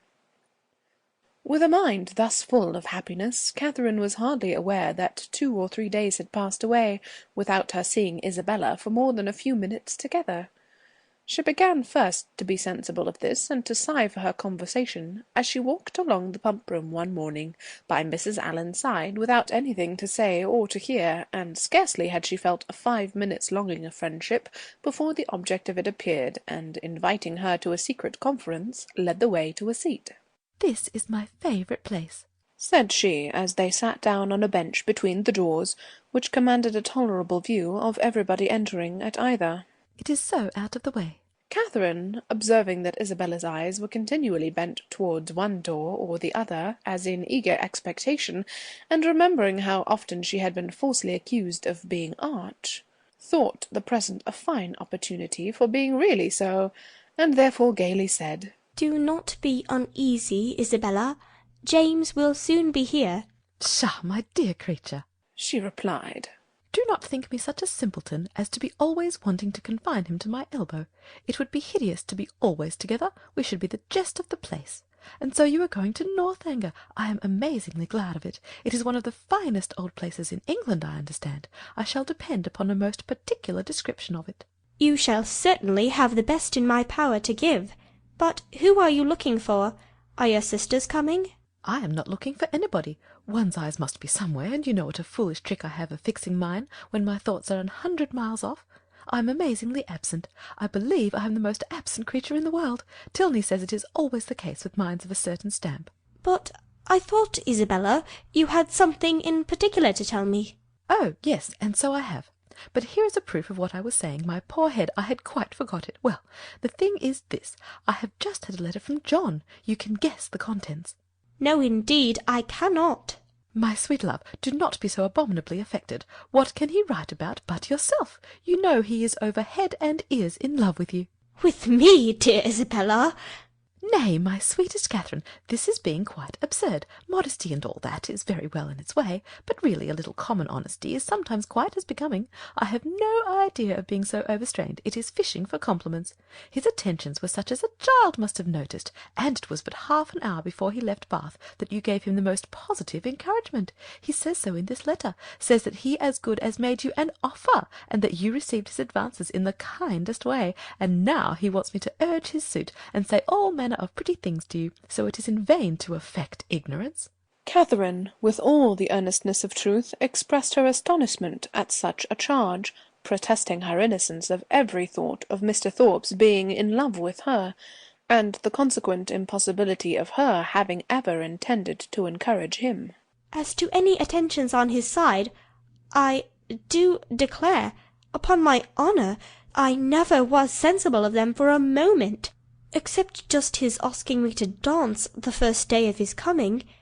And as to making me an offer, or anything like it, there must be some unaccountable mistake. I could not have misunderstood a thing of that kind, you know. And as I ever wish to be believed, I solemnly protest that no syllable of such a nature ever passed between us. The last half-hour before he went away, it must be all and completely a mistake, for I did not see him once that whole morning." But that you certainly did, for you spent the whole morning in Edgar's Buildings. It was the day your father's consent came, and I am pretty sure that you and John were alone in the parlour some time before you left the house. Are you? Well, if you say it, it was so, I dare say, but for the life of me I cannot recollect it. I do remember now being with you, and seeing him as well as the rest, but that we were ever alone for 5 minutes. However, it is not worth arguing about, for whatever might pass on his side, you must be convinced, by my having no recollection of it, that I never thought, nor expected, nor wished for anything of the kind from him. I am excessively concerned that he should have any regard for me, but indeed it has been quite unintentional on my side. I never had the smallest idea of it. Pray undeceive him as soon as you can, and tell him I beg his pardon. That is, I do not know what I ought to say, but make him understand what I mean in the properest way. I would not speak disrespectfully of a brother of yours, Isabella, I am sure, but you know very well that if I could think of one man more than another, he is not the person. Isabella was silent. My dear friend, you must not be angry with me. I cannot suppose your brother cares so very much about me. And you know we shall still be sisters. Yes, yes. With a blush. There are more ways than one of our being sisters. But where am I wandering to? Well, my dear Catherine, the case seems to be that you are determined against poor John. Is not it so? I certainly cannot return his affection, and as certainly never meant to encourage it. Since that is the case, I am sure I shall not tease you any further. John desired me to speak to you on the subject, and therefore I have. But I confess, as soon as I read his letter, I thought it a very foolish, imprudent business, and not likely to promote the good of either. For what were you to live upon, supposing you came together? You have both of you something, to be sure, but it is not a trifle that will support a family nowadays. And after all that romancers may say, there is no doing without money. I only wonder John could think of it. He could not have received my last. You do acquit me, then, of anything wrong? You are convinced that I never meant to deceive your brother, never suspected him of liking me till this moment?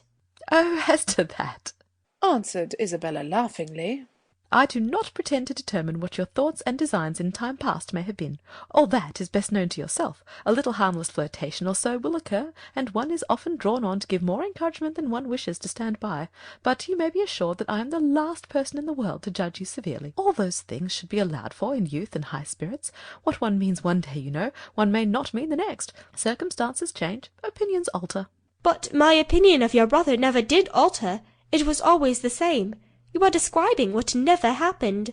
My dearest Catherine, continued the other without at all listening to her, I would not for all the world be the means of hurrying you into an engagement before you knew what you were about.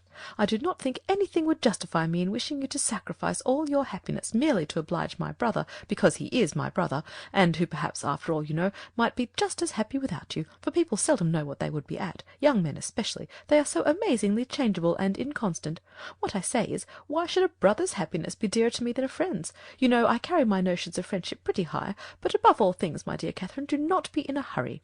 Take my word for it, that if you are in too great a hurry, you will certainly live to repent it. Tilney says there is nothing people are so often deceived in as the state of their own affections, and I believe he is very right. Ah, here he comes. Never mind, he will not see us, I am sure. Catherine, looking up, perceived Captain Tilney, and Isabella, earnestly fixing her eye on him as she spoke, soon caught his notice. He approached immediately, and took the seat to which her movements invited him. His first address made Catherine start. Though spoken low, she could distinguish. What? Always to be watched? In person or by proxy? Pshaw, nonsense, was Isabella's answer in the same half-whisper. Why do you put such things into my head? If I could believe it. My spirit, you know, is pretty independent. I wish your heart were independent. That would be enough for me. My heart, indeed. What can you have to do with hearts? You men have none of you any hearts. If we have not hearts, we have eyes, and they give us torment enough. Do they? I am sorry for it. I am sorry they find anything so disagreeable in me. I will look another way. I hope this pleases you. Turning her back on him. I hope your eyes are not tormented now. Never more so, for the edge of the blooming cheek is still in view, at once, too much and too little. Catherine heard all this, and, quite out of countenance, could listen no longer. Amazed that Isabella could endure it, and jealous for her brother, she rose up, and saying, "She should join Mrs. Allen," proposed their walking, but for this Isabella showed no inclination. She was so amazingly tired, and it was so odious to parade about the pump room, and if she moved from her seat she should miss her sisters. She was expecting her sisters every moment, so that her dearest Catherine must excuse her, and must sit quietly down again. But Catherine could be stubborn too, and Mrs. Allen, just then coming up to propose their returning home, she joined her and walked out of the pump room, leaving Isabella still sitting with Captain Tilney. With much uneasiness did she thus leave them.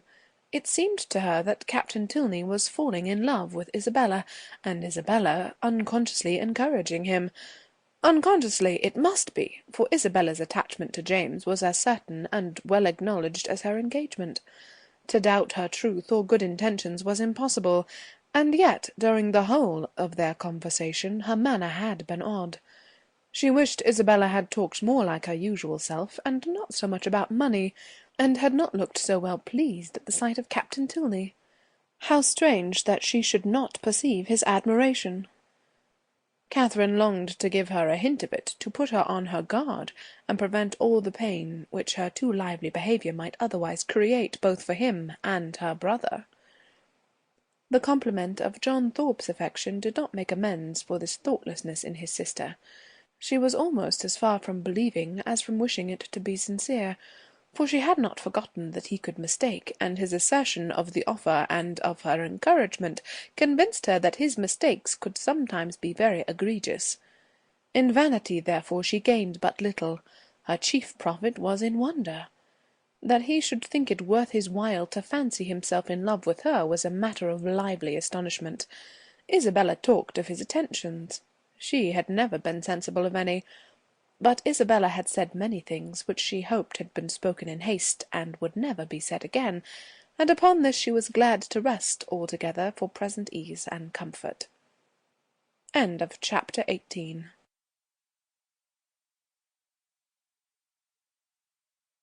Chapter 19. A few days passed away, and Catherine, though not allowing herself to suspect her friend, could not help watching her closely. The result of her observations was not agreeable. Isabella seemed an altered creature. When she saw her, indeed, surrounded only by their immediate friends in Edgar's Buildings or Pulteney Street, her change of manners was so trifling that, had it gone no farther, it might have passed unnoticed. A something of languid indifference, or of that boasted absence of mind which Catherine had never heard of before, would occasionally come across her, but had nothing worse appeared, that might have only spread a new grace and inspired a warmer interest.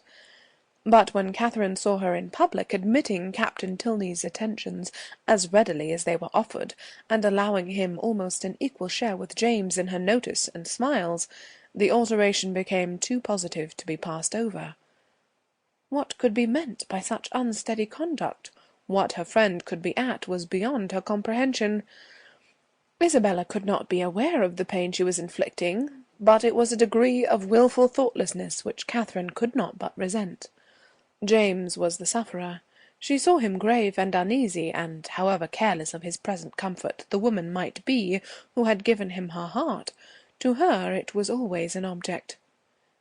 For poor Captain Tilney, too, she was greatly concerned. Though his looks did not please her, his name was a passport to her goodwill, and she thought with sincere compassion of his approaching disappointment, for, in spite of what she had believed herself to overhear in the pump-room, his behaviour was so incompatible with a knowledge of Isabella's engagement, that she could not, upon reflection, imagine him aware of it.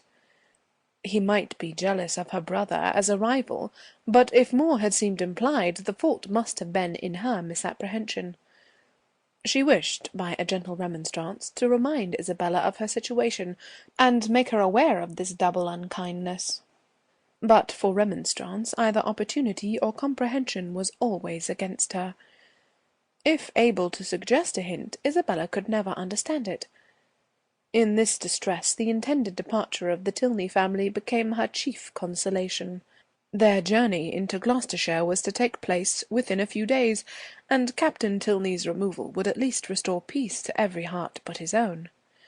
But Captain Tilney had at present no intention of removing. He was not to be of the party to Northanger. He was to continue at Bath. When Catherine knew this, her resolution was directly made. She spoke to Henry Tilney on the subject, regretting his brother's evident partiality for Miss Thorpe, and entreating him to make known her prior engagement. "My brother does know it," was Henry's answer. Does he? Then why does he stay here? He made no reply, and was beginning to talk of something else, but she eagerly continued. Why do not you persuade him to go away? The longer he stays, the worse it will be for him at last. Pray advise him for his own sake, and for everybody's sake, to leave Bath directly. Absence will in time make him comfortable again, but he can have no hope here, and it is only staying to be miserable. Henry smiled, and said, "I am sure my brother would not wish to do that." Then you will persuade him to go away? "Persuasion is not at command. But pardon me if I cannot even endeavour to persuade him. I have myself told him that Miss Thorpe is engaged.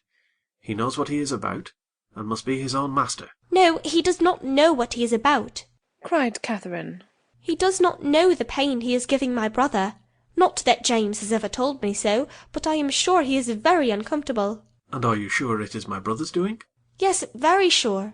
"Is it my brother's attentions to Miss Thorpe, or Miss Thorpe's admission of them, that gives the pain?" Is it not the same thing? "I think Mr. Moreland would acknowledge a difference. No man is offended by another man's admiration of the woman he loves. It is the woman only who can make it a torment." Catherine blushed for her friend, and said, Isabella is wrong, but I am sure she cannot mean to torment, for she is very much attached to my brother.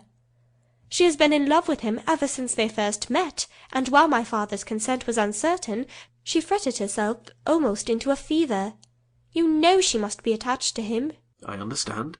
She is in love with James, and flirts with Frederick." "Oh, no, not flirts. A woman in love with one man cannot flirt with another." "It is probable that she will neither love so well, nor flirt so well, as she might do either singly. The gentlemen must each give up a little." After a short pause, Catherine resumed with, "Then you do not believe Isabella so very much attached to my brother?" "I can have no opinion on that subject." "But what can your brother mean, if he knows her engagement? What can he mean by his behaviour?" "You are a very close questioner." "Am I? I only ask what I want to be told." "But do you only ask what I can be expected to tell?" "Yes, I think so, for you must know your brother's heart." "My brother's heart, as you term it, on the present occasion, I assure you I can only guess at." "Well?" "Well! Nay, if it is to be guesswork, let us all guess for ourselves. To be guided by second-hand conjecture is pitiful. The premises are before you. My brother is a lively, and perhaps sometimes a thoughtless, young man. He has had about a week's acquaintance with your friend, and he has known her engagement almost as long as he has known her." "Well," said Catherine, after some moments' consideration, "you may be able to guess at your brother's intentions from all this, but I am sure I cannot. But is not your father uncomfortable about it? Does not he want Captain Tilney to go away? Sure, if your father were to speak to him, he would go." "My dear Miss Moreland," said Henry, "in this amiable solicitude for your brother's comfort, may you not be a little mistaken? Are you not carried a little too far? Would he thank you, either on his own account or Miss Thorpe's, for supposing that her affection, or at least her good behaviour, is only to be secured by her seeing nothing of Captain Tilney? Is he safe only in solitude? Or is her heart constant to him only when unsolicited by anyone else? He cannot think this, and you may be sure that he would not have you think it. I will not say, do not be uneasy, because I know that you are so at this moment, but be as little uneasy as you can. You have no doubt of the mutual attachment of your brother and your friend. Depend upon it, therefore, that real jealousy never can exist between them. Depend upon it that no disagreement between them can be of any duration. Their hearts are open to each other, as neither heart can be to you. They know exactly what is required, and what can be borne, and you may be certain that one will never tease the other beyond what is known to be pleasant."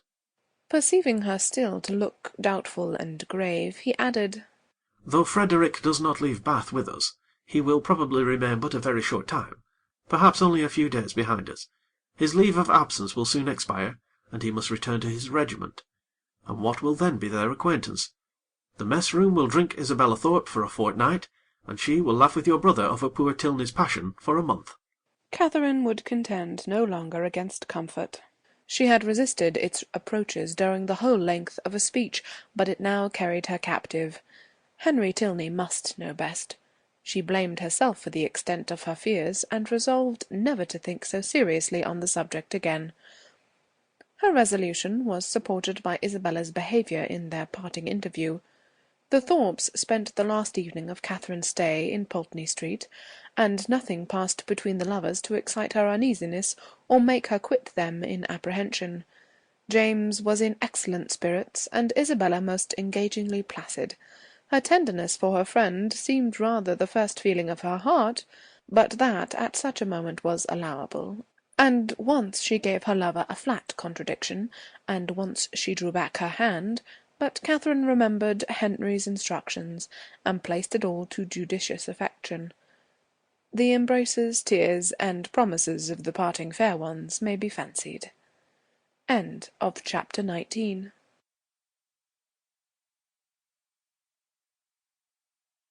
Chapter 20.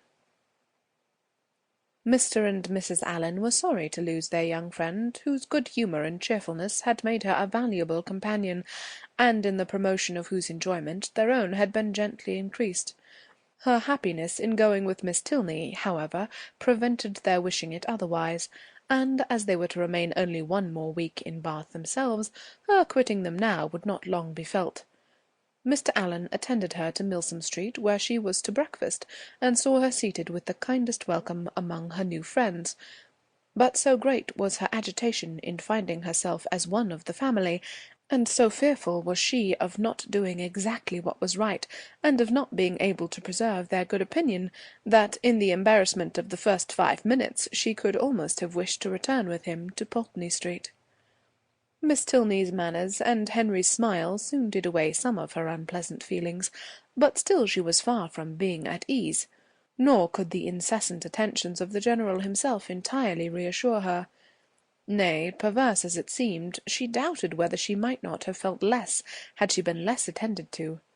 His anxiety for her comfort, his continual solicitations that she would eat, and his often expressed fears of her seeing nothing to her taste, though never in her life before had she beheld half such variety on a breakfast table, made it impossible for her to forget for a moment that she was a visitor. She felt utterly unworthy of such respect, and knew not how to reply to it. Her tranquillity was not improved by the General's impatience for the appearance of his eldest son, nor by the displeasure he expressed at his laziness when Captain Tilney at last came down. She was quite pained by the severity of his father's reproof, which seemed disproportionate to the offence, and much was her concern increased when she found herself the principal cause of the lecture, and that his tardiness was chiefly resented from being disrespectful to her. This was placing her in a very uncomfortable situation, and she felt great compassion for Captain Tilney without being able to hope for his goodwill. He listened to his father in silence, and attempted not any defence, which confirmed her in fearing that the inquietude of his mind on Isabella's account might, by keeping him long sleepless, have been the real cause of his rising late. It was the first time of her being decidedly in his company, and she had hoped to be now able to form her opinion of him, but she scarcely heard his voice while his father remained in the room, and even afterwards, so much were his spirits affected, she could distinguish nothing but these words, in a whisper to Eleanor: "How glad I shall be when you are all off." The bustle of going was not pleasant. The clock struck 10 while the trunks were carrying down, and the General had fixed to be out of Milsom Street by that hour. His greatcoat, instead of being brought for him to put on directly, was spread out in the curricle in which he was to accompany his son. The middle seat of the chaise was not drawn out, though there were 3 people to go in it, and his daughter's maid had so crowded it with parcels that Miss Moreland would not have room to sit.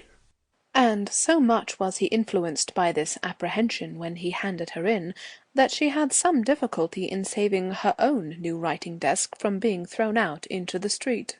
At last, however, the door was closed upon the three females, and they set off at the sober pace in which the handsome, highly fed 4 horses of a gentleman usually perform a journey of 30 miles.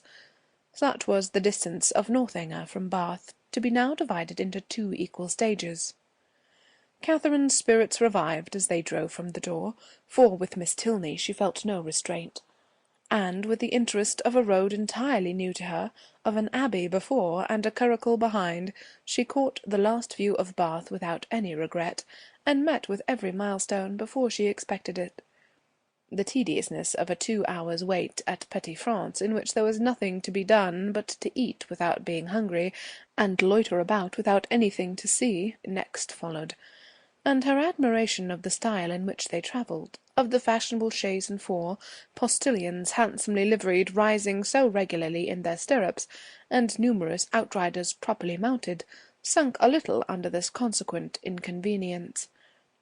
Had their party been perfectly agreeable, the delay would have been nothing, but General Tilney, though so charming a man, seemed always a check upon his children's spirits, and scarcely anything was said but by himself, the observation of which, with his discontent at whatever the inn afforded, and his angry impatience at the waiters, made Catherine grow every moment more in awe of him, and appeared to lengthen the 2 hours into 4.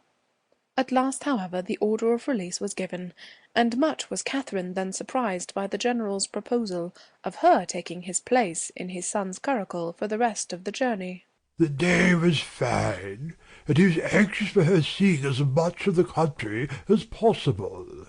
The remembrance of Mr. Allen's opinion respecting young men's open carriages made her blush at the mention of such a plan, and her first thought was to decline it. But her second was of greater deference for General Tilney's judgment. He could not propose anything improper for her, and in the course of a few minutes she found herself with Henry in the curricle, as happy a being as ever existed. A very short trial convinced her that a curricle was the prettiest equipage in the world. The chaise and four wheeled off with some grandeur, to be sure, but it was a heavy and troublesome business, and she could not easily forget its having stopped 2 hours at Petit France.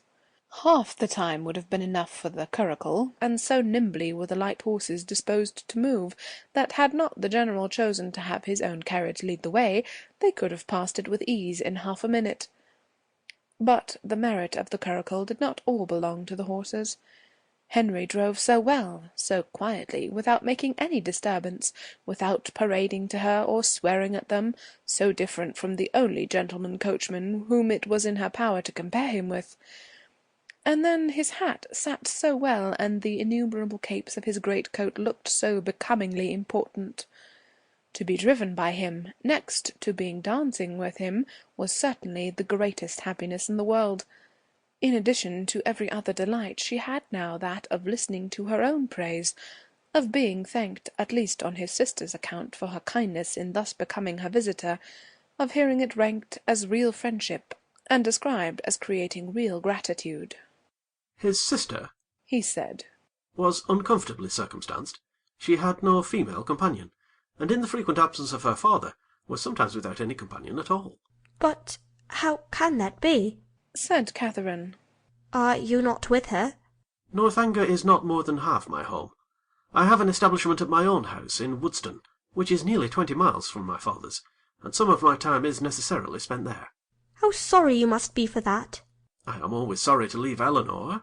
"Yes, but besides your affection for her, you must be so fond of the Abbey. After being used to such a home as the Abbey, an ordinary parsonage house must be very disagreeable."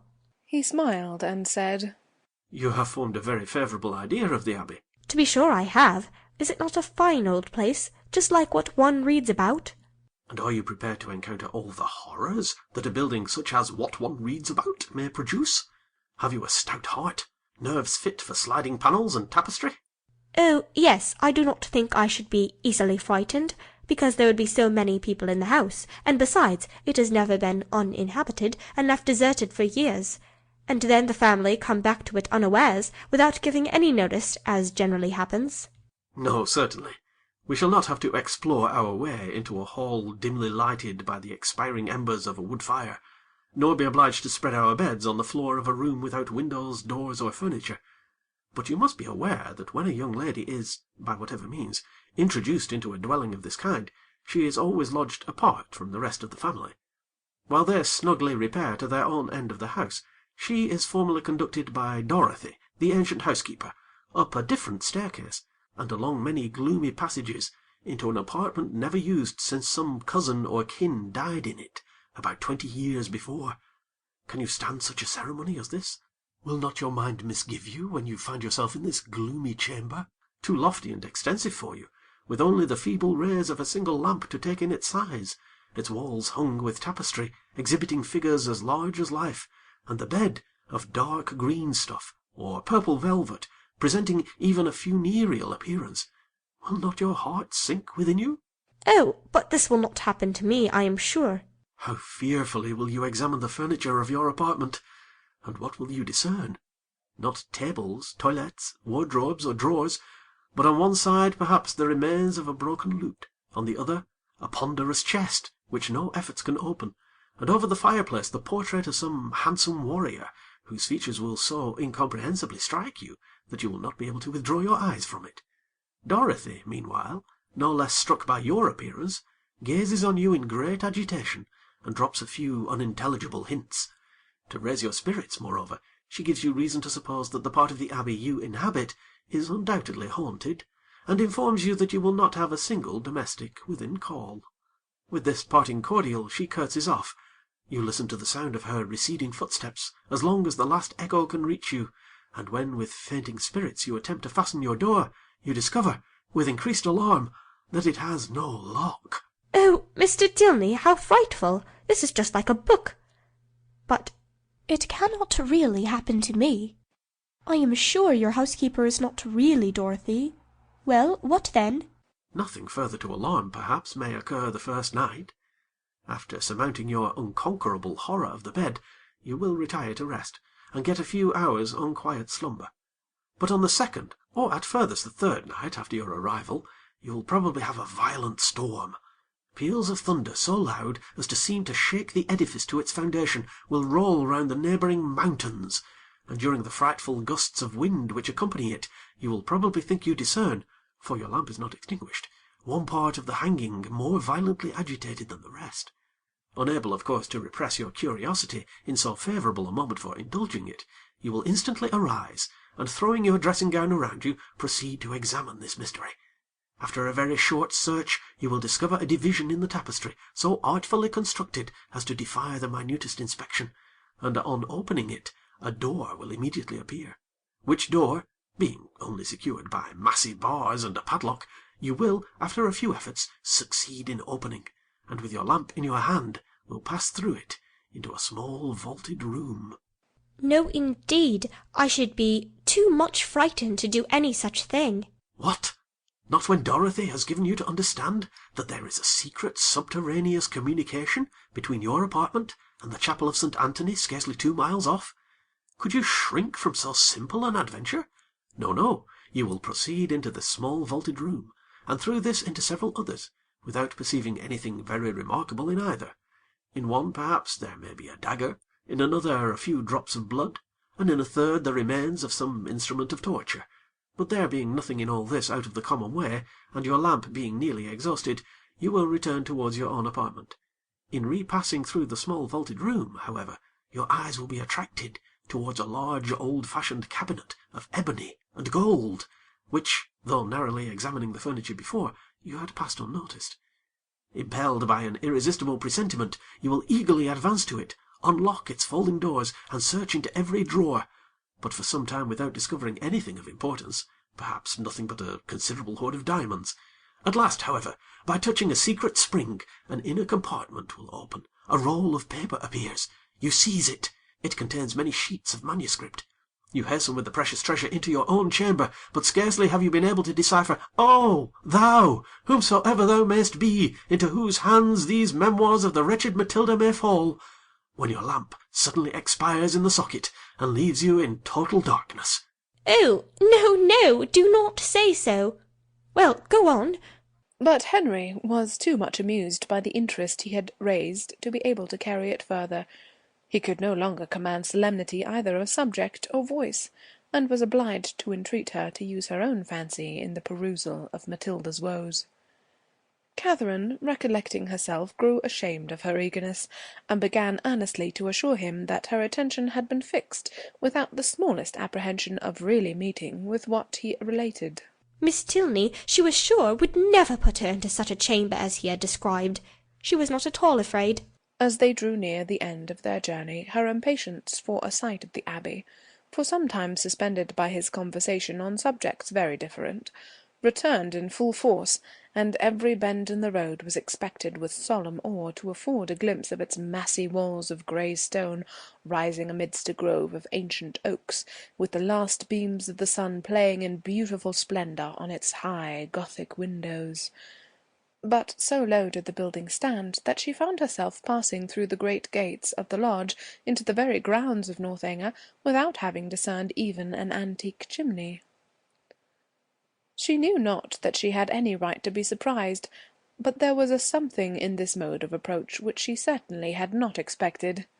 To pass between lodges of a modern appearance, to find herself with such ease in the very precincts of the Abbey, and driven so rapidly along a smooth level road of fine gravel, without obstacle, alarm, or solemnity of any kind, struck her as odd and inconsistent. She was not long at leisure, however, for such considerations. A sudden scud of rain, driving full in her face, made it impossible for her to observe anything further, and fixed all her thoughts on the welfare of her new straw bonnet. And she was actually under the Abbey walls, was springing with Henry's assistance from the carriage, was beneath the shelter of the old porch, and had even passed on to the hall, where her friend and the General were waiting to welcome her, without feeling one awful foreboding of future misery to herself, or one moment's suspicion of any past scenes of horror being acted within the solemn edifice. The breeze had not seemed to waft the sides of the murdered to her, it had wafted nothing worse than a thick mizzling rain, and having given a good shake to her habit, she was ready to be shown into the common drawing-room, and capable of considering where she was. An abbey! Yes, it was delightful to be really in an abbey. But she doubted, as she looked round the room, whether anything within her observation would have given her the consciousness. The furniture was in all the profusion and elegance of modern taste. The fireplace, where she had expected the ample width and ponderous carving of former times, was contracted to a Rumford, with slabs of plain though handsome marble, and ornaments over it of the prettiest English china. The windows, to which she looked with peculiar dependence, from having heard the general talk of his preserving them in their Gothic form with reverential care, were yet less what her fancy had portrayed. To be sure, the pointed arch was preserved, the form of them was Gothic, they might even be casements, but every pane was so large, so clear, so light. To an imagination which had hoped for the smallest divisions and the heaviest stonework, for painted glass, dirt, and cobwebs, the difference was very distressing.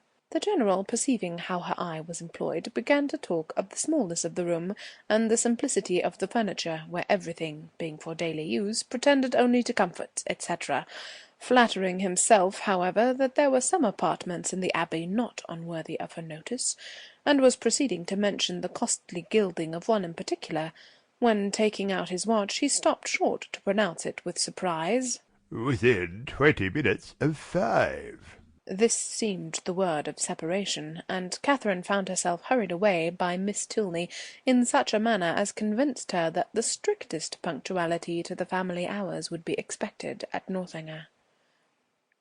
Returning through the large and lofty hall, they ascended a broad staircase of shining oak, which, after many flights and many landing places, brought them upon a long wide gallery.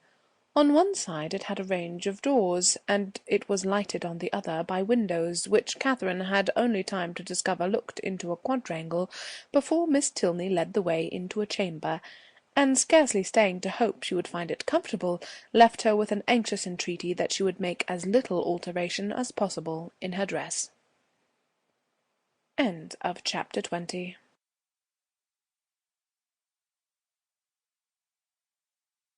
Chapter 21. A moment's glance was enough to satisfy Catherine that her apartment was very unlike the one which Henry had endeavoured to alarm her by the description of. It was by no means unreasonably large, and contained neither tapestry nor velvet. The walls were papered, the floor was carpeted, the windows were neither less perfect nor more dim than those of the drawing-room below. The furniture, though not of the latest fashion, was handsome and comfortable, and the air of the room altogether far from uncheerful. Her heart instantaneously at ease on this point, she resolved to lose no time in particular examination of anything, as she greatly dreaded disobliging the General by any delay.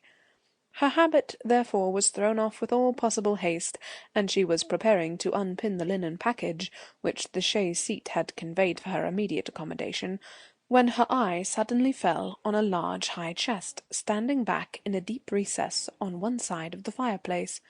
The sight of it made her start, and, forgetting everything else, she stood gazing on it in motionless wonder, while these thoughts crossed her. This is strange indeed. I did not expect such a sight as this. An immense heavy chest. What can it hold?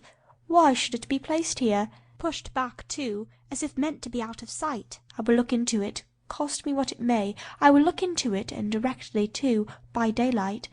If I stay till evening, my candle may go out. She advanced and examined it closely. It was of cedar, curiously inlaid with some darker wood, and raised about a foot from the ground on a carved stand of the same. The lock was silver, though tarnished from age. At each end were the imperfect remains of handles, also of silver, broken, perhaps prematurely by some strange violence, and on the centre of the lid was a mysterious cipher in the same metal. Catherine bent over it intently, but without being able to distinguish anything with certainty. She could not, in whatever direction she took it, believe the last letter to be a T, and yet that it should be anything else in that house was a circumstance to raise no common degree of astonishment. If not originally theirs, by what strange events could it have fallen into the Tilney family? Her fearful curiosity was every moment growing greater, and, seizing with trembling hands the hasp of the lock, she resolved at all hazards to satisfy herself at least as to its contents. With difficulty, for something seemed to resist her efforts, she raised the lid a few inches. But at that moment a sudden knocking at the door of the room made her, starting, quit her hold, and the lid closed with alarming violence. This ill-timed intruder was Miss Tilney's maid, sent by her mistress to be of use to Miss Morland, and though Catherine immediately dismissed her, it recalled her to the sense of what she ought to be doing, and forced her, in spite of her anxious desire to penetrate this mystery, to proceed in her dressing without further delay. Her progress was not quick, for her thoughts and her eyes were still bent on the object so well calculated to interest and alarm, and though she dared not waste a moment upon a second attempt, she could not remain many paces from the chest. At length, however, having slipped one arm into her gown, her toilette seemed so nearly finished that the impatience of her curiosity might safely be indulged. One moment surely might be spared, and so desperate should be the exertion of her strength, that, unless secured by supernatural means, the lid in one moment should be thrown back. With this spirit she sprang forward, and her confidence did not deceive her. Her resolute effort threw back the lid, and gave to her astonished eyes the view of a white cotton counterpane, properly folded, reposing at one end of the chest in undisputed possession. She was gazing on it with the first blush of surprise, when Miss Tilney, anxious for her friend's being ready, entered the room, and to the rising shame of having harboured for some minutes an absurd expectation, was then added the shame of being caught in so idle a search. "That is a curious old chest, is not it?" said Miss Tilney, as Catherine hastily closed it and turned away to the glass. "It is impossible to say how many generations it has been here. How it came to be first put in this room I know not, but I have not had it moved, because I thought it might sometimes be of use in holding hats and bonnets. The worst of it is that its weight makes it difficult to open. In that corner, however, it is at least out of the way." Catherine had no leisure for speech, being at once blushing, tying her gown, and forming wise resolutions with the most violent dispatch. Miss Tilney gently hinted her fear of being late, and in half a minute they ran downstairs together, in an alarm not wholly unfounded, for General Tilney was pacing the drawing-room, his watch in his hand, and having, on the very instant of their entering, pulled the bell with violence, ordered "Dinner to be on table directly." Catherine trembled at the emphasis with which he spoke, and sat pale and breathless, in a most humble mood, concerned for his children, and detesting old chests.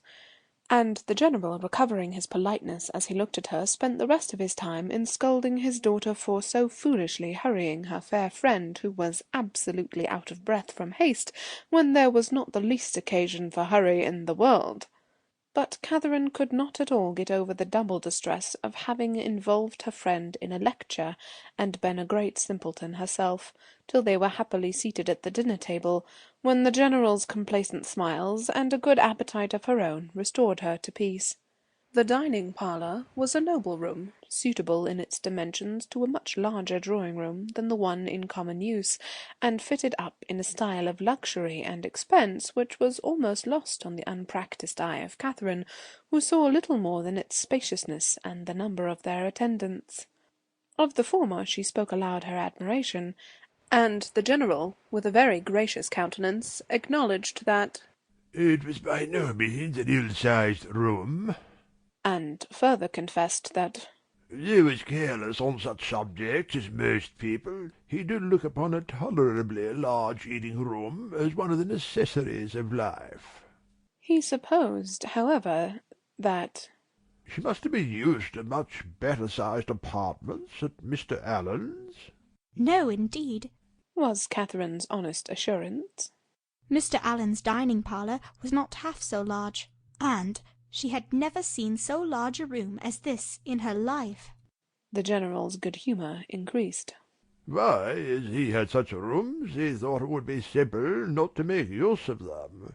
But, upon his honour, he believed there might be more comfort in rooms of only half their size. Mr. Allen's house, he was sure, must be exactly the true size for rational happiness. The evening passed without any further disturbance, and, in the occasional absence of General Tilney, with much positive cheerfulness. It was only in his presence that Catherine felt the smallest fatigue from her journey, and even then, even in moments of languor or restraint, a sense of general happiness preponderated, and she could think of her friends in Bath without one wish of being with them. The night was stormy, the wind had been rising at intervals the whole afternoon, and by the time the party broke up it blew and rained violently. Catherine, as she crossed the hall, listened to the tempest with sensations of awe, and when she heard it rage round a corner of the ancient building, and close with sudden fury a distant door, felt for the first time that she was really in an abbey. Yes, these were characteristic sounds. They brought to her recollection a countless variety of dreadful situations and horrid scenes which such buildings had witnessed and such storms ushered in, and most heartily did she rejoice in the happier circumstances attending her entrance within walls so solemn. She had nothing to dread from midnight assassins or drunken gallants. Henry had certainly been only in jest in what he had told her that morning. In a house so furnished and so guarded she could have nothing to explore or to suffer, and might go to her bedroom as securely as if it had been her own chamber at Fullerton. Thus wisely fortifying her mind, as she proceeded upstairs, she was enabled, especially on perceiving that Miss Tilney slept only 2 doors from her, to enter her room with a tolerably stout heart, and her spirits were immediately assisted by the cheerful blaze of a wood fire. "How much better is this?" said she, as she walked to the fender. "How much better to find a fire ready lit, than to have to wait shivering in the cold till all the family are in bed, as so many poor girls have been obliged to do, and then to have a faithful old servant frightening one by coming in with a faggot. How glad I am that Northanger is what it is.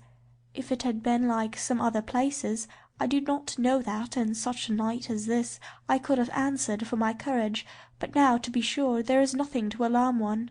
She looked round the room. The window curtain seemed in motion. It could be nothing but the violence of the wind penetrating through the divisions of the shutters, and she stepped boldly forward, carelessly humming a tune, to assure herself of its being so, peeped courageously behind each curtain, saw nothing on either low window-seat to scare her, and on placing a hand against the shutter felt the strongest conviction of the wind's force. A glance at the old chest as she turned away from this examination was not without its use. She scorned the causeless fears of an idle fancy, and began with a most happy indifference to prepare herself for bed. She should take her time. She should not hurry herself. She did not care if she were the last person up in the house.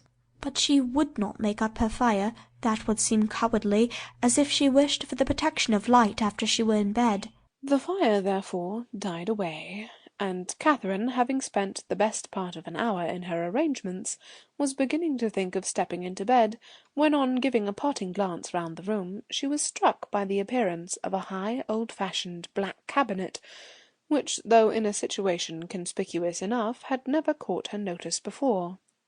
Henry's words, his description of the ebony cabinet which was to escape her observation at first, immediately rushed across her, and though there could be nothing really in it, there was something whimsical. It was certainly a very remarkable coincidence. She took her candle and looked closely at the cabinet.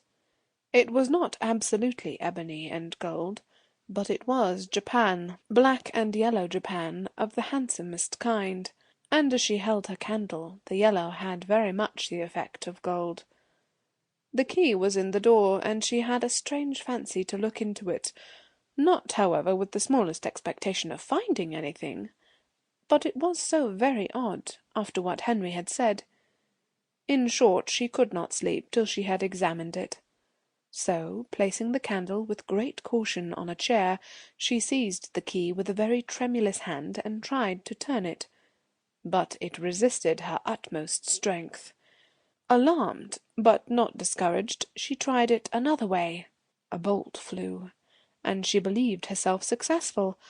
But how strangely mysterious! The door was still immovable. She paused a moment in breathless wonder. The wind roared down the chimney, the rain beat in torrents against the windows, and everything seemed to speak the awfulness of her situation. To retire to bed, however, unsatisfied on such a point, would be in vain, since sleep must be impossible with the consciousness of a cabinet so mysteriously closed in her immediate vicinity. Again, therefore, she applied herself to the key, and after moving it in every possible way for some instants, with the determined celerity of hope's last effort, the door suddenly yielded to her hand. Her heart leaped with exultation at such a victory, and having thrown open each folding door, the second being secured only by bolts of less wonderful construction than the lock, though in that her eye could not discern anything unusual, a double range of small drawers appeared in view, with some larger drawers above and below them, and in the centre a small door, closed also with a lock and key, secured in all probability a cavity of importance. Catherine's heart beat quick, but her courage did not fail her. With a cheek flushed by hope and an eye straining with curiosity, her fingers grasped the handle of a drawer and drew it forth. It was entirely empty. With less alarm and greater eagerness she seized a second, a third, a fourth. Each was equally empty. Not one was left unsearched, and in not one was anything found. Well read in the art of concealing a treasure, the possibility of false linings to the drawers did not escape her, and she felt round each with anxious acuteness in vain. The place in the middle alone remained now unexplored, and though she had never from the first had the smallest idea of finding anything in any part of the cabinet, and was not in the least disappointed at her ill success thus far, it would be foolish not to examine it thoroughly while she was about it. It was some time, however, before she could unfasten the door, the same difficulty occurring in the management of this inner lock as of the outer, but at length it did open, and not in vain, as hitherto was her search, Her quick eyes directly fell on a roll of paper pushed back into the further part of the cavity, apparently for concealment, and her feelings at that moment were indescribable. Her heart fluttered, her knees trembled, and her cheeks grew pale. She seized with an unsteady hand the precious manuscript, for half a glance sufficed to ascertain written characters, and while she acknowledged with awful sensations this striking exemplification of what Henry had foretold, resolved instantly to peruse every line before she attempted to rest. The dimness of the light her candle emitted made her turn to it with alarm, but there was no danger of its sudden extinction. It had yet some hours to burn, and that she might not have any greater difficulty in distinguishing the writing than what its ancient date might occasion, she hastily snuffed it. Alas, it was snuffed and extinguished in one. A lamp could not have expired with more awful effect. Catherine for a few moments was motionless with horror. It was done completely. Not a remnant of light in the wick could give hope to the rekindling breath. Darkness, impenetrable and immovable, filled the room. A violent gust of wind, rising with sudden fury, added fresh horror to the moment. Catherine trembled from head to foot. In the pause which succeeded, a sound like receding footsteps and the closing of a distant door struck on her affrighted ear. Human nature could support no more. A cold sweat stood on her forehead. The manuscript fell from her hand, and groping her way to the bed, she jumped hastily in, and sought some suspension of agony by creeping far underneath the clothes. To close her eyes in sleep that night she felt must be entirely out of the question. With a curiosity so justly awakened, and feelings in every way so agitated, repose must be absolutely impossible. The storm, too, abroad, so dreadful. She had not been used to feel alarm from wind, but now every blast seemed fraught with awful intelligence.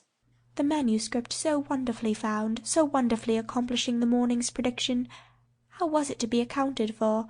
What could it contain? To whom could it relate? By what means could it have been so long concealed?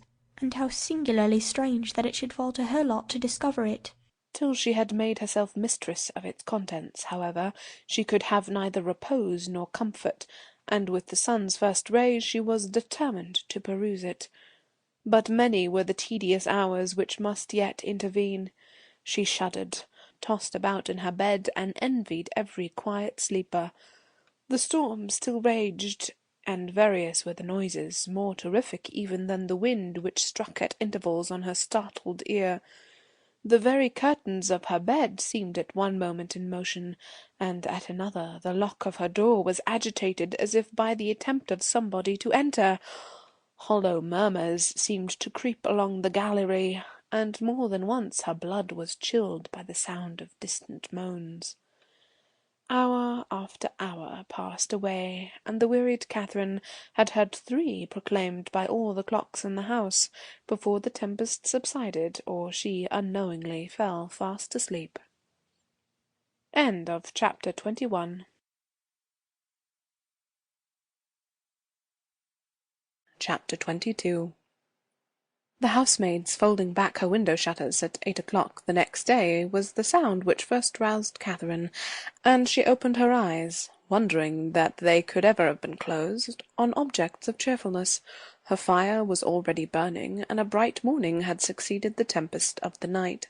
Instantaneously, with the consciousness of existence, returned her recollection of the manuscript, and springing from the bed in the very moment of the maid's going away, she eagerly collected every scattered sheet which had burst from the roll on its falling to the ground, and flew back to enjoy the luxury of their perusal on her pillow.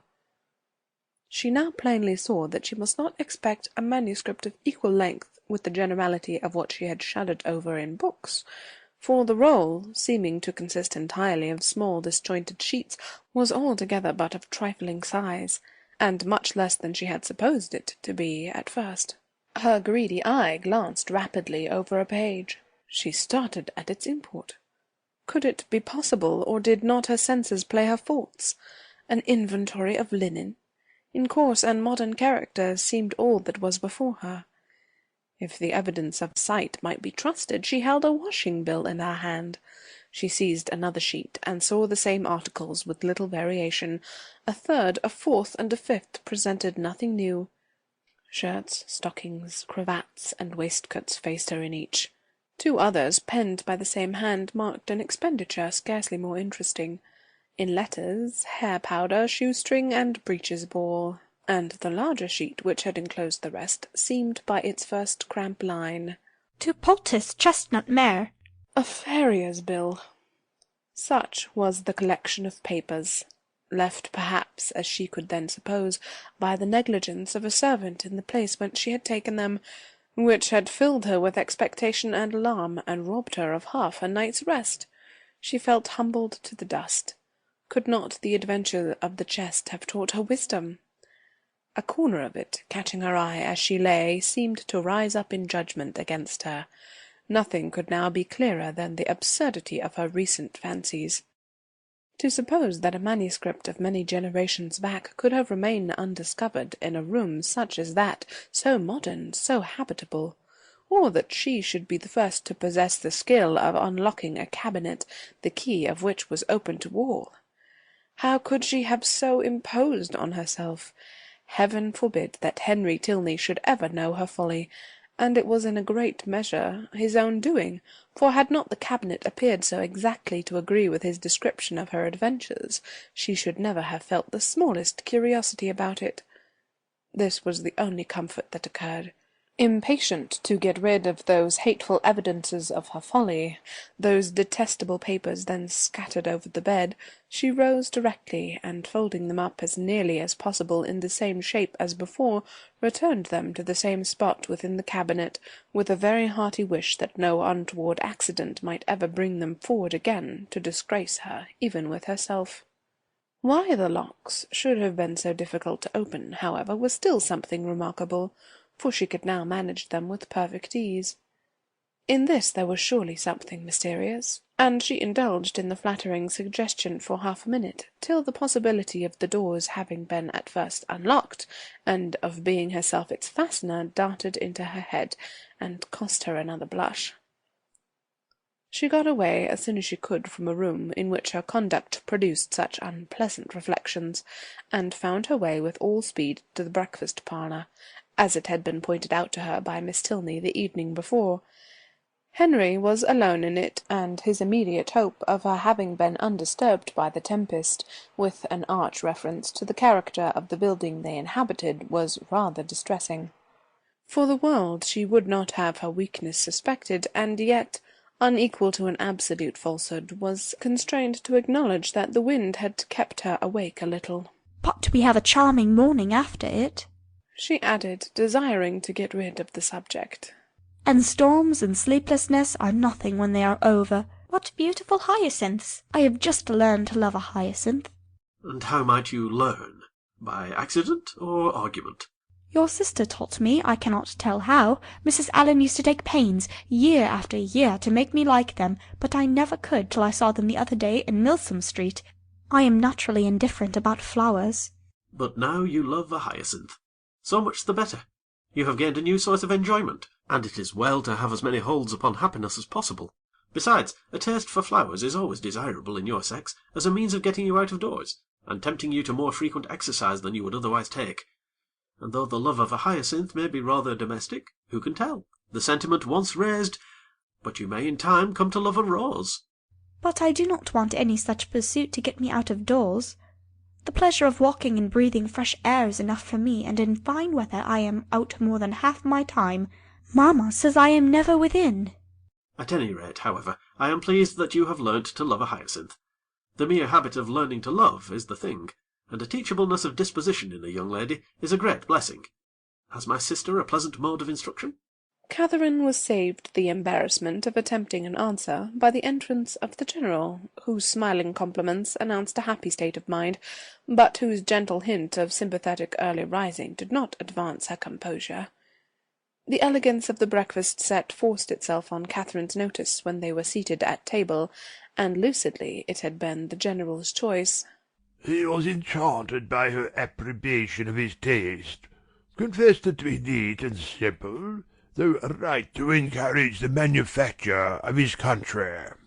And for his part, to his uncritical palate, the tea was as well flavoured from the clay of Staffordshire as from that of Dresden or Sive. But this was quite an old set, purchased 2 years ago. The manufacture was much improved since that time. He had seen some beautiful specimens when last in town, and had he not been perfectly without vanity of that kind, might have been tempted to order a new set. He trusted, however, that an opportunity might ere long occur of selecting one, though not for himself. Catherine was probably the only one of the party who did not understand him. Shortly after breakfast, Henry left them for Woodston, where business required and would keep him 2 or 3 days. They all attended in the hall to see him mount his horse, and immediately on re-entering the breakfast-room, Catherine walked to a window in the hope of catching another glimpse of his figure. "This is a somewhat heavy call upon your brother's fortitude," observed the General to Eleanor. "Woodston will make but a sombre appearance to-day." Is it a pretty place? asked Catherine. "What say you, Eleanor? Speak your opinion, for ladies can best tell the taste of ladies in regard to places as well as men. I think it would be acknowledged by the most impartial eye to have many recommendations. The house stands among fine meadows, facing the south-east, with an excellent kitchen garden in the same aspect. The walls surrounding which I built and stocked myself about 10 years ago, for the benefit of my son. It is a family living, Miss Morland, and the property in the place being chiefly my own, you may believe I take care it shall not be a bad one. Did Henry's income depend solely on this living, he would not be ill provided for. Perhaps it may seem odd that with only 2 younger children I should think any profession necessary for him, and certainly there are moments when we could all wish him disengaged from every tie of business. But though I may not exactly make converts of you, young ladies, I am sure your father, Miss Morland, would agree with me in thinking it expedient to give every young man some employment. The money is nothing, it is not an object, but employment is the thing. Even Frederick, my eldest son, you see, who will perhaps inherit as considerable a landed property as any private man in the country, has his profession." The imposing effect of this last argument was equal to his wishes. The silence of the lady proved it to be unanswerable. Something had been said the evening before of her being shown over the house, and he now offered himself as her conductor, and though Catherine had hoped to explore it accompanied only by his daughter, it was a proposal of too much happiness in itself, under any circumstances, not to be gladly accepted, for she had been already 18 hours in the Abbey, and had seen only a few of its rooms. The netting-box, just leisurely drawn forth, was closed with joyful haste, and she was ready to attend him in a moment. And when they had gone over the house, he promised himself moreover the pleasure of accompanying her into the shrubberies and garden. She curtsied her acquiescence. But perhaps it might be more agreeable to her to make those her first object. The weather was at present favourable, and at this time of year the uncertainty was very great of its continuing so. Which would she prefer? He was equally at her service. Which did his daughter think would most accord with her fair friend's wishes? But he thought he could discern. Yes, he certainly read in Miss Moreland's eyes a judicious desire of making use of the present smiling weather. But when did she judge amiss? The Abbey would be always safe and dry. He yielded implicitly, and would fetch his hat and attend them in a moment. He left the room, and Catherine, with a disappointed, anxious face, began to speak of her unwillingness that he should be taking them out of doors against his own inclination, under a mistaken idea of pleasing her, but she was stopped by Miss Tilney saying, with a little confusion, "I believe it will be wisest to take the morning, while it is so fine, and do not be uneasy on my father's account. He always walks out at this time of day." Catherine did not exactly know how this was to be understood. Why was Miss Tilney embarrassed? Could there be any unwillingness on the General's side to show her over at the Abbey? The proposal was his own, and was it not odd that he should always take his walk so early? Neither her father nor Mr. Allen did so. It was certainly very provoking. She was all impatience to see the house, and had scarcely any curiosity about the grounds. If Henry had been with them indeed! But now she should not know what was picturesque when she saw it. Such were her thoughts, but she kept them to herself, and put on her bonnet in patient discontent. She was struck, however, beyond her expectation by the grandeur of the Abbey as she saw it for the first time from the lawn. The whole building enclosed a large court, and 2 sides of the quadrangle, rich in Gothic ornaments, stood forward for admiration. The remainder was shut off by knolls of old trees or luxuriant plantations, and the steep woody hills rising behind it to give it shelter were beautiful even in the leafless month of March. Catherine had seen nothing to compare with it, and her feelings of delight were so strong that without waiting for any better authority she boldly burst forth in wonder and praise. The General listened with assenting gratitude, and it seemed as if his own estimation of Northanger had waited unfixed till that hour. The kitchen garden was to be next admired, and he led the way to it across a small portion of the park. The number of acres contained in this garden was such as Catherine could not listen to without dismay, being more than double the extent of all Mr. Allen's, as well as her father's, including churchyard and orchard. The walls seemed countless in number, endless in length. A village of hothouses seemed to arise among them, and a whole parish to be at work within the enclosure. The General was flattered by her looks of surprise, which told him almost as plainly, as he soon forced her to tell him in words, that she had never seen any gardens at all equal to them before.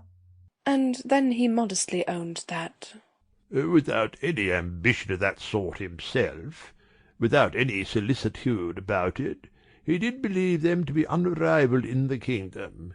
If he had a hobby-horse, it was that. He loved a garden.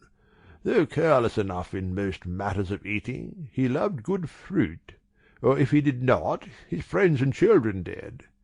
There were great vexations, however, attending such a garden as his. The utmost care could not always secure the most valuable fruits. The pinery had yielded only 100 in the last year. Mr. Allen, he supposed, must feel this inconveniences as well as himself. No, not at all. Mr. Allen did not care about the garden, and never went into it. With a triumphant smile of self-satisfaction, the General wished he could do the same, for he never entered his without being vexed in some way or other by its falling short of his plan. How were Mr. Allen's succession houses worked? Describing the nature of his own as they entered them. Mr. Allen had only one small hothouse, which Mrs. Allen had the use of for her plants in the winter, and there was a fire in it now and then. He is a happy man, said the General with a look of very happy contempt. Having taken her into every division, and led her under every wall, till she was heartily weary of seeing and wondering, he suffered the girls at last to seize the advantage of an outer door, and then, expressing his wish to examine the effect of some recent alterations about the tea-house, proposed it as no unpleasant extension of their walk, if Miss Morland were not tired. But where are you going, Eleanor? Why do you choose that cold, damp path to it? Miss Morland will get wet. Our best way is across the park. This is so favourite a walk of mine, said Miss Tilney, that I always think it the best and nearest way, but perhaps it may be damp. It was a narrow winding path through a thick grove of old Scotch firs, and Catherine, struck by its gloomy aspect and eager to enter it, could not, even by the General's disapprobation, be kept from stepping forward. He perceived her inclination, and having again urged the plea of health in vain, was too polite to make further opposition. He excused himself, however, from attending them. The rays of the sun were not too cheerful for him, and he would meet them by another course. He turned away, and Catherine was shocked to find how much her spirits were relieved by the separation. The shock, however, being less real than the relief, offered it no injury, and she began to talk with easy gaiety of the delightful melancholy which such a grove inspired. "I am particularly fond of this spot," said her companion with a sigh. "It was my mother's favourite walk." Catherine had never heard Mrs. Tilney mentioned in the family before, and the interest excited by this tender remembrance showed itself directly in her altered countenance, and in the attentive pause with which she waited for something more. "I used to walk here so often with her," added Eleanor, "though I never loved it then, as I have loved it since. At that time, indeed, I used to wonder at her choice, but her memory endears it now." "And ought it not," reflected Catherine, "to endear it to her husband? Yet the General would not enter it." Miss Tilney continuing silent, she ventured to say, "Her death must have been a great affliction." "A great and increasing one," replied the other in a low voice. "I was only 13 when it happened, and though I felt my loss perhaps as strongly as one so young could feel it, I could not, then know what a loss it was." She stopped for a moment, and then added with great firmness, "I have no sister, you know, and though my brothers are very affectionate, and Henry is a great deal here, which I am most thankful for, it is impossible for me not to be often solitary." "To be sure you must miss him very much." "A mother would have been always present. A mother would have been a constant friend. Her influence would have been beyond all other." "Was she a very charming woman? Was she handsome? Was there any picture of her in the Abbey? And why had she been so partial to that grove? Was it from dejection of spirits?" were questions now eagerly poured forth. The first three received a ready affirmative. The two others were passed by, and Catherine's interest in the deceased Mrs. Tilney augmented with every question, whether answered or not. Of her unhappiness in marriage she felt persuaded. General certainly had been an unkind husband. He did not love her walk. Could he therefore have loved her? And besides, handsome as he was, there was something in the turn of his features which spoke his not having behaved well to her. Her picture, I suppose, blushing at the consummate art of her own question, hangs in your father's room? No, it was intended for the drawing-room, but my father was dissatisfied with the painting, and for some time it had no place.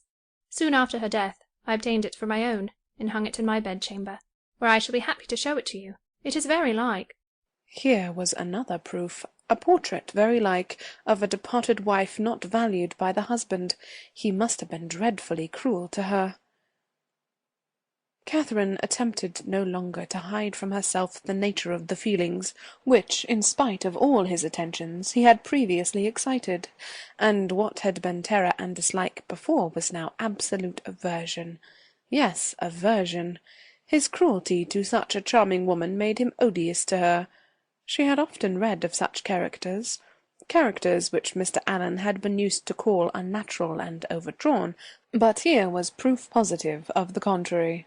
She had just settled this point when the end of the path brought them directly upon the General, and, in spite of all her virtuous indignation, she found herself again obliged to walk with him, listen to him, and even to smile when he smiled.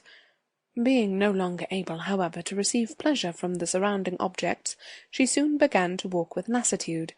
The General perceived it, and with a concern for her health, which seemed to reproach her for her opinion of him, was most urgent for returning with his daughter to the house.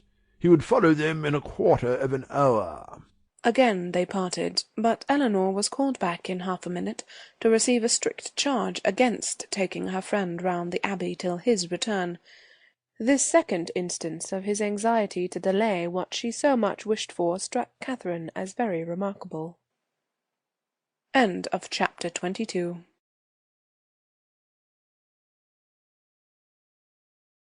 Chapter 23. An hour passed away before the General came in, spent, on the part of his young guest, in no very favourable consideration of his character. This lengthened absence, these solitary rambles, did not speak a mind at ease or a conscience void of reproach. At length he appeared, and whatever might have been the gloom of his meditations, he could still smile with them. Miss Tilney, understanding in part her friend's curiosity to see the house, soon revived the subject, and her father being, contrary to Catherine's expectations, unprovided with any pretence for further delay, beyond that of stopping 5 minutes to order refreshments to be in the room by their return, was at last ready to escort them. They set forward, and with a grandeur of air, a dignified step which caught the eye, but could not shake the doubts of the well-read Catherine, he led the way across the hall, through the common drawing-room and one useless antechamber, into a room magnificent both in size and furniture, the real drawing-room, used only with company of consequence. It was very noble, very grand, very charming, was all that Catherine had to say, for her indiscriminating eye scarcely discerned the colour of the satin, and all minuteness of praise, all praise that had much meaning, was supplied by the General. The costliness or elegance of any room's fitting up could be nothing to her. She cared for no furniture of a more modern date than the 15th century. When the General had satisfied his own curiosity in a close examination of every well-known ornament, they proceeded into the library, an apartment, in its way, of equal magnificence, exhibiting a collection of books on which an humble man might have looked with pride. Catherine heard, admired, and wondered with more genuine feeling than before, gathered all that she could from this storehouse of knowledge by running over the titles of half a shelf, and was ready to proceed. But suites of apartments did not spring up with her wishes. Large as was the building, she had already visited the greatest part, though on being told that with the addition of the kitchen, the 6 or 7 rooms she had now seen surrounded 3 sides of the court, she could scarcely believe it, or overcome the suspicion of there being many chambers secreted. It was some relief, however, that they were to return to the rooms in common use, by passing through a few of less importance, looking into the court, which, with occasional passages, not wholly unintricate, connected the different sides, and she was further soothed in her progress by being told that she was treading what had once been a cloister. Having traces of cells pointed out, and observing several doors that were neither opened nor explained to her, by finding herself successively in a billiard-room and in the General's private apartment without comprehending their connection, or being able to turn aright when she left them, and lastly by passing through a dark little room, owning Henry's authority, and strewed with his litter of books, guns, and greatcoats.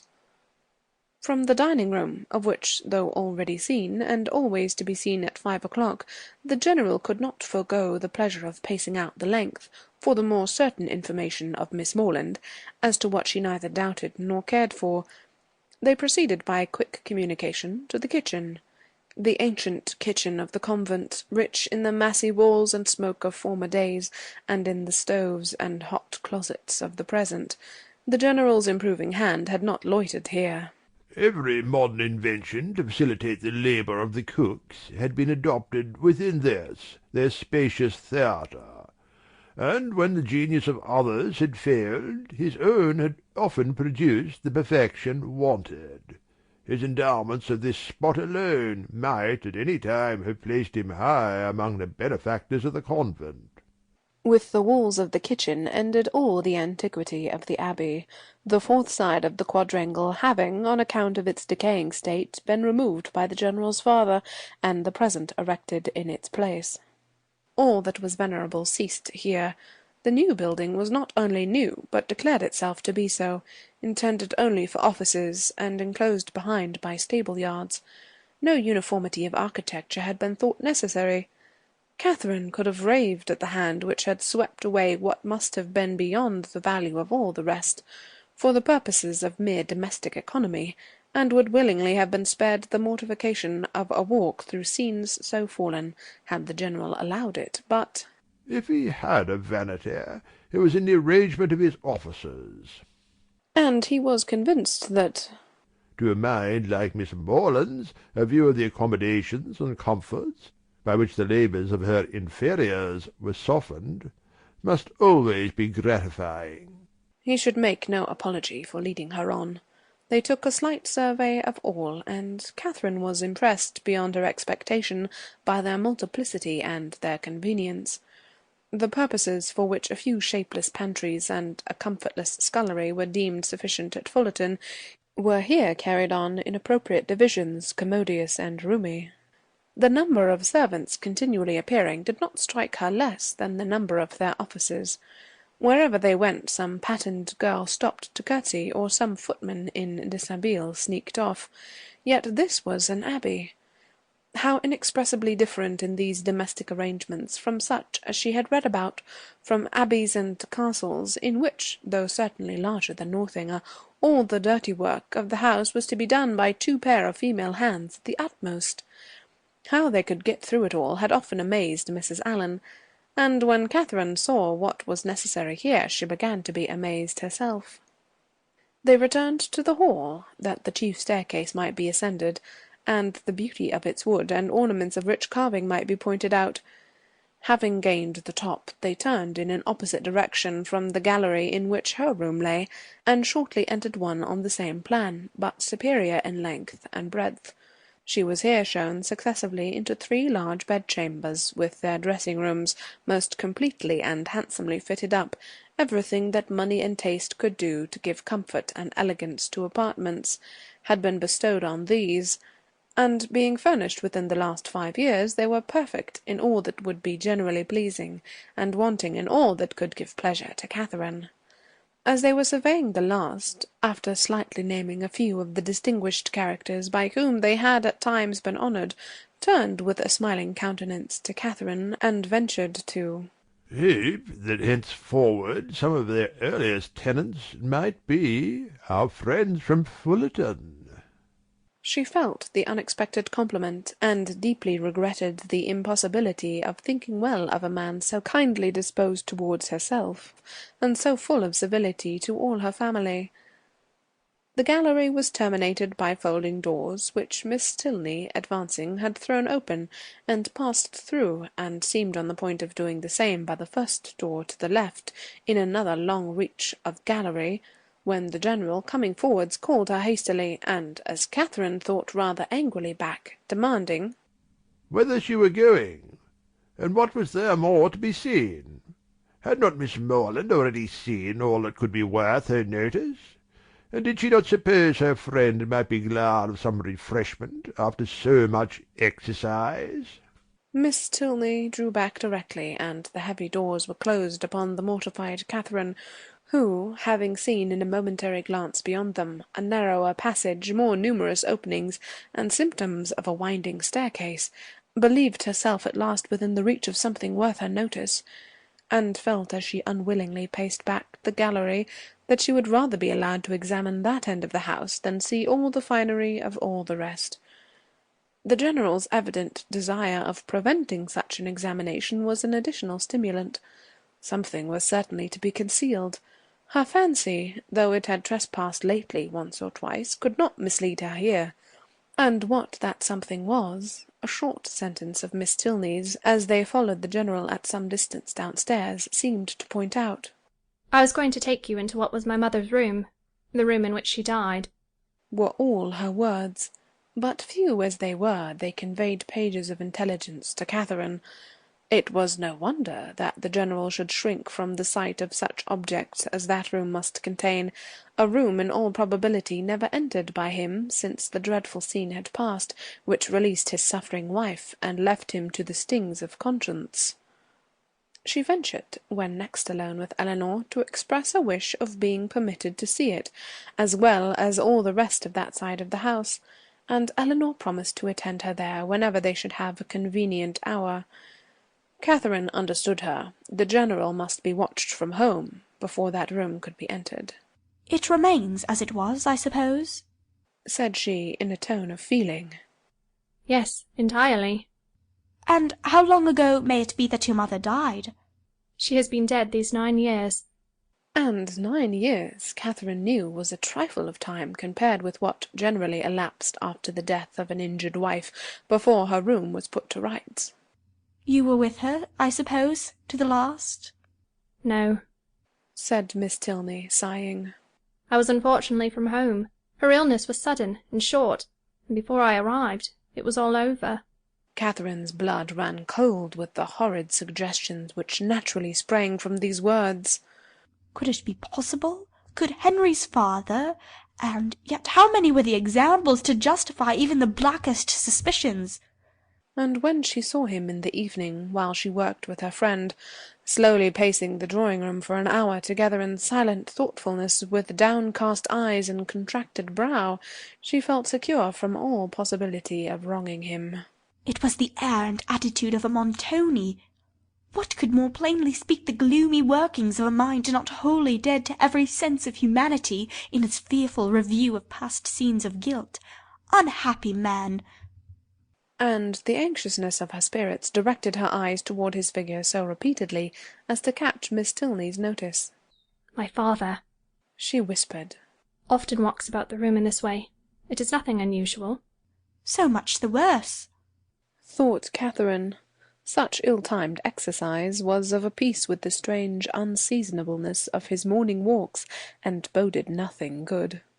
After an evening, the little variety and seeming length of which made her peculiarly sensible of Henry's importance among them, she was heartily glad to be dismissed, though it was a look from the General not designed for her observation, which sent his daughter to the bell. When the butler would have lit his master's candle, however, he was forbidden. The latter was not going to retire. "I have many pamphlets to finish," said he to Catherine, "before I can close my eyes, and perhaps may be poring over the affairs of the nation for hours after you are asleep. Can either of us be more meetly employed? My eyes will be blinding for the good of others, and yours preparing, by rest, for future mischief." But neither the business alleged nor the magnificent compliment could win Catherine from thinking that some very different object must occasion so serious a delay of proper repose. To be kept up for hours after the family were in bed by stupid pamphlets was not very likely. There must be some deeper cause. Something was to be done which could be done only while the household slept. And the probability that Mrs. Tilney yet lived, shut up for causes unknown, and receiving from the pitiless hand of her husband a nightly supply of coarse food, was the conclusion which necessarily followed. Shocking as was the idea, it was at least better than a death unfairly hastened, as in the natural course of things she must ere long be released. The suddenness of her reputed illness, the absence of her daughter, and probably of her other children, at the time all favoured the supposition of her imprisonment. Its origin, jealousy perhaps, or wanton cruelty, was yet to be unravelled. In revolving these matters while she undressed, it suddenly struck her as not unlikely that she might that morning have passed near the very spot of this unfortunate woman's confinement, might have been within a few paces of the cell in which she languished out her days. For what part of the abbey could be more fitted for the purpose than that which yet bore the traces of monastic division? In the high arched passage paved with stone, which already she had trodden with peculiar awe, she well remembered the doors of which the General had given no account. To what might not those doors lead? In support of the plausibility of this conjecture, it further occurred to her that the forbidden gallery, in which lay the apartments of the unfortunate Mrs. Tilney, must be, as certainly as her memory could guide her, exactly over this suspected range of cells, and the staircase by the side of those apartments, of which she had caught a transient glimpse, communicating by some secret means with those cells, might well have favoured the barbarous proceedings of her husband. Down that staircase she had perhaps been conveyed in a state of well-prepared insensibility. Catherine sometimes started at the boldness of her own surmises, and sometimes hoped or feared that she had gone too far, but they were supported by such appearances as made their dismissal impossible. The side of the quadrangle in which she supposed the guilty scene to be acting being, according to her belief, just opposite her own, it struck her that, if judiciously watched, some rays of light from the General's lamp might glimmer through the lower windows as he passed to the prison of his wife, and twice before she stepped into bed she stole gently from her room to the corresponding window in the gallery to see if it appeared. But all abroad was dark, and it must yet be too early. The various ascending noises convinced her that the servants must still be up. Till midnight, she supposed. It would be in vain to watch. But then, when the clock had struck 12 and all was quiet, she would, if not quite appalled by darkness, steal out and look once more. The clock struck 12, and Catherine had been half an hour asleep. End of chapter 23.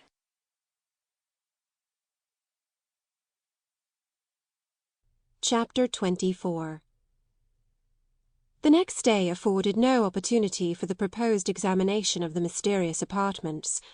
It was Sunday, and the whole time between morning and afternoon service was required by the General in exercise abroad, or eating cold meat at home, and great as was Catherine's curiosity, her courage was not equal to a wish of exploring them after dinner, either by the fading light of the sky between 6 and 7 o'clock, or by the yet more partial though stronger illumination of a treacherous lamp.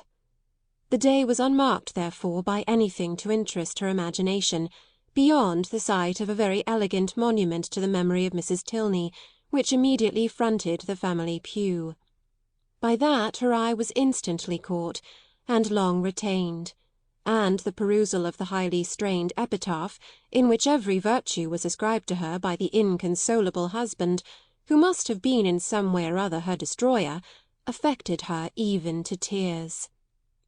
That the General, having erected such a monument, should be able to face it, was not perhaps very strange, and yet that he could sit so boldly collected within its view, maintain so elevated an air, look so fearlessly around, nay, that he should even enter the church, seemed wonderful to Catherine.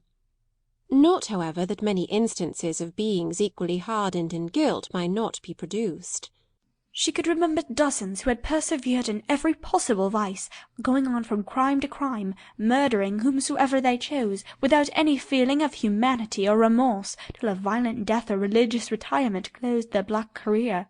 The erection of the monument itself could not in the smallest degree affect her doubts of Mrs. Tilney's actual decease. Were she even to descend into the family vault where her ashes were supposed to slumber, were she to behold the coffin in which they were said to be enclosed, what could it avail in such a case? Catherine had read too much not to be perfectly aware of the ease with which a waxen figure might be introduced, and a supposititious funeral carried on. The succeeding morning promised something better. The General's early walk, ill-timed as it was in every other view, was favourable here, and when she knew him to be out of the house, she directly proposed to Miss Tilney the accomplishment of her promise. Eleanor was ready to oblige her, and Catherine reminding her as they went of another promise, their first visit in consequence was to the portrait in her bedchamber. It represented a very lovely woman, with a mild and pensive countenance, justifying so far the expectations of its new observer. But they were not in every respect answered, for Catherine had depended upon meeting with features, hair, complexion, that should be the very counterpart, the very image, if not of Henry's, of Eleanor's, the only portraits of which she had been in the habit of thinking, bearing always an equal resemblance of mother and child. A face once taken was taken for generations. But here she was obliged to look and consider, and study for a likeness. She contemplated it, however, in spite of this drawback, with much emotion, and, but for a yet stronger interest, would have left it unwillingly. Her agitation as they entered the great gallery was too much for any endeavour at discourse. She could only look at her companion. Eleanor's countenance was dejected, yet sedate, and its composure spoke her inured to all the gloomy objects to which they were advancing. Again she passed through the folding doors, again her hand was upon the important lock, and Catherine, hardly able to breathe, was turning to close the former with fearful caution, when the figure, the dreaded figure of the General himself at the further end of the gallery stood before her. The name of Eleanor, at the same moment in his loudest tone, resounded through the building, giving to his daughter the first intimation of his presence, and to Catherine terror upon terror. An attempt at concealment had been her first instinctive movement on perceiving him, yet she could scarcely hope to have escaped his eye, and when her friend, who with an apologizing look darted hastily by her, had joined and disappeared with him, she ran for safety to her own room, and locking herself in, believed that she should never have courage to go down again. She remained there at least an hour, in the greatest agitation, deeply commiserating the state of her poor friend, and expecting a summons herself from the angry general to attend him in his own apartment. No summons, however, arrived, and at last, on seeing a carriage drive up to the Abbey, she was emboldened to descend and meet him under the protection of visitors. The breakfast-room was gay with company, and she was named to them by the general as the friend of his daughter, in a complimentary style, which so well concealed his resentful ire as to make her feel secure at least of life for the present. And Eleanor, with a command of countenance which did honour to her concern for his character, taking an early occasion of saying to her, "My father only wanted me to answer a note," she began to hope that she had either been unseen by the general, or that from some consideration of policy she should be allowed to suppose herself so. Upon this trust she dared still to remain in his presence, after the company left them, and nothing occurred to disturb it. In the course of this morning's reflections she came to a resolution of making her next attempt on the forbidden door alone. It would be much better in every respect that Eleanor should know nothing of the matter, to involve her in the danger of a second detection, to court her into an apartment which must wring her heart, could not be the office of a friend. The general's utmost anger could not be to herself what it might be to a daughter, and besides, she thought the examination itself would be more satisfactory if made without any companion. It would be impossible to explain to Eleanor the suspicions from which the other had, in all likelihood, been hitherto happily exempt, nor could she therefore, in her presence, search for those proofs of the general's cruelty, which, however they might yet have escaped discovery, she felt confident of somewhere drawing forth, in the shape of some fragmented journal, continued to the last gasp. Of the way to the apartment she was now perfectly mistress, and as she wished to get it over before Henry's return, who was expected on the morrow, there was no time to be lost. The day was bright, her courage high. At 4 o'clock the sun was now 2 hours above the horizon, and it would be only her retiring to dress half an hour earlier than usual. It was done, and Catherine found herself alone in the gallery before the clocks had ceased to strike. It was no time for thought. She hurried on, slipped with the least possible noise through the folding doors, and without stopping to look or breathe, rushed forward to the one in question. The lock yielded to her hand, and luckily with no sullen sound that could alarm a human being.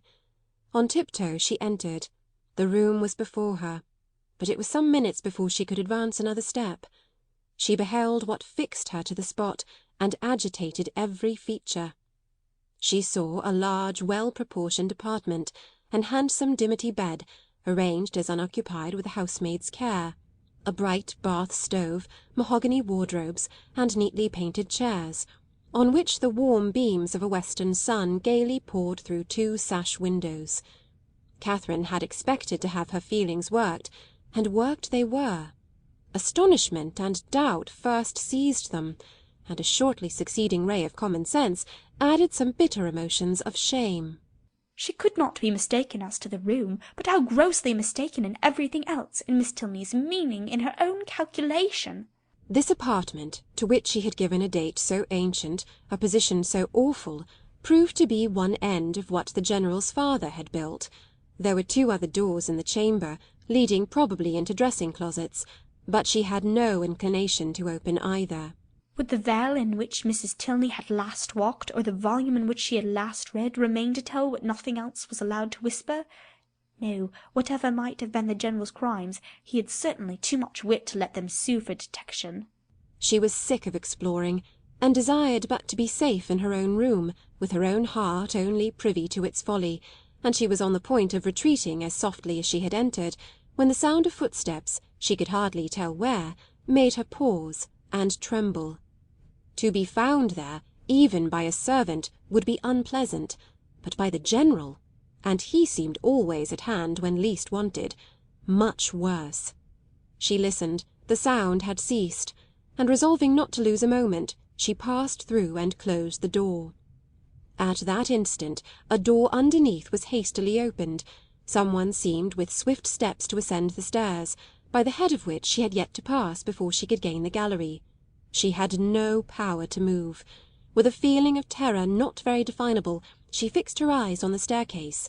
and in a few moments it gave Henry to her view. Mr. Tilney! She exclaimed in a voice of more than common astonishment. He looked astonished too. Good God! She continued, not attending to his address. How came you here? How came you up that staircase? How came I up that staircase? He replied, greatly surprised. Because it is my nearest way from the stable yard to my own chamber. And why should I not come up it? Catherine recollected herself, blushed deeply, and could say no more. He seemed to be looking in her countenance for that explanation which her lips did not afford. She moved on towards the gallery.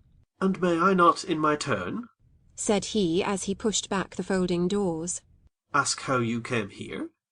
This passage is at least as extraordinary a road from the breakfast parlour to your apartment as that staircase can be from the stables to mine. I have been, said Catherine, looking down, to see your mother's room. My mother's room?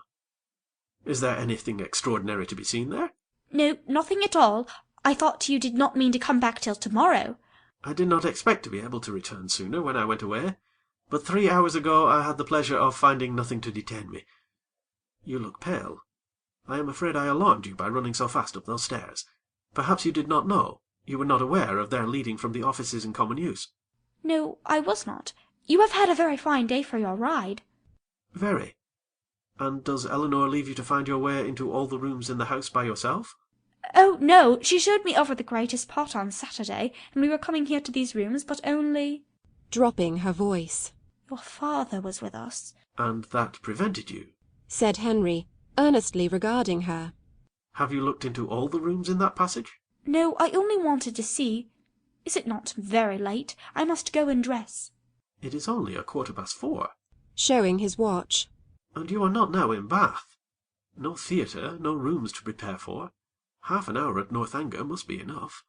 She could not contradict it, and therefore suffered herself to be detained, though her dread of further questions made her, for the first time in their acquaintance, wish to leave him. They walked slowly up the gallery. Have you had any letter from Bath since I saw you? No, and I am very much surprised. Isabella promised so faithfully to write directly. Promised so faithfully? A faithful promise? That puzzles me. I have heard of a faithful performance, but a faithful promise, the fidelity of promising. It is a power little worth knowing, however, since it can deceive and pain you. My mother's room is very commodious, is it not? Large and cheerful looking, and the dressing closet so well disposed. It always strikes me as the most comfortable apartment in the house, and I rather wonder that Eleanor should not take it for her own. She sent you to look at it, I suppose? No. It has been your own doing entirely? Catherine said nothing. After a short silence, during which he had closely observed her, he added, As there is nothing in the room itself to raise curiosity, this must have proceeded from a sentiment of respect for my mother's character, as described by Eleanor, which does honour to her memory. The world, I believe, never saw a better woman. But it is not often that virtue can boast an interest such as this.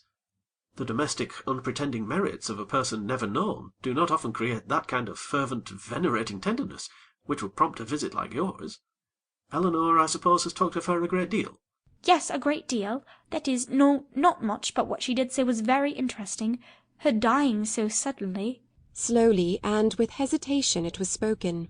And you, none of you being at home, and your father, I thought, perhaps had not been very fond of her. And from these circumstances, he replied, his quick eye fixed on hers, you infer perhaps the probability of some negligence, some... Involuntarily she shook her head. Or it may be of something still less pardonable. She raised her eyes towards him more fully than she had ever done before. My mother's illness, he continued, the seizure which ended in her death, was sudden. The malady itself, one from which she had often suffered, a bilious fever, its cause therefore constitutional. On the 3rd day, in short, as soon as she could be prevailed on, a physician attended her, a very respectable man, and one in whom she had always placed great confidence. Upon his opinion of her danger, 2 others were called in the next day, and remained in almost constant attendance for 24 hours. On the 5th day she died. During the progress of her disorder, Frederick and I, we were both at home, saw her repeatedly, and from our own observation can bear witness to her having received every possible attention which could spring from the affection of those about her, or which her situation in life could command. Poor Eleanor was absent, and at such a distance as to return only to see her mother in her coffin. "But your father," said Catherine. "was he afflicted?" For a time greatly so. You have erred in supposing him not attached to her. He loved her, I am persuaded, as well as it was possible for him to. We have not all, you know, the same tenderness of disposition, and I will not pretend to say that while she lived she might not often have had much to bear. But though his temper injured her, his judgment never did.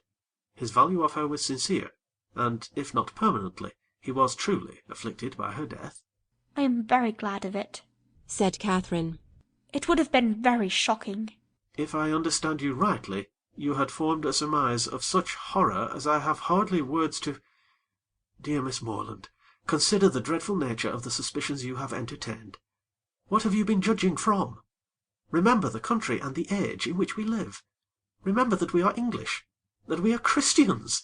Consult your own understanding, your own sense of the probable, your own observation of what is passing around you.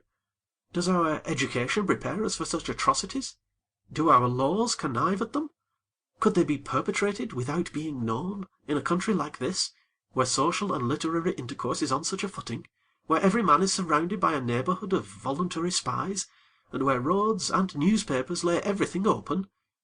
Dearest Miss Moreland, what ideas have you been admitting?" They had reached the end of the gallery, and with tears of shame she ran off to her own room. End of chapter 24.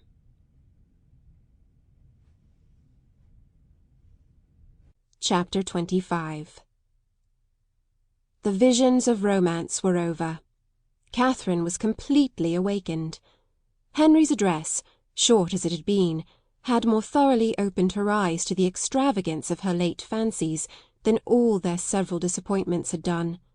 Most grievously was she humbled, most bitterly did she cry. It was not only with herself that she was sunk, but with Henry. Her folly, which now seemed even criminal, was all exposed to him, and he must despise her for ever. The liberty which her imagination had dared to take with the character of his father, could he ever forgive it? The absurdity of her curiosity and her fears, could they ever be forgotten? She hated herself more than she could express. She thought he had, once or twice before this fatal morning, shown something like affection for her. But now... In short, she made herself as miserable as possible for about half an hour, went down when the clock struck 5, with a broken heart, and could scarcely give an intelligible answer to Eleanor's inquiry if she was well. The formidable Henry soon followed her into the room, and the only difference in his behaviour to her was that he paid her rather more attention than usual. Catherine had never wanted comfort more, and he looked as if he was aware of it. The evening wore away with no abatement of this soothing politeness, and her spirits were gradually raised to a modest tranquillity. She did not learn either to forget or defend the past, but she learned to hope that it would never transpire farther, and that it might not cost her Henry's entire regard. Her thoughts being still chiefly fixed on what she had with such causeless terror felt and done, nothing could shortly be clearer than that it had been all a voluntary self-created delusion, each trifling circumstance receiving importance from an imagination resolved on alarm, and everything forced to bend to one purpose by a mind which, before she entered the Abbey, had been craving to be frightened. She remembered with what feelings she had prepared for a knowledge of Northanger. She saw that the infatuation had been created, the mischief settled, long before her quitting Bath, and it seemed as if the whole might be traced to the influence of that sort of reading which she had there indulged. Charming as were all Mrs. Radcliffe's works, and charming even as were the works of all her imitators, it was not in them perhaps that human nature, at least in the Midland counties of England, was to be looked for. Of the Alps and Pyrenees, with their pine forests and their vices, they might give a faithful delineation, and Italy, Switzerland, and the south of France might be as fruitful in horrors as they were there represented. Catherine dared not doubt beyond her own country, and even of that, if hard pressed, would have yielded the northern and western extremities. But in the central part of England there was surely some security for the existence even of a wife not beloved in the laws of the land and the manners of the age. Murder was not tolerated, servants were not slaves, and neither poison nor sleeping potions to be procured, like rhubarb, from every druggist. Among the Alps and Pyrenees, perhaps, there were no mixed characters. There, such as were not spotless as an angel might have the dispositions of a fiend. But in England it was not so among the English. She believed. In their hearts and habits there was a general though unequal mixture of good and bad. Upon this conviction, she would not be surprised if even in Henry and Eleanor Tilney some slight imperfection might hereafter appear, and upon this conviction she need not fear to acknowledge some actual specks in the character of their father, who, though cleared from the grossly injurious suspicions which she must ever blush to have entertained, she did believe, upon serious consideration, to be not perfectly amiable. Her mind made up on these several points, and her resolution formed, of always judging and acting in future with the greatest good sense, she had nothing to do but to forgive herself and be happier than ever, and the lenient hand of time did much for her by insensible gradations in the course of another day. Henry's astonishing generosity and nobleness of conduct, in never alluding in the slightest way to what had passed, was of the greatest assistance to her, and sooner than she could have supposed it possible in the beginning of her distress, her spirits became absolutely comfortable, and capable, as heretofore, of continual improvement by anything he said. There were still some subjects, indeed, under which she believed they must always tremble, the mention of a chest or a cabinet, for instance, and she did not love the sight of Japan in any shape, but even she could allow that an occasional memento of past folly, however painful, might not be without use. The anxieties of common life began soon to succeed to the alarms of romance. Her desire of hearing from Isabella grew every day greater. She was quite impatient to know how the Bath world went on, and how the rooms were attended, and especially was she anxious to be assured of Isabella's having matched some fine netting cotton on which she had left her intent, and of her continuing on the best terms with James. Her only dependence for information of any kind was on Isabella. James had protested against writing to her till his return to Oxford, and Mrs. Allen had given her no hopes of a letter till she had got back to Fullerton. But Isabella had promised and promised again, and when she promised a thing she was so scrupulous in performing it. This made it so particularly strange. For 9 successive mornings Catherine wondered over the repetition of a disappointment, which each morning became more severe, but on the 10th, when she entered the breakfast-room, her first object was a letter, held out by Henry's willing hand. She thanked him as heartily as if he had written it himself. "'Tis only from James, however." As she looked at the direction. She opened it. It was from Oxford, and to this purpose. Dear Catherine, though, God knows, with little inclination for writing, I think it my duty to tell you that everything is at an end between Miss Thorpe and me. I left her in Bath yesterday, never to see either again. I shall not enter into particulars, they would only pain you more. You will soon hear enough from another quarter to know where lies the blame, and I hope will acquit your brother of everything but the folly of too easily thinking his affection returned. Thank God I am undeceived in time, but it is a heavy blow. After my father's consent had been so kindly given, but no more of this. She has made me miserable for ever. Let me soon hear from you, dear Catherine. You are my only friend. Your love I do build upon. I wish your visit at Northanger may be over before Captain Tilney makes his engagement known, or you will be uncomfortably circumstanced. Poor Thorpe is in town. I dread the sight of him. His honest heart would feel so much. I have written to him and my father. Her duplicity hurts me more than all. Till the very last, if I reasoned with her, she declared herself as much attached to me as ever, and laughed at my fears. I am ashamed to think how long I bore with it.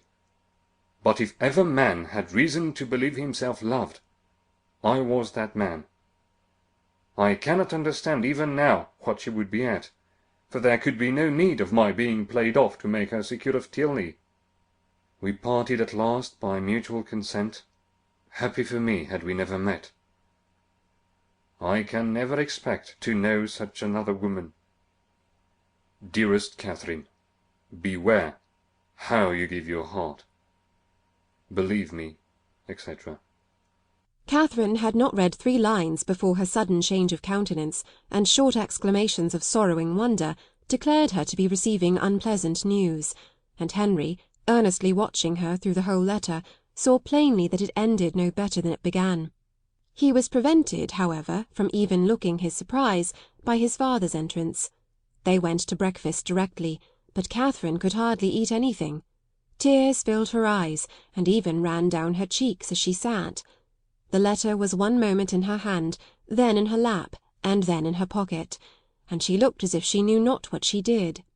The General, between his cocoa and his newspaper, had luckily no leisure for noticing her, but to the other 2 her distress was equally visible. As soon as she dared leave the table, she hurried away to her own room. But the housemaids were busy in it, and she was obliged to come down again. She turned into the drawing-room for privacy, but Henry and Eleanor had likewise retreated thither, and were at that moment deep in consultation about her. She drew back, trying to beg their pardon, but was with gentle violence forced to return, and the others withdrew, after Eleanor had affectionately expressed a wish of being of use or comfort to her. After half an hour's free indulgence of grief and reflection, Catherine felt equal to encountering her friends, but whether she should make her distress known to them was another consideration. Perhaps, if particularly questioned, she might just give an idea, just distantly hint at it, but not more. To expose a friend, such a friend as Isabella had been to her, and then their only brother so closely concerned in it, she believed she must waive the subject altogether. Henry and Eleanor were by themselves in the breakfast-room, and each, as she entered it, looked at her anxiously. Catherine took her place at the table, and after a short silence, Eleanor said, "No bad news from Fullerton, I hope? Mr. and Mrs. Morland, your brothers and sisters. I hope they are none of them ill?" No, I thank you. Sighing as she spoke. They are all very well. My letter was from my brother at Oxford. Nothing further was said for a few minutes, and then, speaking through her tears, she added, I do not think I shall ever wish for a letter again. I am sorry, said Henry, closing the book he had just opened. If I had suspected the letter of containing anything unwelcome, I should have given it with very different feelings. It contained something worse than anybody could suppose. Poor James is so unhappy. You will soon know why. To have so kind-hearted, so affectionate a sister, replied Henry warmly, must be a comfort to him under any distress. I have one favour to beg, said Catherine shortly afterwards, in an agitated manner.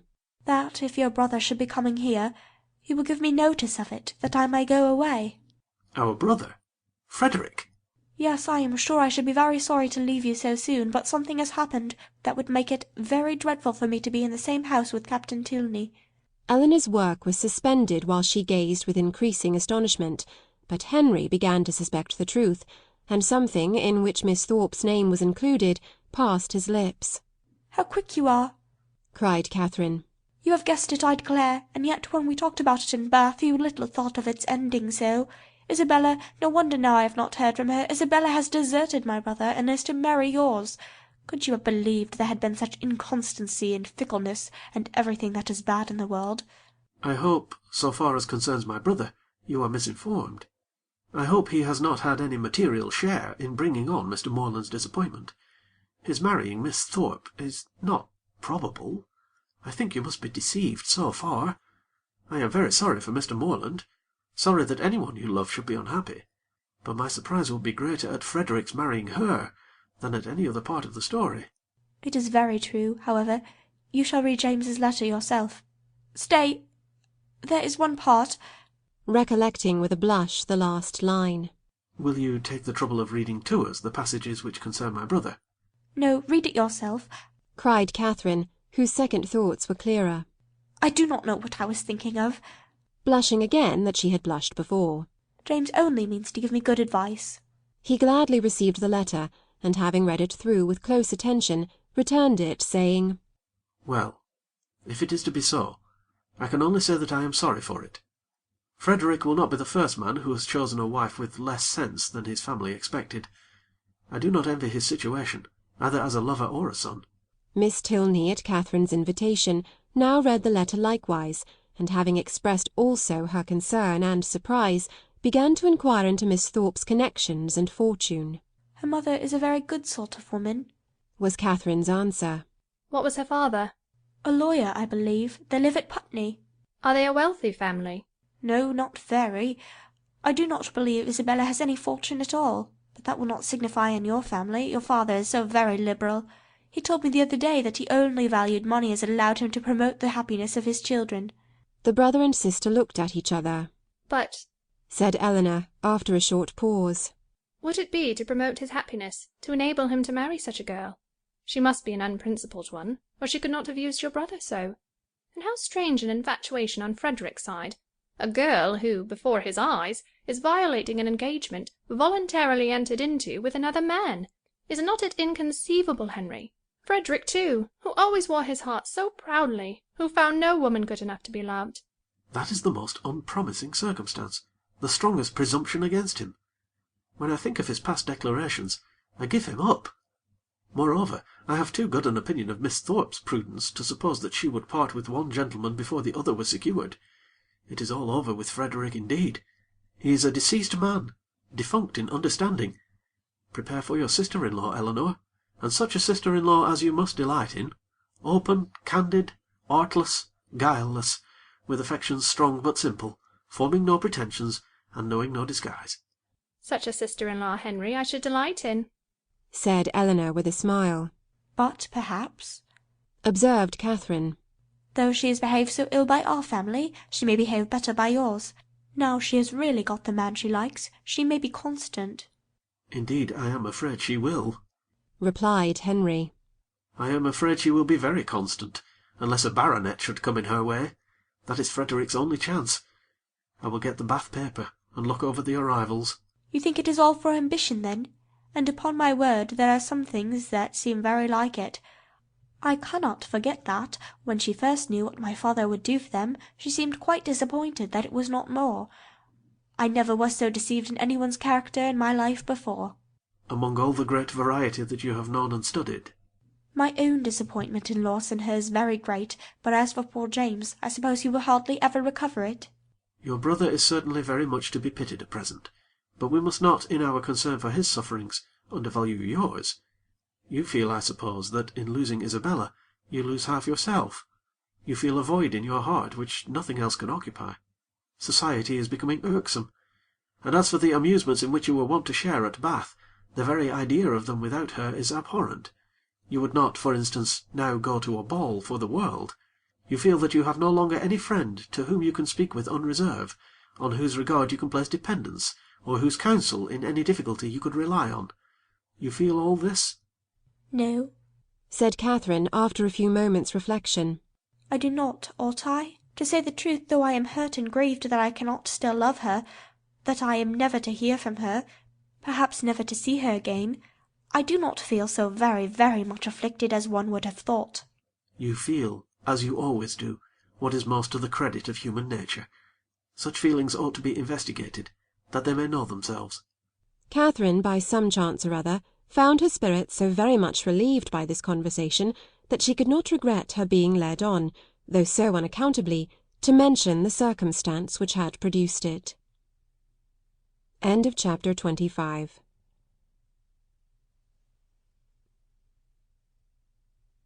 Chapter 26.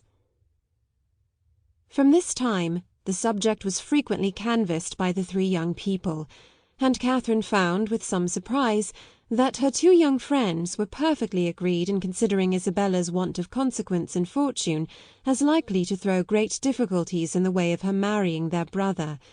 Their persuasion that the General would, upon this ground alone, independent of the objection that might be raised against her character, oppose the connection, turned her feelings moreover with some alarm towards herself. She was as insignificant, and perhaps as portionless, as Isabella, and if the heir of the Tilney property had not grandeur and wealth enough in himself, at what point of interest were the demands of his younger brother to rest? The very painful reflections to which this thought led could only be dispersed by a dependence on the effect of that particular partiality which, as she was given to understand by his words as well as his actions, she had from the first been so fortunate as to excite in the general, and by a recollection of some most generous and disinterested sentiments on the subject of money, which she had more than once heard him utter, and which tempted her to think his disposition in such matters misunderstood by his children. They were so fully convinced, however, that their brother would not have the courage to apply in person for his father's consent, and so repeatedly assured her that he had never in his life been less likely to come to Northanger than at the present time, that she suffered her mind to be at ease as to the necessity of any sudden removal of her own. But as it was not to be supposed that Captain Tilney, whenever he made his application, would give his father any just idea of Isabella's conduct, it occurred to her as highly expedient that Henry should lay the whole business before him as it really was, enabling the general by that means to form a cool and impartial opinion, and prepare his objections on a fairer ground than inequality of situations. She proposed it to him accordingly, but he did not catch at the measure so eagerly as she had expected. "No," said he. "My father's hands need not be strengthened, and Frederick's confession of folly need not be forestalled. He must tell his own story." But he will tell only half of it. "A quarter would be enough." A day or two passed away and brought no tidings of Captain Tilney. His brother and sister knew not what to think. Sometimes it appeared to them as if his silence would be the natural result of the suspected engagement, and at others that it was wholly incompatible with it. The general, meanwhile, though offended every morning by Frederick's remissness in writing, was free from any real anxiety about him, and had no more pressing solicitude than that of making Miss Moreland's time at Northanger pass pleasantly. He often expressed his uneasiness on this head, feared the sameness of everyday society and employments would disgust her with the place, wished the Lady Frasers had been in the country, talked every now and then of having a large party to dinner, and once or twice began even to calculate the number of young dancing people in the neighbourhood. But then it was such a dead time of year, no wild fowl, no game, and the Lady Frasers were not in the country. And it all ended at last in his telling Henry one morning that when he next went to Woodston they would take him by surprise there some day or other, and eat their mutton with him. Henry was greatly honoured and very happy, and Catherine was quite delighted with the scheme. "And when do you think, sir, I may look forward to this pleasure? I must be at Woodston on Monday to attend the parish meeting, and shall probably be obliged to stay 2 or 3 days." Well, well, we will take our chance some one of those days. There is no need to fix. You are not to put yourself at all out of your way. Whatever you may happen to have in the house will be enough. I think I can answer for the young ladies, making allowance for a bachelor's table. Let me see. Monday will be a busy day with you. We will not come on Monday. And Tuesday will be a busy one with me. I expect my surveyor from Brockham with his report in the morning, and afterwards I cannot in decency fail attending the club. I really could not face my acquaintance if I stayed away now, for as I am known to be in the country, it would be taken excessively amiss. And it is a rule with me, Miss Moreland, never to give offence to any of my neighbours, if a small sacrifice of time and attention can prevent it. They are a set of very worthy men. They have half a buck from Northanger twice a year, and I dine with them whenever I can. Tuesday, therefore, we may say is out of the question. But on Wednesday, I think, Henry, you may expect us, and we shall be with you early, that we may have time to look about us. 2 hours and 3/4 will carry us to Woodston, I suppose. We shall be in the carriage by 10, so about 1:15 on Wednesday. You may look for us." A ball itself could not have been more welcome to Catherine than this little excursion. So strong was her desire to be acquainted with Woodston, and her heart was still bounding with joy when Henry, about an hour afterwards, came booted and greatcoated into the room where she and Eleanor were sitting, and said, "I am come, young ladies, in a very moralizing strain, to observe that our pleasures in this world are always to be paid for, and that we often purchase them at a great disadvantage, giving ready-moneyed actual happiness for a draught on the future that may not be honoured. Witness myself, at this present hour, because I am to hope for the satisfaction of seeing you at Woodston on Wednesday, which bad weather or 20 other causes may prevent, I must go away directly, 2 days before I intended it." "Go away," said Catherine, with a very long face. "And why?" "Why? How can you ask the question? Because no time is to be lost in frightening my old housekeeper out of her wits, because I must go and prepare a dinner for you, to be sure." "Oh, not seriously?" "Ay, and sadly too, for I had much rather stay." "But how can you think of such a thing, after what the General said, when he so particularly desired you not to give yourself any trouble, because anything would do?" Henry only smiled. "I am sure it is quite unnecessary upon your sister's account and mine. You must know it to be so, and the General made such a point of your providing nothing extraordinary. Besides, if he had not said half so much as he did, he has always such an excellent dinner at home, that sitting down to a middling one for one day could not signify." "I wish I could reason like you, for his sake and my own. Good-bye. As tomorrow is Sunday, Eleanor, I shall not return." He went, and, it being at any time a much simpler operation to Catherine to doubt her own judgment than Henry's, she was very soon obliged to give him credit for being right, however disagreeable to her his going. But the inexplicability of the General's conduct dwelt much on her thoughts. That he was very particular in his eating she had, by her own unassisted observation, already discovered. But why he should say one thing so positively, and mean another all the while, was most unaccountable. How were people at that rate to be understood? Who but Henry could have been aware of what his father was at? From Saturday to Wednesday, however, they were now to be without Henry. This was the sad finale of every reflection, and Captain Tilney's letter would certainly come in his absence, and Wednesday she was very sure would be wet. The past, present, and future were all equally in gloom. Her brother so unhappy, and her loss in Isabella so great, and Eleanor's spirits always affected by Henry's absence. What was there to interest or amuse her? She was tired of the woods and the shrubberies, always so smooth and so dry, and the Abbey in itself was no more to her now than any other house. The painful remembrance of the folly it had helped to nourish and perfect was the only emotion which could spring from a consideration of the building. What a revolution in her ideas! She who had so longed to be in an abbey. Now there was nothing so charming to her imagination as the unpretending comfort of a well-connected parsonage, something like Fullerton, but better. Fullerton had its faults, but Woodston probably had none, if Wednesday should ever come. It did come, and exactly when it might be reasonably looked for. It came, it was fine, and Catherine trod on air. By 10 o'clock the chaise and four conveyed the trio from the Abbey, and, after an agreeable drive of almost 20 miles, they entered Woodston, a large and populous village, in a situation not unpleasant.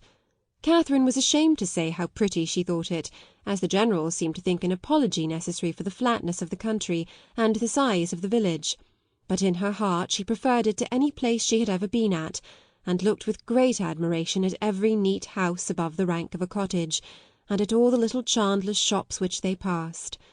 At the further end of the village, and tolerably disengaged from the rest of it, stood the parsonage, a new-built substantial stone house, with its semicircular sweep and green gates, and, as they drove up to the door, Henry, with the friends of his solitude, a large Newfoundland puppy and 2 or 3 terriers, was ready to receive and make much of them.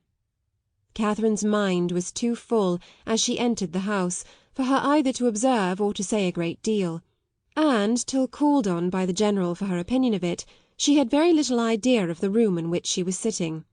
Upon looking round it, then, she perceived in a moment that it was the most comfortable room in the world, but she was too guarded to say so, and the coldness of her praise disappointed him. "We are not calling it a good house," said he. "We are not comparing it with Fullerton and Northanger. We are considering it as a mere parsonage, small and confined, we allow, but decent, perhaps, and habitable, and altogether not inferior to the generality. Or, in other words, I believe there are few country parsonages in England half so good. It may admit of improvement, however. Far be it from me to say otherwise. And anything in reason. A bound thrown out, perhaps? Though, between ourselves, if there is one thing more than another my aversion, it is a patched-on bow. Catherine did not hear enough of this speech to understand or be pained by it, and other subjects being studiously brought forward and supported by Henry, at the same time that a tray full of refreshments was introduced by his servant, the General was shortly restored to his complacency, and Catherine to all her usual ease of spirits. The room in question was of a commodious, well-proportioned size, and handsomely fitted up as a dining-parlour, and on their quitting it to walk round the grounds, she was shown, first into a smaller apartment, belonging peculiarly to the master of the house, and made unusually tidy on the occasion, and afterwards into what was to be the drawing-room, with the appearance of which, though unfurnished, Catherine was delighted enough even to satisfy the General. It was a prettily shaped room, the windows reaching to the ground, and the view from them pleasant, though only over green meadows, and she expressed her admiration at the moment with all the honest simplicity with which she felt it. "Oh, why do not you fit up this room, Mr. Tilney? What a pity not to have it fitted up. It is the prettiest room I ever saw. It is the prettiest room in the world." "I trust," said the General, with a most satisfied smile, "that it will very speedily be furnished. It waits only for a lady's taste." "Well, if it was my house I should never sit anywhere else. Oh, what a sweet little cottage there is among the trees! Apple trees, too. It is the prettiest cottage."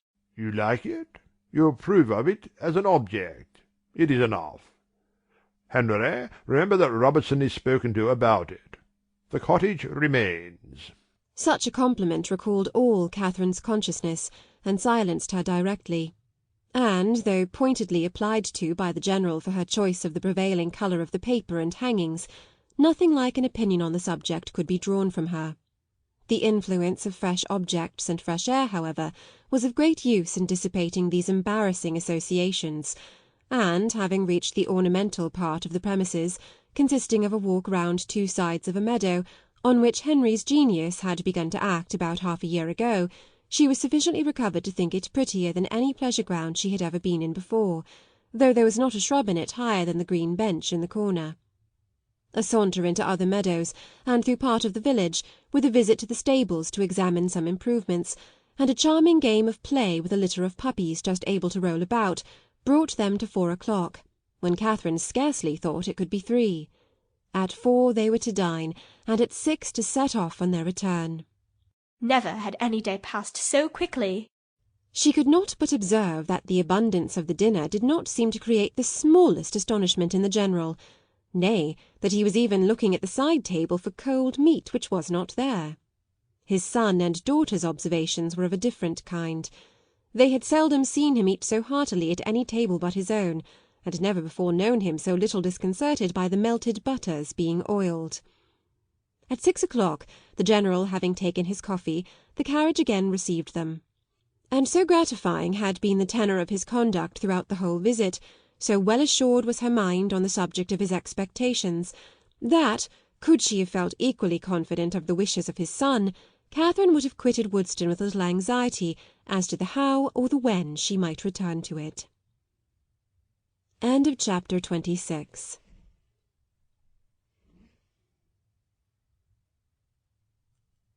Chapter 27. The next morning brought the following very unexpected letter from Isabella. Bath, April. My dearest Catherine, I received your 2 kind letters with the greatest delight, and have 1,000 apologies to make for not answering them sooner. I really am quite ashamed of my idleness, but in this horrid place one can find time for nothing. I have had my pen in my hand to begin a letter to you almost every day since you left Bath, but have always been prevented by some silly trifler or other.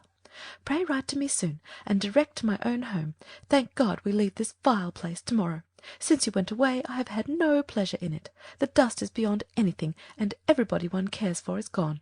I believe if I could see you I should not mind the rest, for you are dearer to me than anybody can conceive. I am quite uneasy about your dear brother, not having heard from him since he went to Oxford, and am fearful of some misunderstanding. Your kind offices will set all right. He is the only man I ever did or could love, and I trust you will convince him of it. The spring fashions are partly down, and the hats the most frightful you can imagine. I hope you spend your time pleasantly, but am afraid you never think of me. I will not say all that I could of the family you are with, because I would not be ungenerous, or set you against those you esteem, but it is very difficult to know whom to trust, and young men never know their minds 2 days together. I rejoice to say that the young man whom of all others I particularly abhor has left Bath. You will know from this description I must mean Captain Tilney, who, as you may remember, was amazingly disposed to follow and tease me before you went away. Afterwards he got worse, and became quite my shadow. Many girls might have been taken in, for never were such attentions, but I knew the fickle sex too well. He went away to his regiment 2 days ago, and I trust I shall never be plagued with him again. He is the greatest coxcomb I ever saw, and amazingly disagreeable. The last 2 days he was always by the side of Charlotte Davis. I pitied his taste, but took no notice of him. The last time we met was in Bath Street, and I turned directly into a shop that he might not speak to me. I would not even look at him. He went into the pump-room afterwards, but I would not have followed him for all the world. Such a contrast between him and your brother. Pray send me some news of the latter. I am quite unhappy about him. He seemed so uncomfortable when he went away with a cold or something that affected his spirits. I would write to him myself, but have mislaid his direction, and, as I hinted above, am afraid he took something in my conduct amiss. Pray explain everything to his satisfaction, or, if he still harbours any doubt, a line from himself to me, or a call at Putney when next in town might set all to rights. I have not been to the rooms this age, nor to the play, except going in last night with the Hodges for a frolic at half price. They teased me into it, and I was determined they should not say I shut myself up because Tilney was gone. We happened to sit by the Mitchells, and they pretended to be quite surprised to see me out. I knew their spite. At one time they could not be civil to me, but now they are all friendship. But I am not such a fool as to be taken in by them. You know I have a pretty good spirit of my own. Anne Mitchell had tried to put on a turban like mine, as I wore it the week before at the concert, but made wretched work of it. It happened to become my odd face, I believe. At least Tilney told me so at the time, and said every eye was upon me. But he is the last man whose word I would take. I wear nothing but purple now. I know I look hideous in it, but no matter. It is your dear brother's favourite colour. Lose no time, my dearest, sweetest Catherine, in writing to him and to me, who ever am, etc. Such a strain of shallow artifice could not impose even upon Catherine. Its inconsistencies, contradictions, and falsehood struck her from the very first. She was ashamed of Isabella, and ashamed of having ever loved her. Her professions of attachment were now as disgusting as her excuses were empty, and her demands impudent. Write to James on her behalf. No, James should never hear Isabella's name mentioned by her again. On Henry's arrival from Woodston, she made known to him and Eleanor their brother's safety, congratulating them with sincerity on it, and reading aloud the most material passages of her letter with strong indignation. When she had finished it, "So much for Isabella," she cried. "And for all our intimacy. She must think me an idiot, or she could not have written so. But perhaps this has served to make her character better known to me than mine is to her. I see what she has been about. She is a vain coquette, and her tricks have not answered. I do not believe she had ever any regard either for James or for me, and I wish I had never known her." "It will soon be as if you never had," said Henry. "There is but one thing that I cannot understand. I see that she has had designs on Captain Tilney which have not succeeded, but I do not understand what Captain Tilney has been about all this time.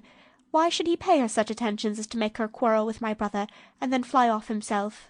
"I have very little to say for Frederick's motives, such as I believe them to have been. He has his vanities as well as Miss Thorpe, and the chief difference is, that, having a stronger head, they have not yet injured himself. If the effect of his behaviour does not justify him with you, we had better not seek after the cause." "Then you do not suppose he ever really cared about her?" "I am persuaded that he never did." "And only made believe to do so for mischief's sake?" Henry bowed his assent. "Well, then, I must say I do not like him at all. Though it has turned out so well for us, I do not like him at all.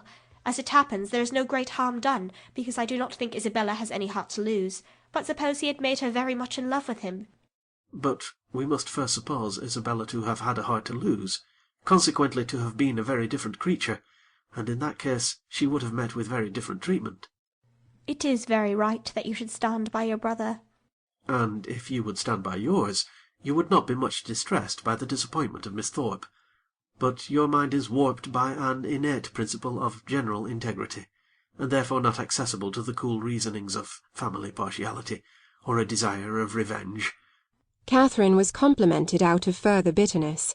Frederick could not be unpardonably guilty, while Henry made himself so agreeable. She resolved on not answering Isabella's letter, and tried to think no more of it. End of chapter 27.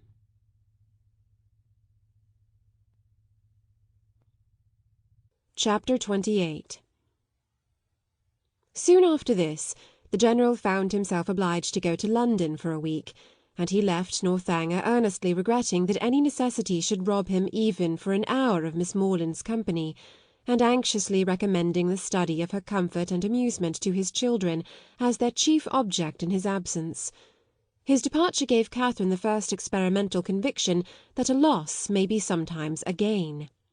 The happiness with which their time now passed, every employment voluntary, every laugh indulged, every meal a scene of ease and good humour, walking where they liked and when they liked, their hours, pleasures, and fatigues at their own command, made her thoroughly sensible of the restraint which the General's presence had imposed, and most thankfully feel their present release from it.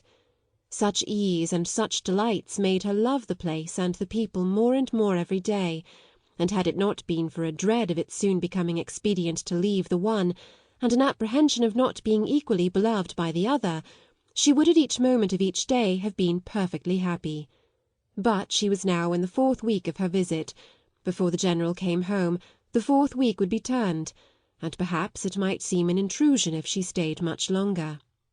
This was a painful consideration whenever it occurred, and eager to get rid of such a weight on her mind, she very soon resolved to speak to Eleanor about it at once, propose going away, and be guided in her conduct by the manner in which her proposal might be taken. Aware that if she gave herself much time, she might feel it difficult to bring forward so unpleasant a subject, she took the first opportunity of being suddenly alone with Eleanor, and of Eleanor's being in the middle of a speech about something very different, to start forth her obligation of going away very soon. Eleanor looked and declared herself much concerned. She had hoped for the pleasure of her company for a much longer time, had been misled, perhaps by her wishes, to suppose that a much longer visit had been promised, and could not but think that if Mr. and Mrs. Morland were aware of the pleasure it was to her to have her there, they would be too generous to hasten her return. Catherine explained. Oh, as to that, Papa and Mamma were in no hurry at all. As long as she was happy, they would always be satisfied. Then why might she ask in such a hurry herself to leave them? Oh, because she had been there so long. Nay, if you can use such a word, I can urge you no farther. If you think it long. Oh, no, I do not indeed. For my own pleasure I could stay with you as long again. And it was directly settled that, till she had, her leaving them was not even to be thought of. In having this cause of uneasiness so pleasantly removed, the force of the other was likewise weakened. The kindness, the earnestness of Eleanor's manner in pressing her to stay, and Henry's gratified look on being told that her stay was determined, was such sweet proofs of her importance with them, as left her only just so much solicitude as the human mind can never do comfortably without. She did, almost always, believe that Henry loved her, and quite always that his father and sister loved and even wished her to belong to them, and believing so far, her doubts and anxieties were merely sportive irritations. Henry was not able to obey his father's injunction of remaining wholly at Northanger in attendance on the ladies, during his absence in London, the engagements of his curate at Woodstones obliging him to leave them on Saturday for a couple of nights. His loss was not now what it had been while the General was at home. It lessened their gaiety, but did not ruin their comfort, and the two girls, agreeing in occupation, and improving in intimacy, found themselves so well sufficient for the time to themselves, that it was 11 o'clock, rather a late hour at the Abbey, before they quitted the supper-room on the day of Henry's departure. They had just reached the head of the stairs, when it seemed, as far as the thickness of the walls would allow them to judge, that a carriage was driving up to the door, and the next moment confirmed the idea by the loud noise of the house bell. After the first perturbation of surprise had passed away, in a "Good heaven! What can be the matter?" it was quickly decided by Eleanor to be her eldest brother, whose arrival was often as sudden, if not quite so unseasonable, and accordingly she hurried down to welcome him.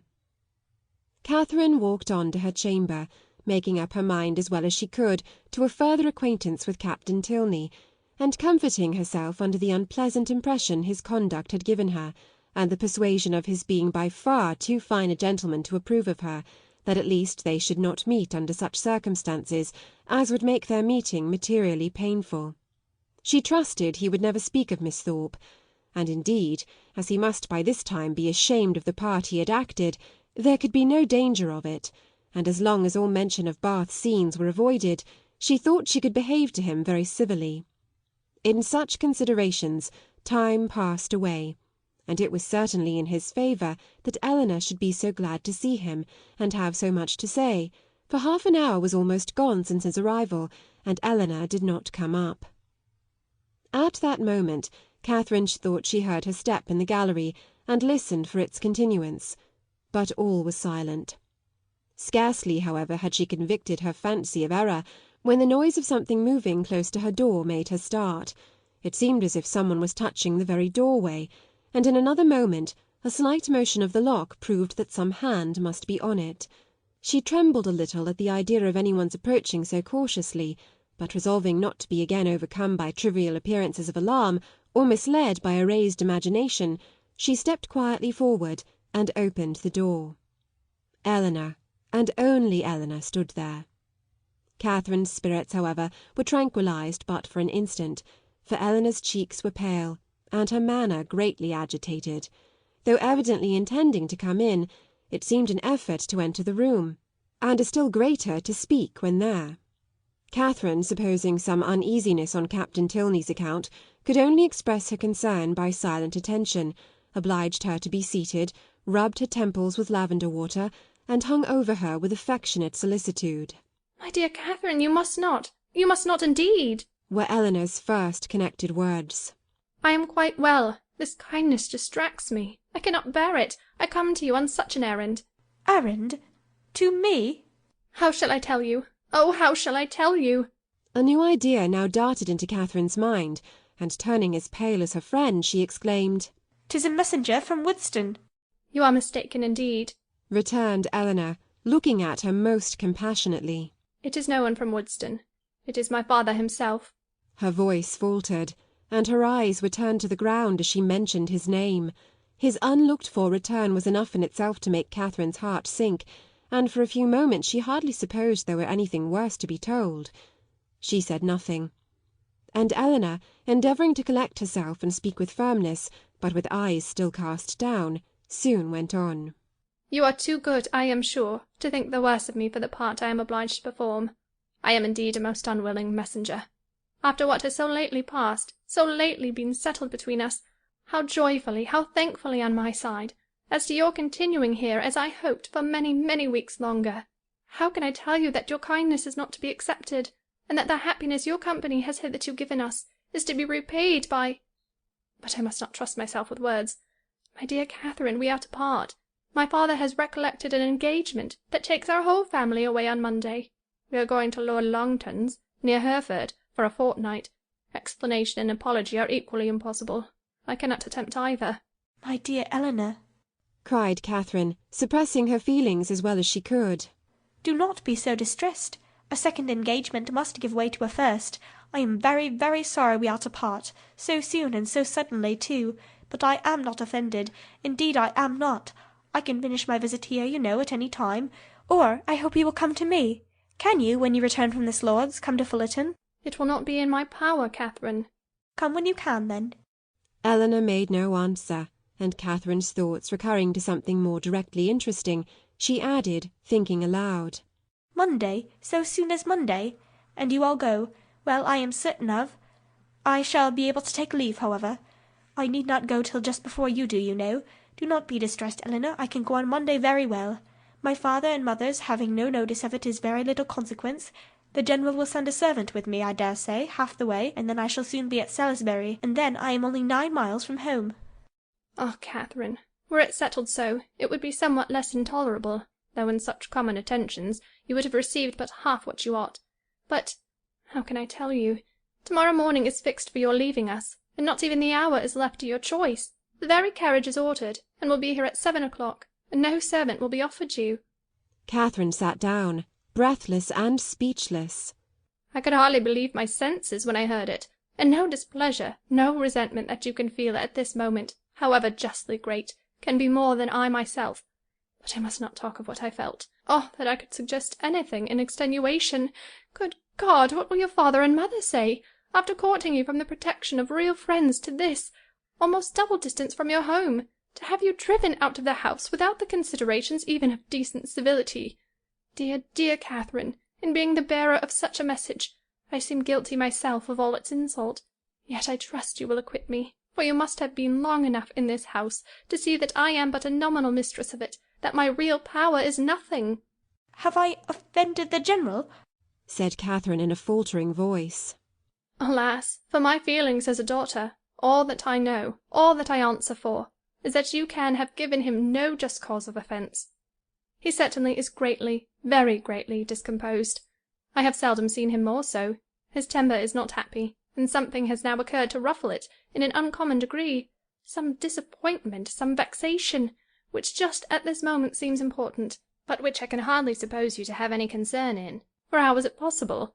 It was with pain that Catherine could speak at all, and it was only for Eleanor's sake that she attempted it. I am sure I am very sorry if I have offended him, said she. It was the last thing I would willingly have done, but do not be unhappy, Eleanor. An engagement, you know, must be kept. I am only sorry it was not recollected sooner, that I might have written home, but it is of very little consequence. I hope, I earnestly hope, that to your real safety it will be of none, but to everything else it is of the greatest consequence, to comfort, appearance, propriety, to your family, to the world. Were your friends, the Allens, still in Bath, you might go to them with comparative ease. A few hours would take you there, but a journey of 70 miles, to be taken post by you, at your age, alone, unattended. Oh, the journey is nothing. Do not think about that. And if we are to part a few hours sooner or later, you know, makes no difference. I can be ready by 7.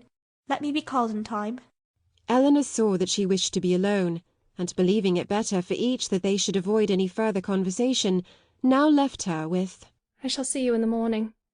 Catherine's swelling heart needed relief. In Eleanor's presence friendship and pride had equally restrained her tears, but no sooner was she gone than they burst forth in torrents. Turn from the house, and in such a way! Without any reason that could justify, any apology that could atone for the abruptness, the rudeness, nay, the insolence of it. Henry at a distance, not able even to bid him farewell, every hope, every expectation from him suspended, at least, and who could say how long? Who could say when they might meet again? And all this by such a man as General Tilney, so polite, so well bred, and heretofore so particularly fond of her. It was as incomprehensible as it was mortifying and grievous. From what it could arise and where it would end were considerations of equal perplexity and alarm. The manner in which it was done, so grossly uncivil, hurrying her away without any reference to her own convenience, or allowing her even the appearance of choice as to the time or mode of her travelling. Of 2 days, the earliest fixed on, and of that almost the earliest hour, as if resolved to have her gone before he was stirring in the morning, that he might not be obliged even to see her. What could all this mean but an intentional affront? By some means or other she must have had the misfortune to offend him.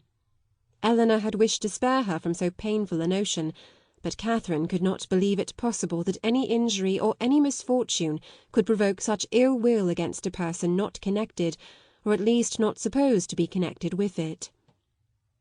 Heavily passed the night. Sleep, or repose that deserved the name of sleep, was out of the question. That room in which her disturbed imagination had tormented her on her first arrival was again the scene of agitated spirits and unquiet slumbers. Yet how different now the source of her inquietude from what it had been then, how mournfully superior in reality and substance! Her anxiety had foundation in fact, her fears in probability, and with a mind so occupied in the contemplation of actual and natural evil, the solitude of her situation, the darkness of her chamber, the antiquity of the building, were felt and considered without the smallest emotion, and though the wind was high, and often produced strange and sudden noises throughout the house, she heard it all as she lay awake, hour after hour, without curiosity or terror. Soon after 6 Eleanor entered her room, eager to show attention or give assistance where it was possible, but very little remained to be done. Catherine had not loitered, she was almost dressed, and her packing almost finished. The possibility of some conciliatory message from the General occurred to her as his daughter appeared. What so natural as that anger should pass away and repentance succeed it?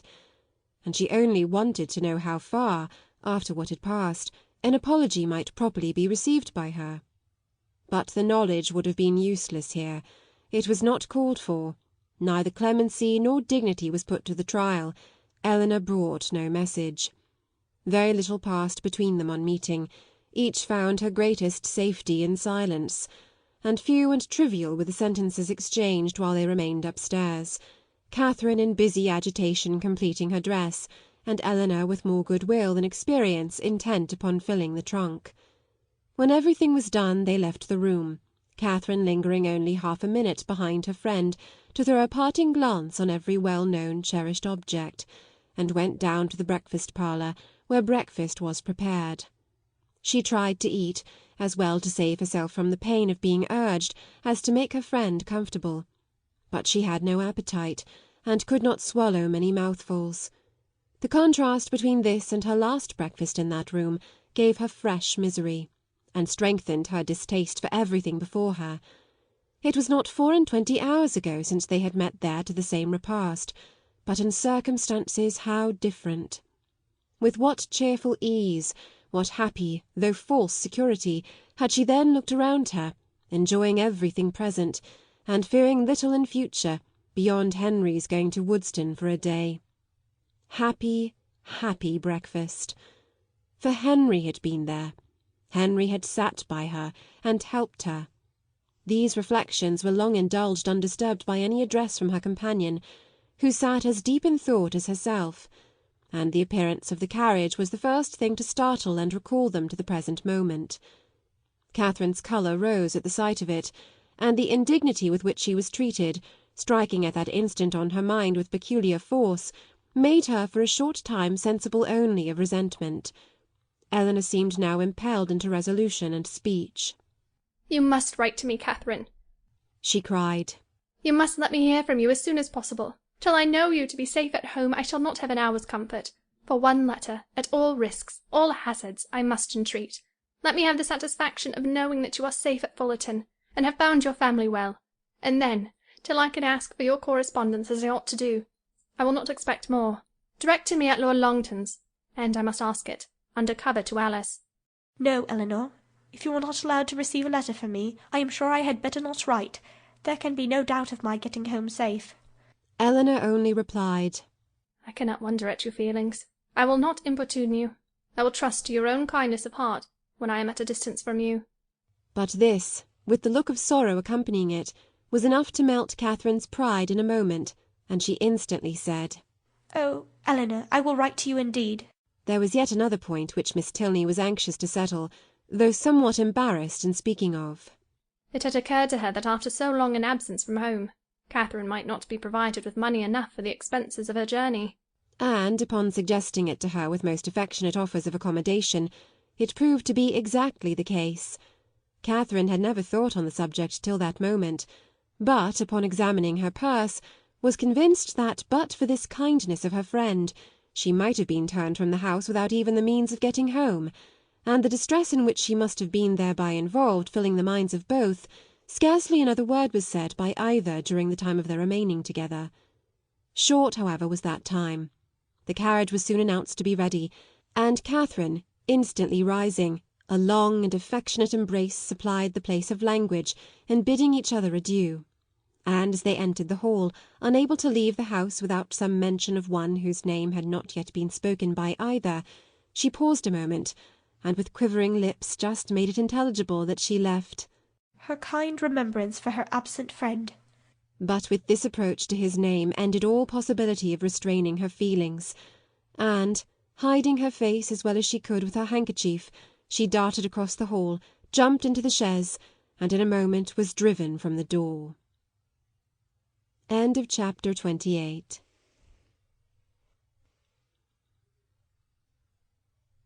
Chapter 29. Catherine was too wretched to be fearful. The journey in itself had no terrors for her, and she began it without either dreading its length or feeling its solitariness. Leaning back in one corner of the carriage, in a violent burst of tears, she was conveyed some miles beyond the walls of the Abbey before she raised her head, and the highest point of ground within the park was almost closed from her view before she was capable of turning her eyes towards it.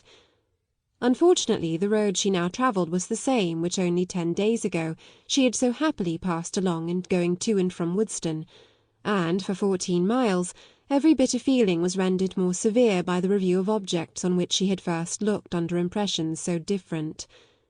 Every mile, as it brought her nearer Woodston, added to her sufferings, and when within the distance of 5, she passed the turning which led to it, and thought of Henry. So near, yet so unconscious, her grief and agitation were excessive.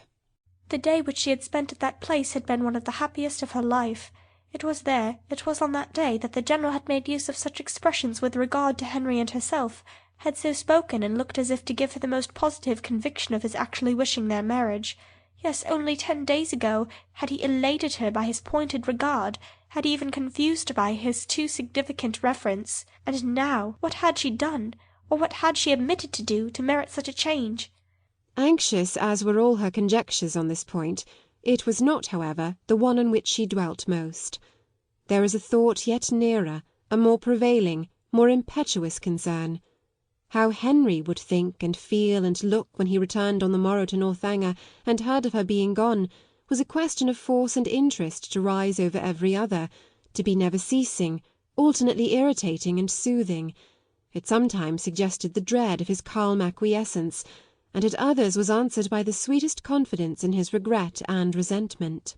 To the General, of course, he would not dare to speak, but to Eleanor, what might he not say to Eleanor about her? In this unceasing recurrence of doubts and inquiries, on any one article of which her mind was incapable of more than momentary repose, the hours passed away, and her journey advanced much faster than she looked for. The pressing anxieties of thought, which prevented her from noticing anything before her, when once beyond the neighbourhood of Woodston, saved her at the same time from watching her progress, and though no object on the road could engage a moment's attention, she found no stage of it tedious. From this she was preserved too by another cause, by feeling no eagerness for her journey's conclusion, for to return in such a manner to Fullerton was almost to destroy the pleasure of a meeting with those she loved best, even after an absence such as hers, an 11 weeks' absence. What had she to say that would not humble herself and pain her family, that would not increase her own grief by the confession of it, extend an useless resentment, and perhaps involve the innocent with the guilty in undistinguishing ill will? She could never do justice to Henry and Eleanor's merit. She felt it too strongly for expression, and should a dislike be taken against them, should they be thought of unfavourably on their father's account, it would cut her to the heart. With these feelings, she rather dreaded than sought for the first view of that well-known spire which would announce her within 20 miles of home. Salisbury she had known to be her point on leaving Northanger, but after the first stage she had been indebted to the postmasters for the names of the places which were then to conduct her to it. So great had been her ignorance of her route. She met with nothing, however, to distress or frighten her. Her youth, civil manners, and liberal pay procured her all the attention that a traveller like herself could require, and stopping only to change horses, she travelled on for about 11 hours without accident or alarm, and between 6 and 7 o'clock in the evening found herself entering Fullerton. A heroine returning, at the close of her career, to her native village, in all the triumph of recovered reputation, and all the dignity of a countess, with a long train of noble relations in their several phaetons, and 3 waiting-maids in a travelling chaise and four behind her, is an event on which the pen of the contriver may well delight to dwell. It gives credit to every conclusion, and the author must share in the glory she so liberally bestows. But my affair is widely different. I bring back my heroine to her home in solitude and disgrace, and no sweet elation of spirits can lead me into minuteness. A heroine in a hack post-chaise is such a blow upon sentiment as no attempt at grandeur or pathos can withstand. Swiftly, therefore, shall her post-boy drive through the village, amid the gaze of Sunday groups, and speedy shall be her descent from it. But whatever might be the distress of Catherine's mind as she thus advanced toward the parsonage, and whatever the humiliation of her biographer in relating it, she was preparing enjoyment of no everyday nature for those to whom she went, first in the appearance of her carriage, and secondly in herself. The chaise of a traveller being a rare sight in Fullerton, the whole family were immediately at the window, and to have it stop at the sweep-gate was a pleasure to brighten every eye and occupy every fancy, a pleasure quite unlooked for by all but the 2 youngest children, a boy and girl of 6 and 4 years old, who expected a brother or sister in every carriage. Happy the glance that first distinguished Catherine, happy the voice that proclaimed the discovery. But whether such happiness were the lawful property of George or Harriet could never be exactly understood. Her father, mother, Sarah, George, and Harriet, all assembled at the door to welcome her with affectionate eagerness, was a sight to awaken the best feelings of Catherine's heart, and in the embrace of each, as she stepped from the carriage, she found herself soothed beyond anything that she had believed possible. So surrounded, so caressed, she was even happy. In the joyfulness of family love everything for a short time was subdued, and the pleasure of seeing her, leaving them at first little leisure for calm curiosity, they were all seated round the tea-table, which Mrs. Morland had hurried for the comfort of the poor traveller, whose pale and jaded looks soon caught her notice, before any inquiry so direct as to demand a positive answer was addressed to her. Reluctantly, and with much hesitation, did she then begin what might perhaps, at the end of half an hour, be termed, by the courtesy of her hearers, an explanation. But scarcely within that time could they at all discover the cause, or collect the particulars of her sudden return. They were far from being an irritable race, far from any quickness in catching or bitterness in resenting affronts. But here, when the whole was unfolded, was an insult not to be overlooked, nor, for the first half-hour, to be easily pardoned. Without suffering any romantic alarm, in the consideration of their daughter's long and lonely journey, Mr. and Mrs. Morland could not but feel that it might have been productive of much unpleasantness to her, that it was what they could never have voluntarily suffered, and that in forcing her on such a measure, General Tilney had acted neither honourably nor feelingly, neither as a gentleman nor as a parent. Why he had done it, what could have provoked him to such a breach of hospitality, and so suddenly turned all his partial regard for their daughter into actual ill-will, was a matter which they were at least as far from divining as Catherine herself.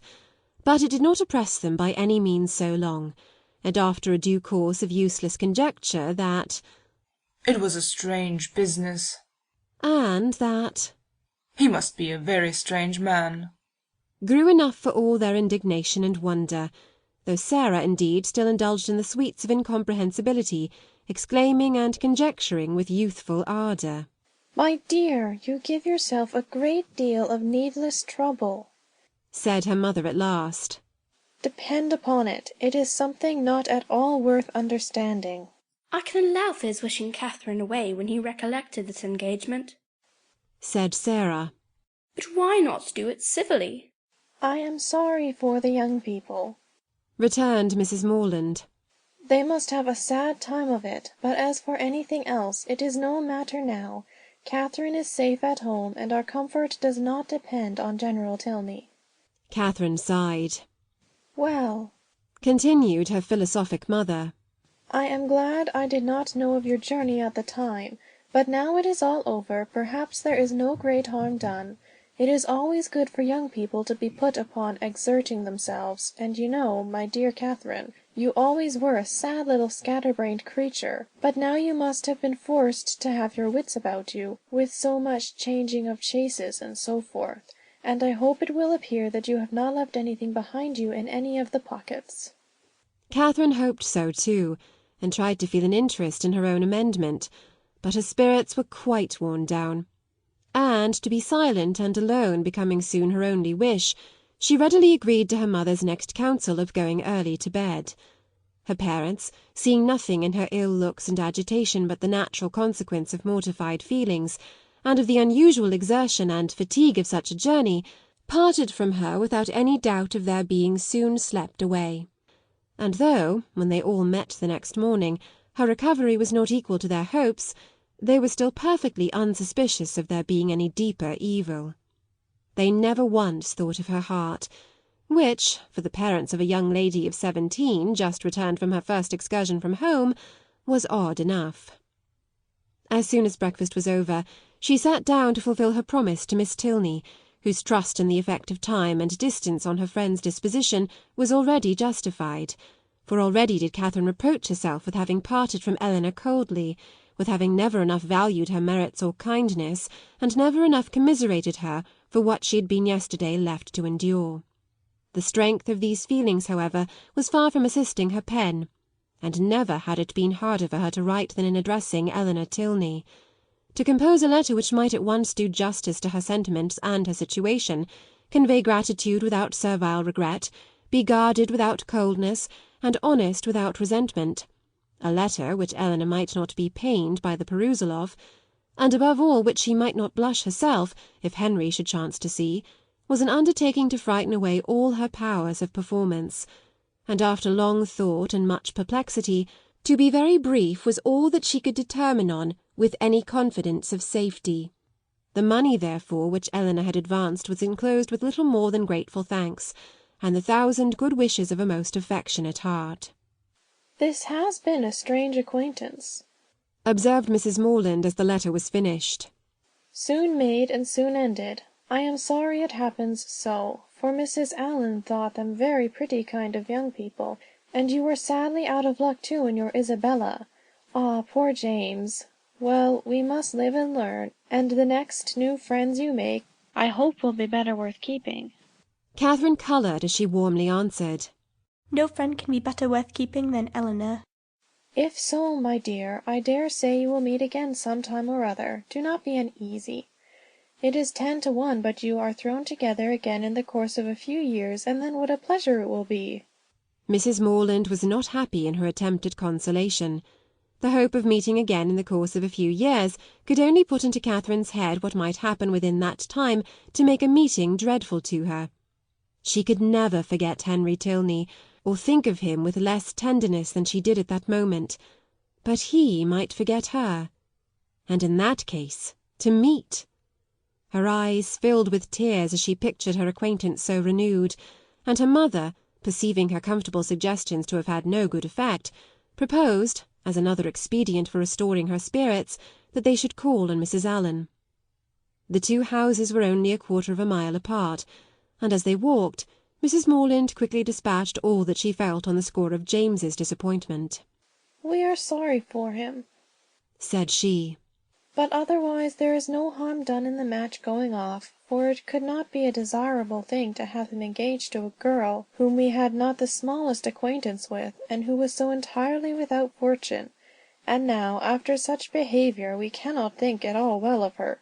Just at present it comes hard to poor James, but that will not last for ever, and I dare say he will be a discreeter man all his life for the foolishness of his first choice."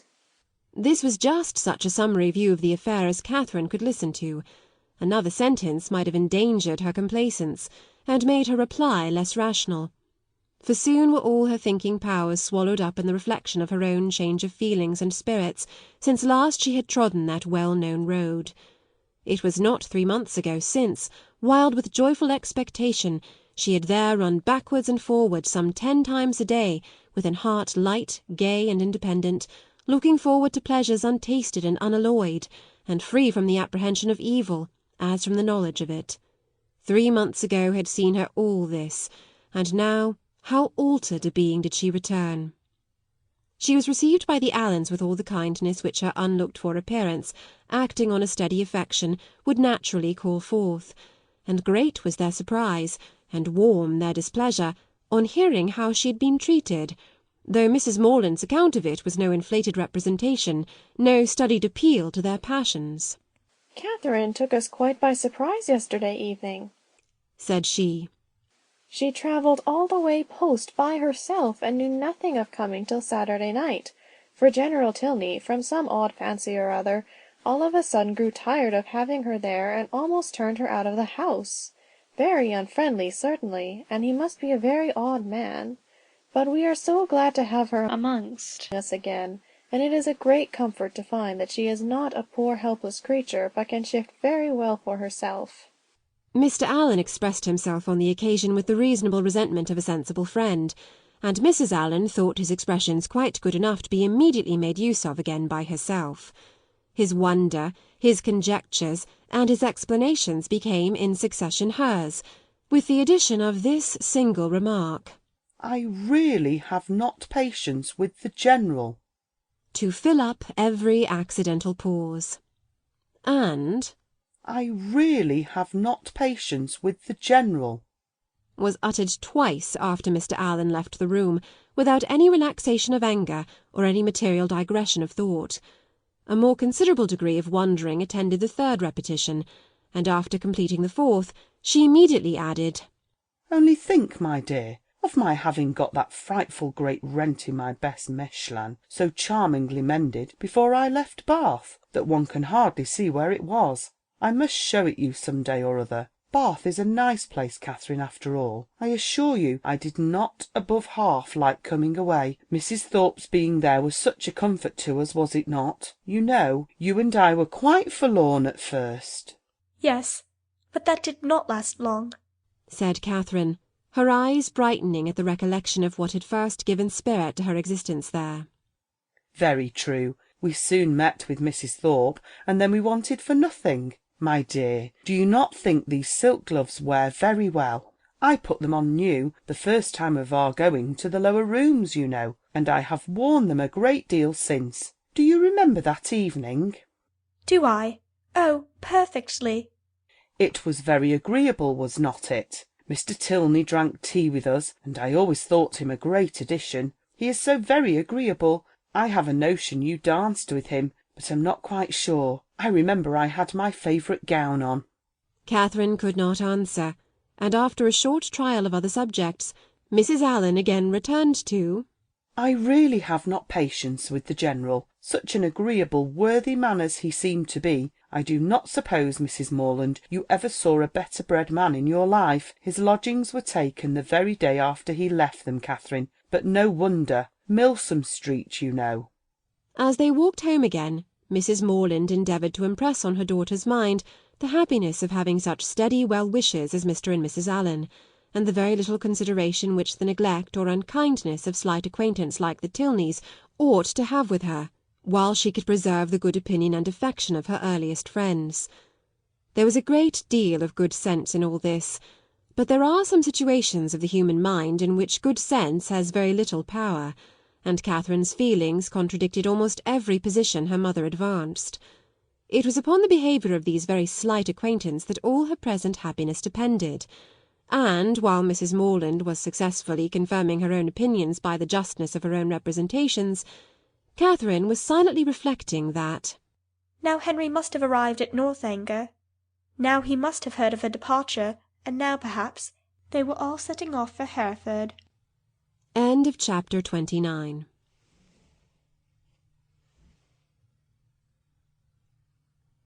Chapter 30. Catherine's disposition was not naturally sedentary, nor had her habits been ever very industrious. But whatever might hitherto have been her defects of that sort, her mother could not but perceive them now to be greatly increased.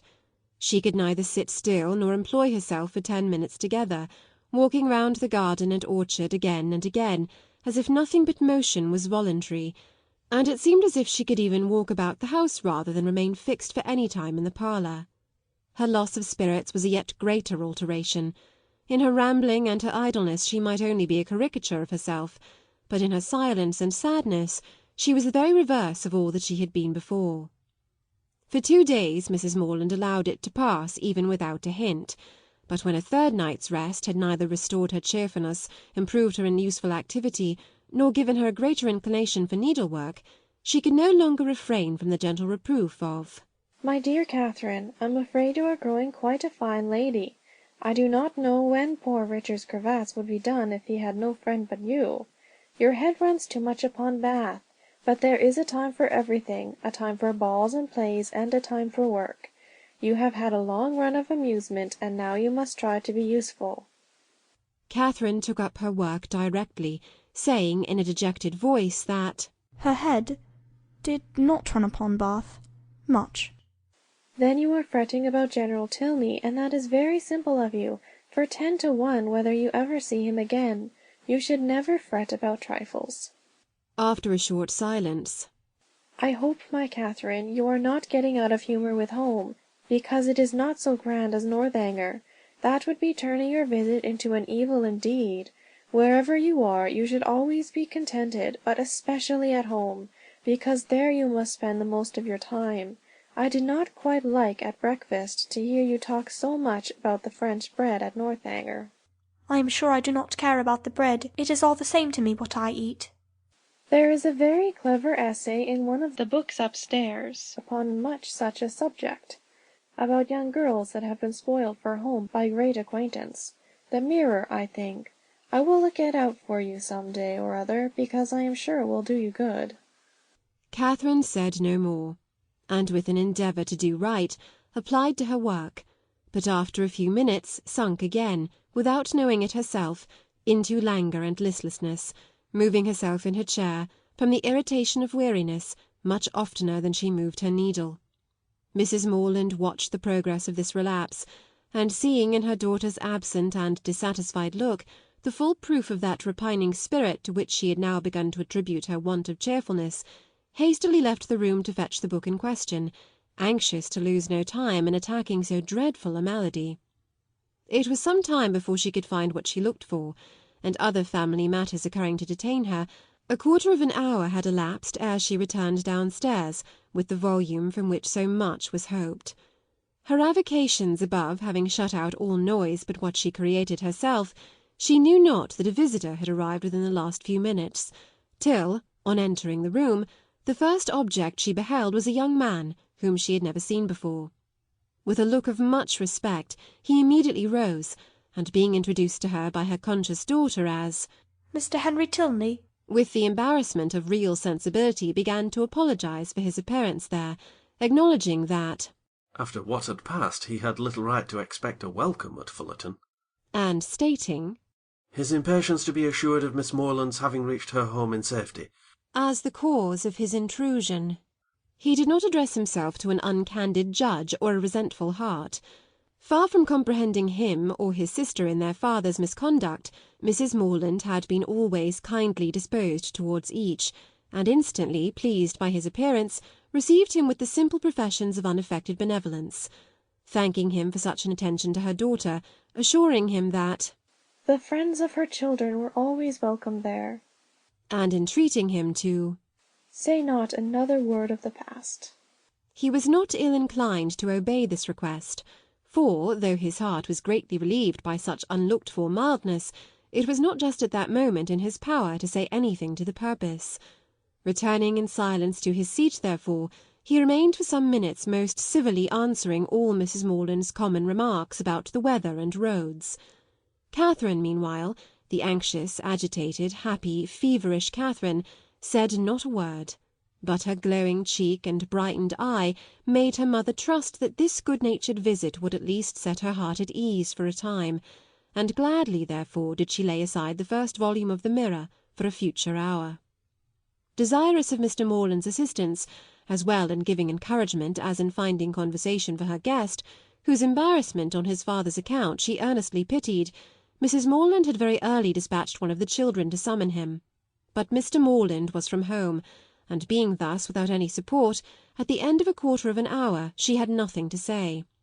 After a couple of minutes' unbroken silence, Henry, turning to Catherine for the first time since her mother's entrance, asked her with sudden alacrity, "If Mr. and Mrs. Allen were now at Fullerton?"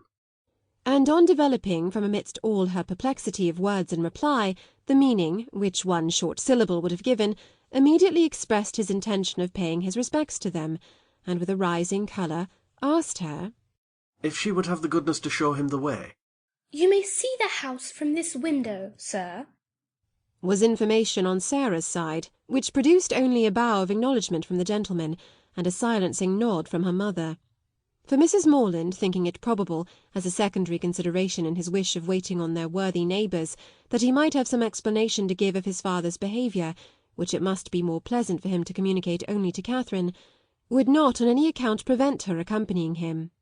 They began their walk, and Mrs. Morland was not entirely mistaken in his object in wishing it. Some explanation on his father's account he had to give, but his first purpose was to explain himself. And before they reached Mr. Allen's grounds, he had done it so well that Catherine did not think it could ever be repeated too often. She was assured of his affection, and that heart in return was solicited, which perhaps they pretty equally knew was already entirely his own. For, though Henry was now sincerely attached to her, though he felt and delighted in all the excellencies of her character, and truly loved her society, I must confess that his affection originated in nothing better than gratitude, or in other words, that a persuasion of her partiality for him had been the only cause of giving her a serious thought. It is a new circumstance in romance, I acknowledge, and dreadfully derogatory of an heroine's dignity, but if it be as new in common life, the credit of a wild imagination will at least be all my own. A very short visit to Mrs. Allen, in which Henry talked at random, without sense or connection, and Catherine, wrapped in the contemplation of her own unutterable happiness, scarcely opened her lips, dismissed them to the ecstasies of another tête-à-tête, and before it was suffered to close, she was enabled to judge how far he was sanctioned by parental authority in his present application. On his return from Woodston 2 days before, he had been met near the Abbey by his impatient father, hastily informed in angry terms of Miss Moreland's departure, and ordered to think of her no more. Such was the permission upon which he had now offered her his hand. The affrighted Catherine, amidst all the terrors of expectation, as she listened to this account, could not but rejoice in the kind caution with which Henry had saved her from the necessity of a conscientious rejection, by engaging her faith before he mentioned the subject, and as he proceeded to give the particulars, and explain the motives of his father's conduct, her feelings soon hardened into even a triumphant delight.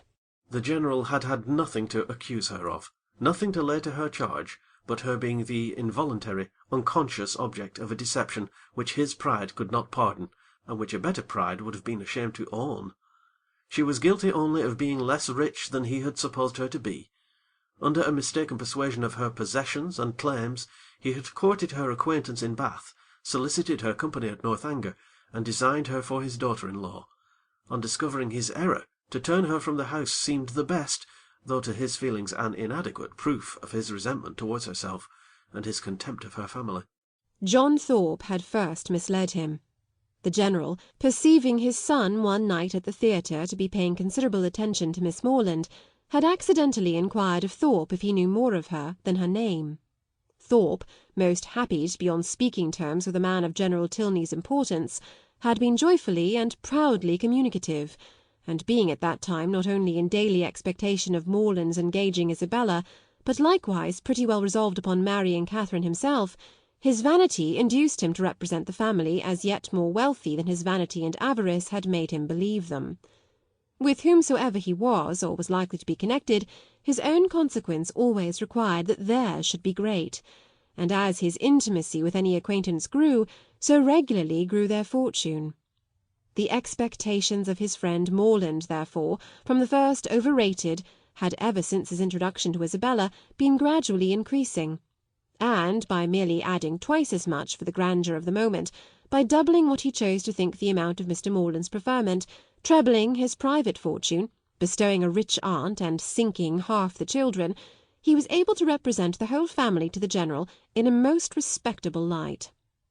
For Catherine, however, the peculiar object of the General's curiosity and his own speculations, he had yet something more in reserve, and the £10,000 or £15,000 which her father could give her would be a pretty addition to Mr. Allen's estate. Her intimacy there had made him seriously determine on her being handsomely legacied hereafter, and to speak of her therefore as the almost acknowledged future heiress of Fullerton naturally followed. Upon such intelligence the General had proceeded, for never had it occurred to him to doubt its authority. Thorpe's interest in the family, by his sister's approaching connection with one of its members, and his own views on another, circumstances of which he boasted with almost equal openness, seemed sufficient vouchers for his truth, and to these were added the absolute facts of the Allens being wealthy and childless, of Miss Morelands being under their care, and, as soon as his acquaintance allowed him to judge, of their treating her with parental kindness. His resolution was soon formed. Already had he discerned a liking towards Miss Morland in the countenance of his son, and, thankful for Mr. Thorpe's communication, he almost instantly determined to spare no pains in weakening his boasted interest and ruining his dearest hopes. Catherine herself could not be more ignorant at the time of all this than his own children.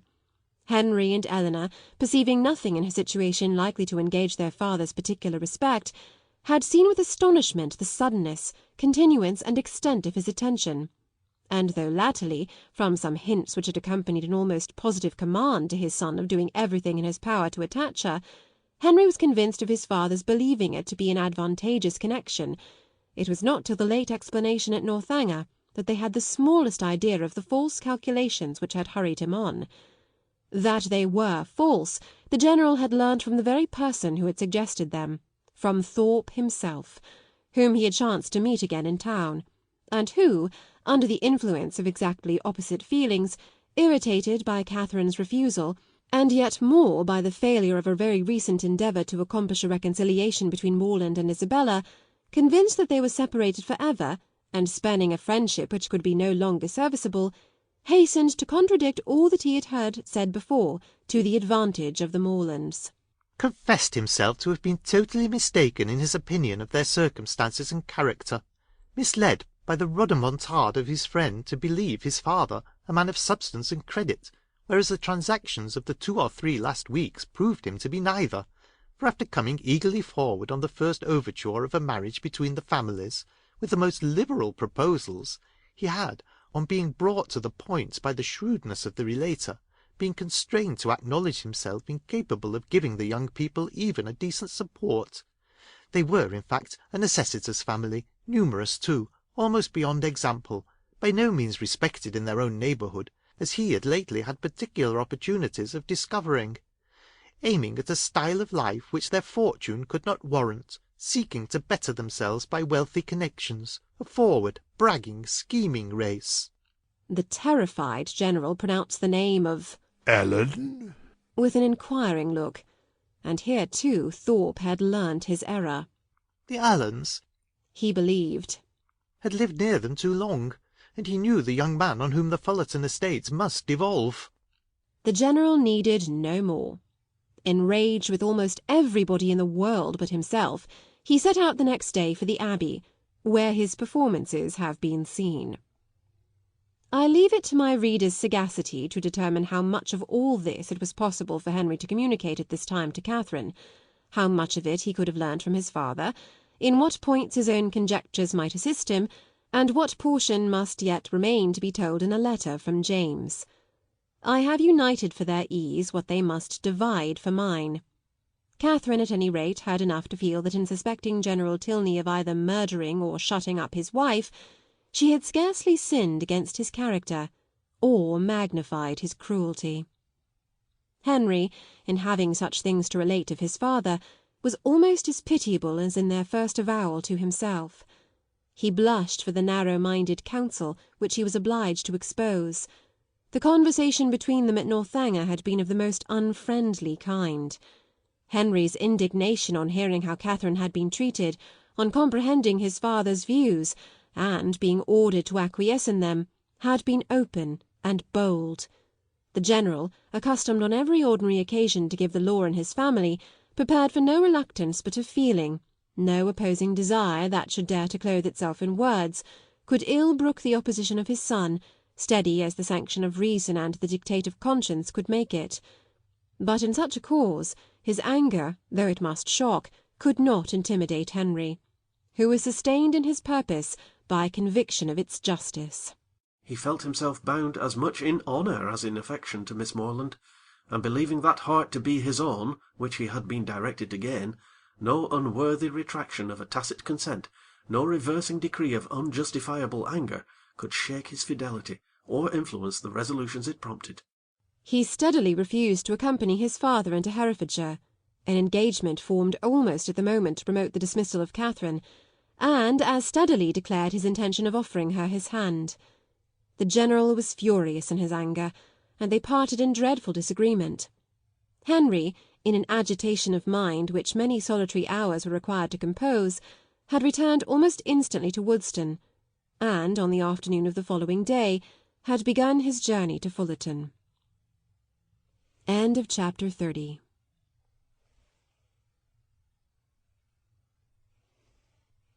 Chapter 31. Mr. and Mrs. Morland's surprise on being applied to by Mr. Tilney for their consent to his marrying their daughter was, for a few minutes, considerable, it having never entered their heads to suspect an attachment on either side. But as nothing after all could be more natural than Catherine's being beloved, they soon learnt to consider it with only the happy agitation of gratified pride, and, as far as they alone were concerned, had not a single objection to start. His pleasing manners and good sense were self-evident recommendations, and having never heard evil of him, it was not their way to suppose any evil could be told. Goodwill supplying the place of experience, his character needed no attestation. Catherine would make a sad, heedless young housekeeper, to be sure, was her mother's foreboding remark, but quick was the consolation of there being nothing like practice. There was but one obstacle, in short, to be mentioned, but till that one was removed, it must be impossible for them to sanction the engagement. Their tempers were mild, but their principles were steady, and, while his parents so expressly forbade the connection, they could not allow themselves to encourage it. That the General should come forward to solicit the alliance, or that he should even very heartily approve it, they were not refined enough to make any parading stipulation. But the decent appearance of consent must be yielded, and that once obtained, and their own hearts made them trust that it could not be very long denied, their willing approbation was instantly to follow. His consent was all that they wished for. They were no more inclined than entitled to demand his money. Of a very considerable fortune, his son was, by marriage settlements, eventually secure. His present income was an income of independence and comfort, and under every pecuniary view it was a match beyond the claims of their daughter. The young people could not be surprised at a decision like this. They felt and they deplored, but they could not resent it, and they parted, endeavouring to hope that such a change in the General as each believed almost impossible might speedily take place, to unite them again in the fulness of privileged affection. Henry returned to what was now his only home, to watch over his young plantations and extend his improvements for her sake, to whose share in them he looked anxiously forward, and Catherine remained at Fullerton to cry. Whether the torments of absence were softened by a clandestine correspondence, let us not inquire. Mr. and Mrs. Morland never did. They had been too kind to exact any promise, and whenever Catherine received a letter, as at that time happened pretty often, they always looked another way. The anxiety, which in this state of their attachment must be the portion of Henry and Catherine, and of all who loved either, as to its final event, can hardly extend, I fear, to the bosom of my readers, who will see in the telltale compression of the pages before them that we are all hastening together to perfect felicity. The means by which their early marriage was effected can be the only doubt. What probable circumstance could work upon a temper like the General's? The circumstance which chiefly availed was the marriage of his daughter with a man of fortune and consequence, which took place in the course of the summer, an accession of dignity that threw him into a fit of good humour, from which he did not recover till after Eleanor had obtained his forgiveness of Henry, and his permission for him to be a fool if he liked it. The marriage of Eleanor Tilney, her removal from all the evils of such a home as Northanger had been made by Henry's banishment, to the home of her choice and the man of her choice, is an event which I expect to give general satisfaction among all her acquaintance. My own joy on the occasion is very sincere. I know no one more entitled, by unpretending merit, or better prepared by habitual suffering, to receive and enjoy felicity. Her partiality for this gentleman was not of recent origin, and he had been long withheld only by inferiority of situation from addressing her. His unexpected accession to title and fortune had removed all his difficulties, and never had the General loved his daughter so well in all her hours of companionship, utility, and patient endurance, as when he first hailed her. Your ladyship. Her husband was really deserving of her, independent of his peerage, his wealth, and his attachment, being to a precision the most charming young man in the world. Any further definition of his merits must be unnecessary. The most charming young man in the world is instantly before the imagination of us all.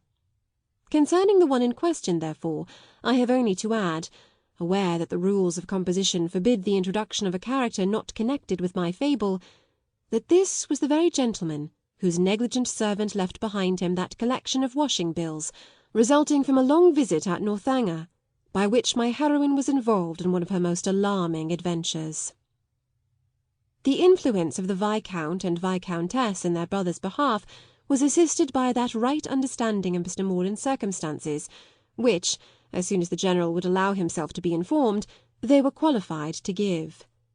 It taught him that he had been scarcely more misled by Thorpe's first boast of the family wealth than by his subsequent malicious overthrow of it, that in no sense of the word were they necessitous or poor, and that Catherine would have £3,000.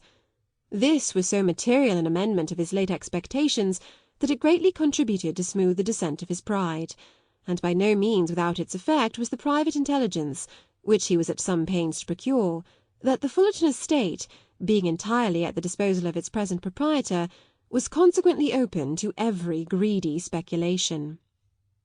On the strength of this, the General, soon after Eleanor's marriage, permitted his son to return to Northanger, and thence made him the bearer of his consent, very courteously worded in a page full of empty professions to Mr. Morland. The event which it authorised soon followed. Henry and Catherine were married, the bells rang, and everybody smiled. And, as this took place within a 12-month from the first day of their meeting, it will not appear, after all the dreadful delays occasioned by the General's cruelty, that they were essentially hurt by it. To begin perfect happiness at the respective ages of 26 and 18 is to do pretty well, and professing myself, moreover, convinced that the General's unjust interference, so far from being really injurious to their felicity, was perhaps rather conducive to it by improving their knowledge of each other and adding strength to their attachment, I leave it to be settled, by whomsoever it may concern, whether the tendency of this work be altogether to recommend parental tyranny or reward filial disobedience. End of chapter 31. End of Northanger Abbey by Jane Austen.